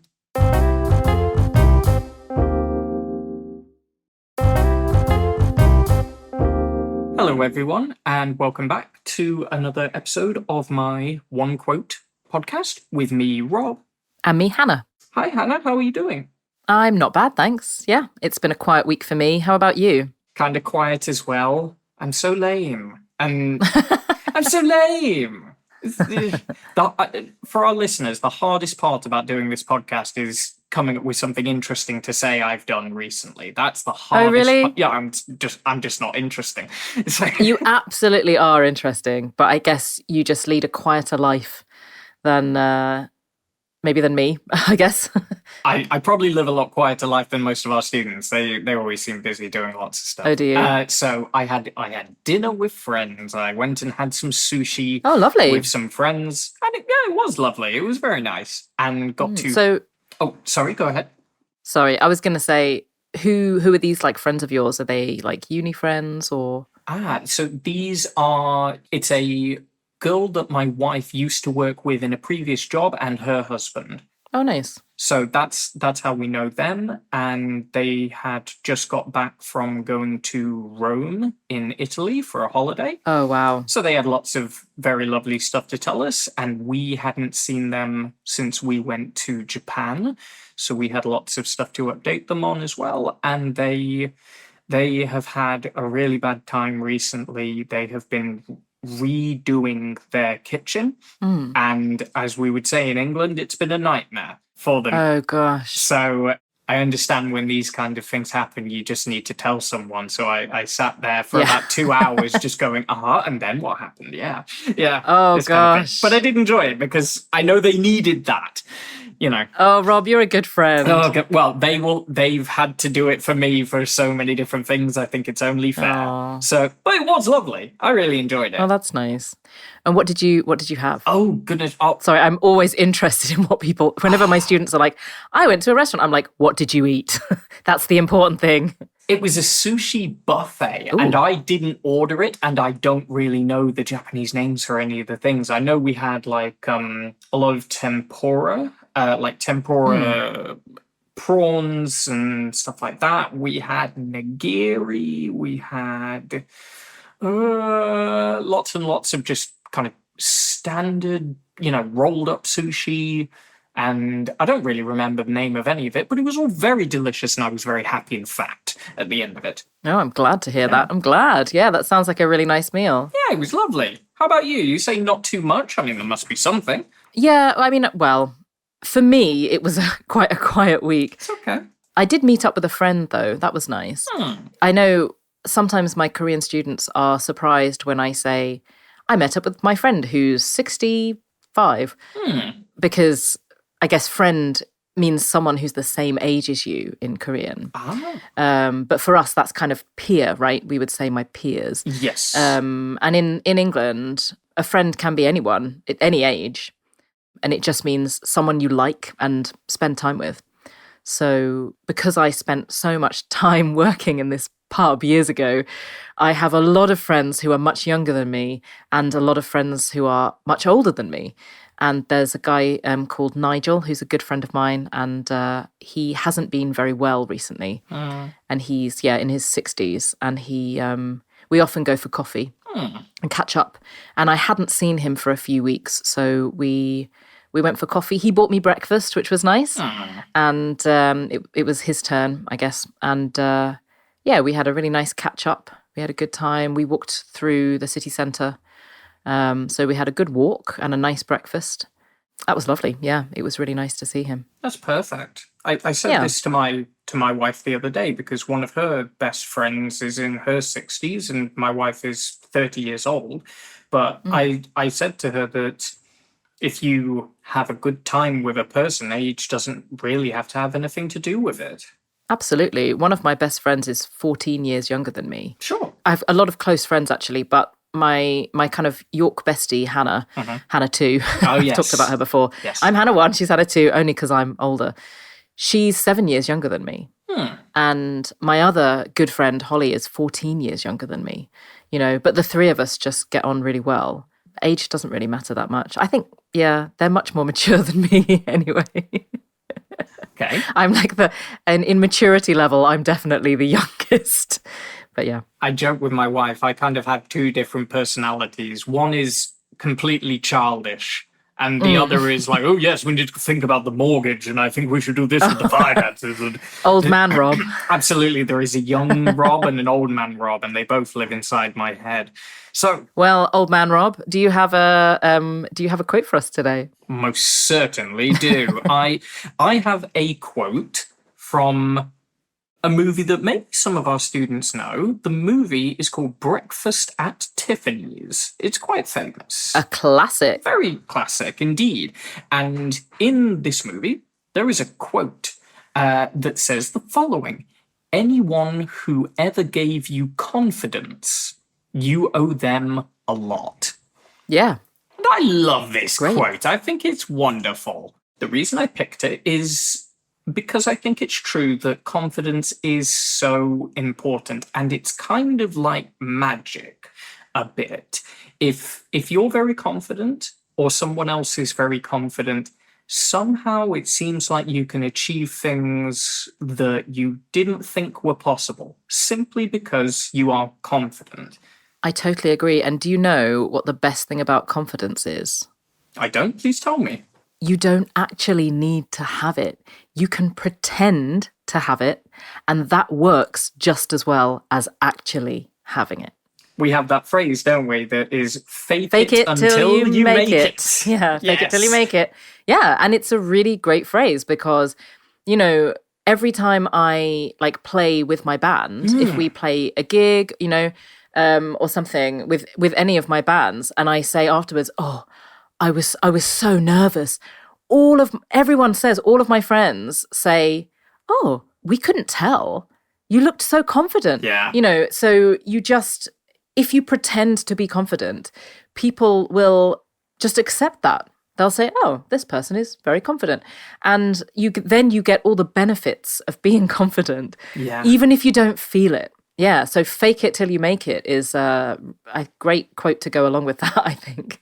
That's a really cool thing to know because I was thinking to myself, you must have to be very confident to go on stage and to play music. I think if I was doing that, I think my hands would be shaking and I'd be really worried that I'd get something wrong. Sometimes my hands are shaking and I am constantly worried that I'm going to get something wrong. And then I do get things wrong. And then I think, oh no, I just played the wrong note. And then we just carry on and it doesn't matter, you know. My friend Hannah too, when we play together, she actually has a performance phobia. Oh. So she literally shakes and I can see that she's so nervous, but she does it anyway. And sometimes people can tell because she's so nervous, but sometimes they can't really tell because they're further back in the audience and, you know, they can just hear us. They can't really see us maybe. And they can't tell that she's nervous. And so they just accept, oh, these two people must be very confident, you know? Yeah. So I think particularly with learning a second language, confidence is really important. And oh, you're absolutely right. Yeah. I say to my students that this is totally my own opinion. This is not a fact. It is totally an opinion. But I think of learning a language, you've got the different parts. You've got confidence, you've got fluency, pronunciation, vocabulary, grammar. I always think that confidence is probably the most important part of learning a different language. I mean, would you agree with that? Or? I totally agree. I really do agree. I think, you know, if you are confident in what you do, it doesn't matter if it's wrong really so much because, you know, if it's wrong and someone doesn't understand you, you just try to say it a different way. Yes. Because it might not be that you're wrong actually. It might be that the other person isn't expecting you to say what you're saying, you know? So maybe you're saying the right thing, but maybe they're just not hearing it right. It's possible. Or maybe you're saying the wrong thing. So, but if, you know, either way, if they don't understand, don't lose confidence. Absolutely. Try something else, you know? Because the thing is, in that situation, they cannot communicate with you. You are the only one who can communicate with them. You know, if you come to the UK, it's very unlikely that anyone can speak Korean. Actually, it's becoming more popular. So there are some people now who might know a little Korean. But generally, no one here will be able to speak Korean. So, you know, you will need to communicate with them. And so if they don't understand you, they can't change that, but you can. Yes. You know, so if they don't understand you, try saying it a slightly different way. And don't lose confidence. It's not because you're wrong. It's not because you're bad at English. It could be so many other reasons. Just try a different way. Don't lose confidence, you know. They can't help you, so you have to help yourself and them, you know. Absolutely. Yeah. No, I think a message for all our listeners, all our students, be more confident. You know, believe in yourselves. Yeah, have that confidence. And if you don't have that confidence, fake it till you make it. Yes, absolutely. Okay, great. So, thank you all for listening. Please join our BritCent membership for the English and Korean transcripts with key expressions. Please check the link below for more detail. It's a joy to speak to you as always, Hannah. I'll see you next time. Lovely to speak to you too, Rob. Yeah, speak to you next time. Goodbye, everyone. Bye. Bye-bye.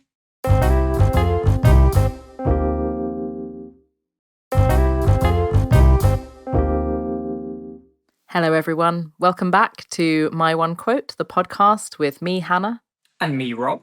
Hi, Rob. Hello. How are you? I'm good, thank you. How are you doing? I'm very well, thank you, although I am living in chaos. Just this week. Well, I Not meant... always, you know. Oh, well, yes. In my life, yes. But specifically this week in my house, we are converting one of our bedrooms. We're changing one of our bedrooms into a walk-in wardrobe or a kind of dressing room. Mm-hmm. So everything arrived from IKEA very, very early yesterday when we were still in bed. And now we're trying to put this wardrobe system up. It's kind of like an open wardrobe system. We're trying to put it up in the room, but it's that everything is everywhere.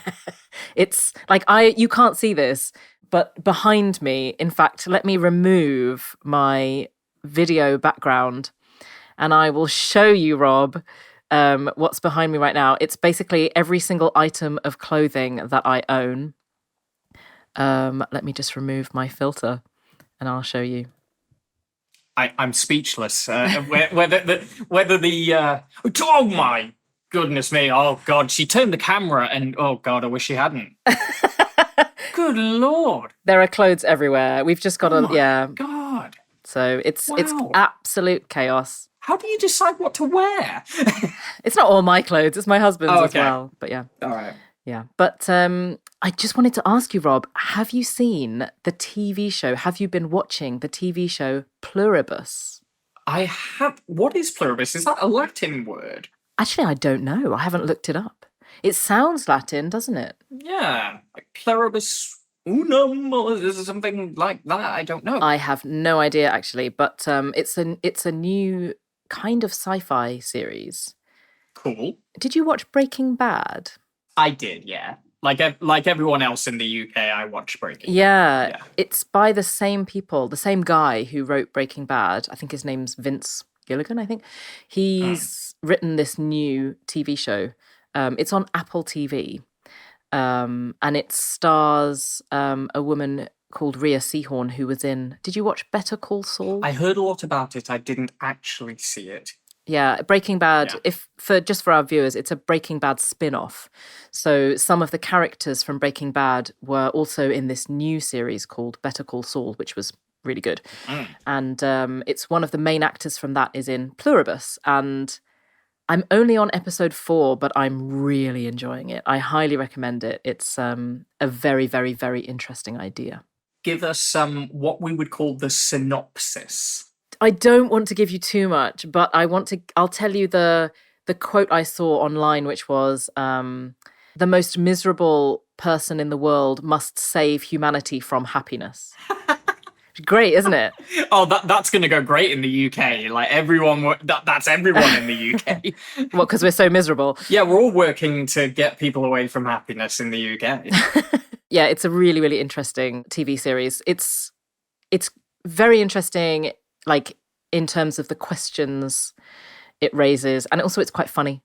It's very enjoyable, and it's a little bit dark sometimes. It's good. I like it. That sounds like a great combination of different things I like. Yeah. A little bit of dark, a little bit of funny. Yeah, I think it might be your cup of tea. Lovely stuff. Okay, I will have to add it to my list of recommendations, which probably has about 50 TV shows on it. I know. Sorry. Like some of our students may be interested to know I have started watching Stranger Things because I never seen Hooray! Stranger Things. I love it. I'm only in like the 3rd or 4th episode or something like that, so it's still very early on, but I am thoroughly enjoying it. It's fantastic. I think seasons 1 and 2 are great. Season 3 gets a bit like a bit crazy, but in an unbelievable way. Even though the whole thing is unbelievable, I guess. Sure. But it is quite funny. And then season 4 is good again. And if you enjoy it, did you know that there's a Stranger Things stage show in London? I think I heard this. Yes. Yeah, it's called The First Shadow. And I think I went to see it, I think it was last year with my husband and a friend of ours. And it's really good. Really cool show. Yeah, highly recommended. Lovely stuff. Do you have a quote for me today? I do. Today's quote is from the Paul Aster book 4321, which I really, really enjoyed and recommend. And the quote is, "The best thing about being 15 is that you don't have to be 15 for more than a year." Great quote, right? Well, so I want to work something out. So is the person saying that being 15 is good or bad or both? Terrible. Terrible. Well, that's my experience of being 15, I must say. Yeah, so the author is saying being 15 is terrible, but luckily you don't have to be 15 for more than a year, so it only lasts a year. So you just said that your experience of being 15 was terrible. Please tell us. Can you tell us a little bit about it? I guess so, because... I don't want to bring up any bad memories for you, but... Oh, it's all bad memories. You know? No. So me at 15, so I was...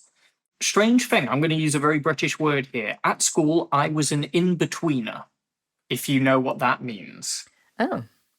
I only know about it from the TV show The In-Betweeners. That's the only way I know about it, but I think it's appropriate. So what does it mean? An in-betweener is someone who... There are different groups of people at school. There are the very, very popular kids, and there are the very, very not popular kids. And the in-betweeners, they're not really in either group. They're not really, really popular, but they're not really, really unpopular either. And so they're in between. Precisely. So I was an in-betweener. Oh, goodness me. Like, I thought at one time in my life that I might teach in schools, but the reason I stopped is because I thought if I had to teach a child who was like me at the age of 15, I would quit on the spot. I hate me. Were at you 15. that bad? I was awful. Absolutely awful. Terrible and awful. Yeah. So no self-confidence, no social skills, no common sense. Poor little Rob. Oh, poor teenage Rob. Yeah, poor me. But yeah, so I did have a lot of fun. I spent a lot of time skateboarding because that was my one passion as a teenager.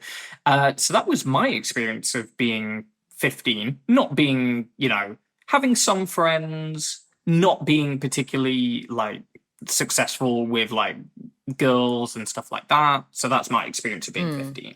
What was your experience like? Yeah, pretty awful. Yeah. I went to a girls' school and it was great fun when I was 12 and 13 and maybe even 14. But then when I turned kind of 15 and 16, that age, suddenly all of the girls, you're all kind of going through puberty, you're changing, your hormones are all over the place. And for me, that was quite a bad time, health-wise and mental health-wise. It was just a terrible time for me. And my school was a very academic, high-pressured environment. And it did not help at all. And also, I was at a girls' school and, all your friends are getting boyfriends and you don't have a boyfriend, I didn't know any boys, really. Well, I knew one boy and, of course, I liked him, but he didn't like me. It's okay. We're great friends now. But I think you couldn't pay me to go back to my teens. Yeah. You could not pay me to go back to that time. 14 and under, I'd go back to being a child. But a teenager, from 13 onwards, it was pretty awful. From 13 to 28 or 29. I was going to ask, when did it stop and get good again? Just you couldn't pay me to go back. I think 30 plus has been the absolute best time of my life. I think you start to realize what's important. You learn about yourself. Like you, I didn't have a lot of confidence as a teenager. I had a lot of spots because of my hormone problems.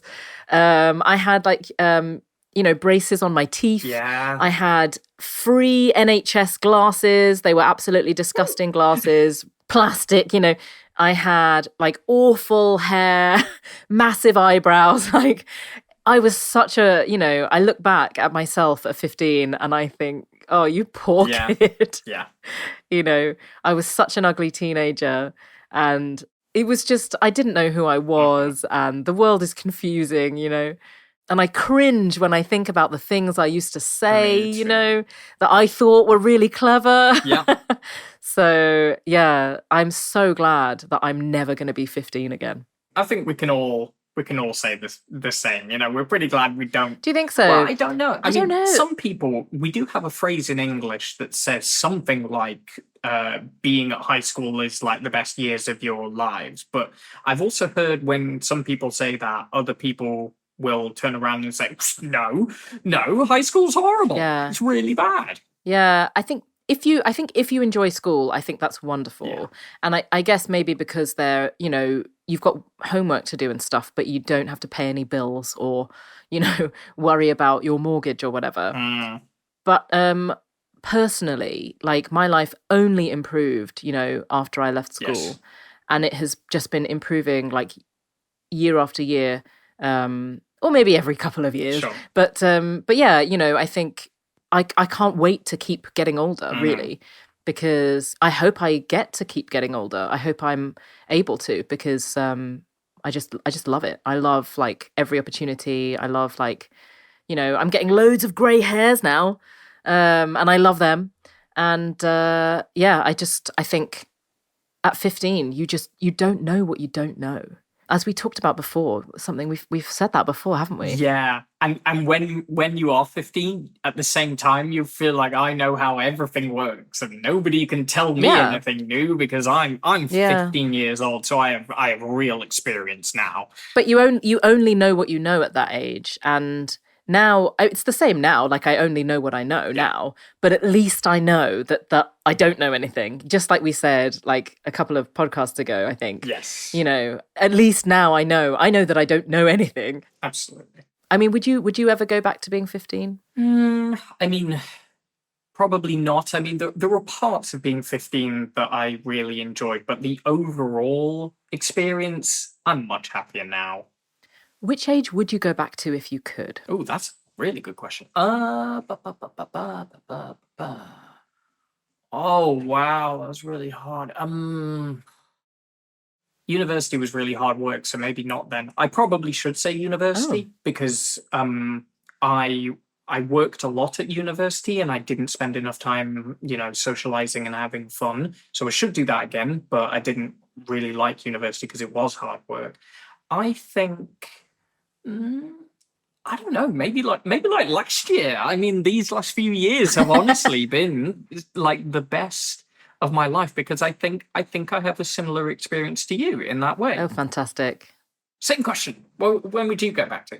Well, anytime over the last sort of, I think 10 years, I think would be great for me, but maybe not the COVID years. Sure. But I happen to know that in my diary, I wrote, I love being 9. I want to be 9 forever. Aww. So I must have really loved it. So I'm going to choose 9. I'm going to say I'll go back to being 9. That is a good choice. That's a good choice. Yeah. We'd love to hear, like from you listeners. You can tell us in the comments when was like the best year of your life that you would love to go back to. Yeah. What year would you like to go back to? Okay. So we're actually going to be doing something a little bit different, I think, from next time, aren't we, Rob? Absolutely. Well, I guess you'll find out, listeners.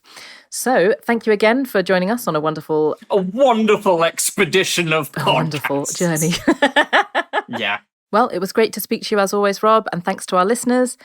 Please join our BritSent membership for the English-Korean transcripts, and you'll get key expressions there. Check the link below to get more details. Thanks as always. Yeah. Bye. Bye, guys. See you.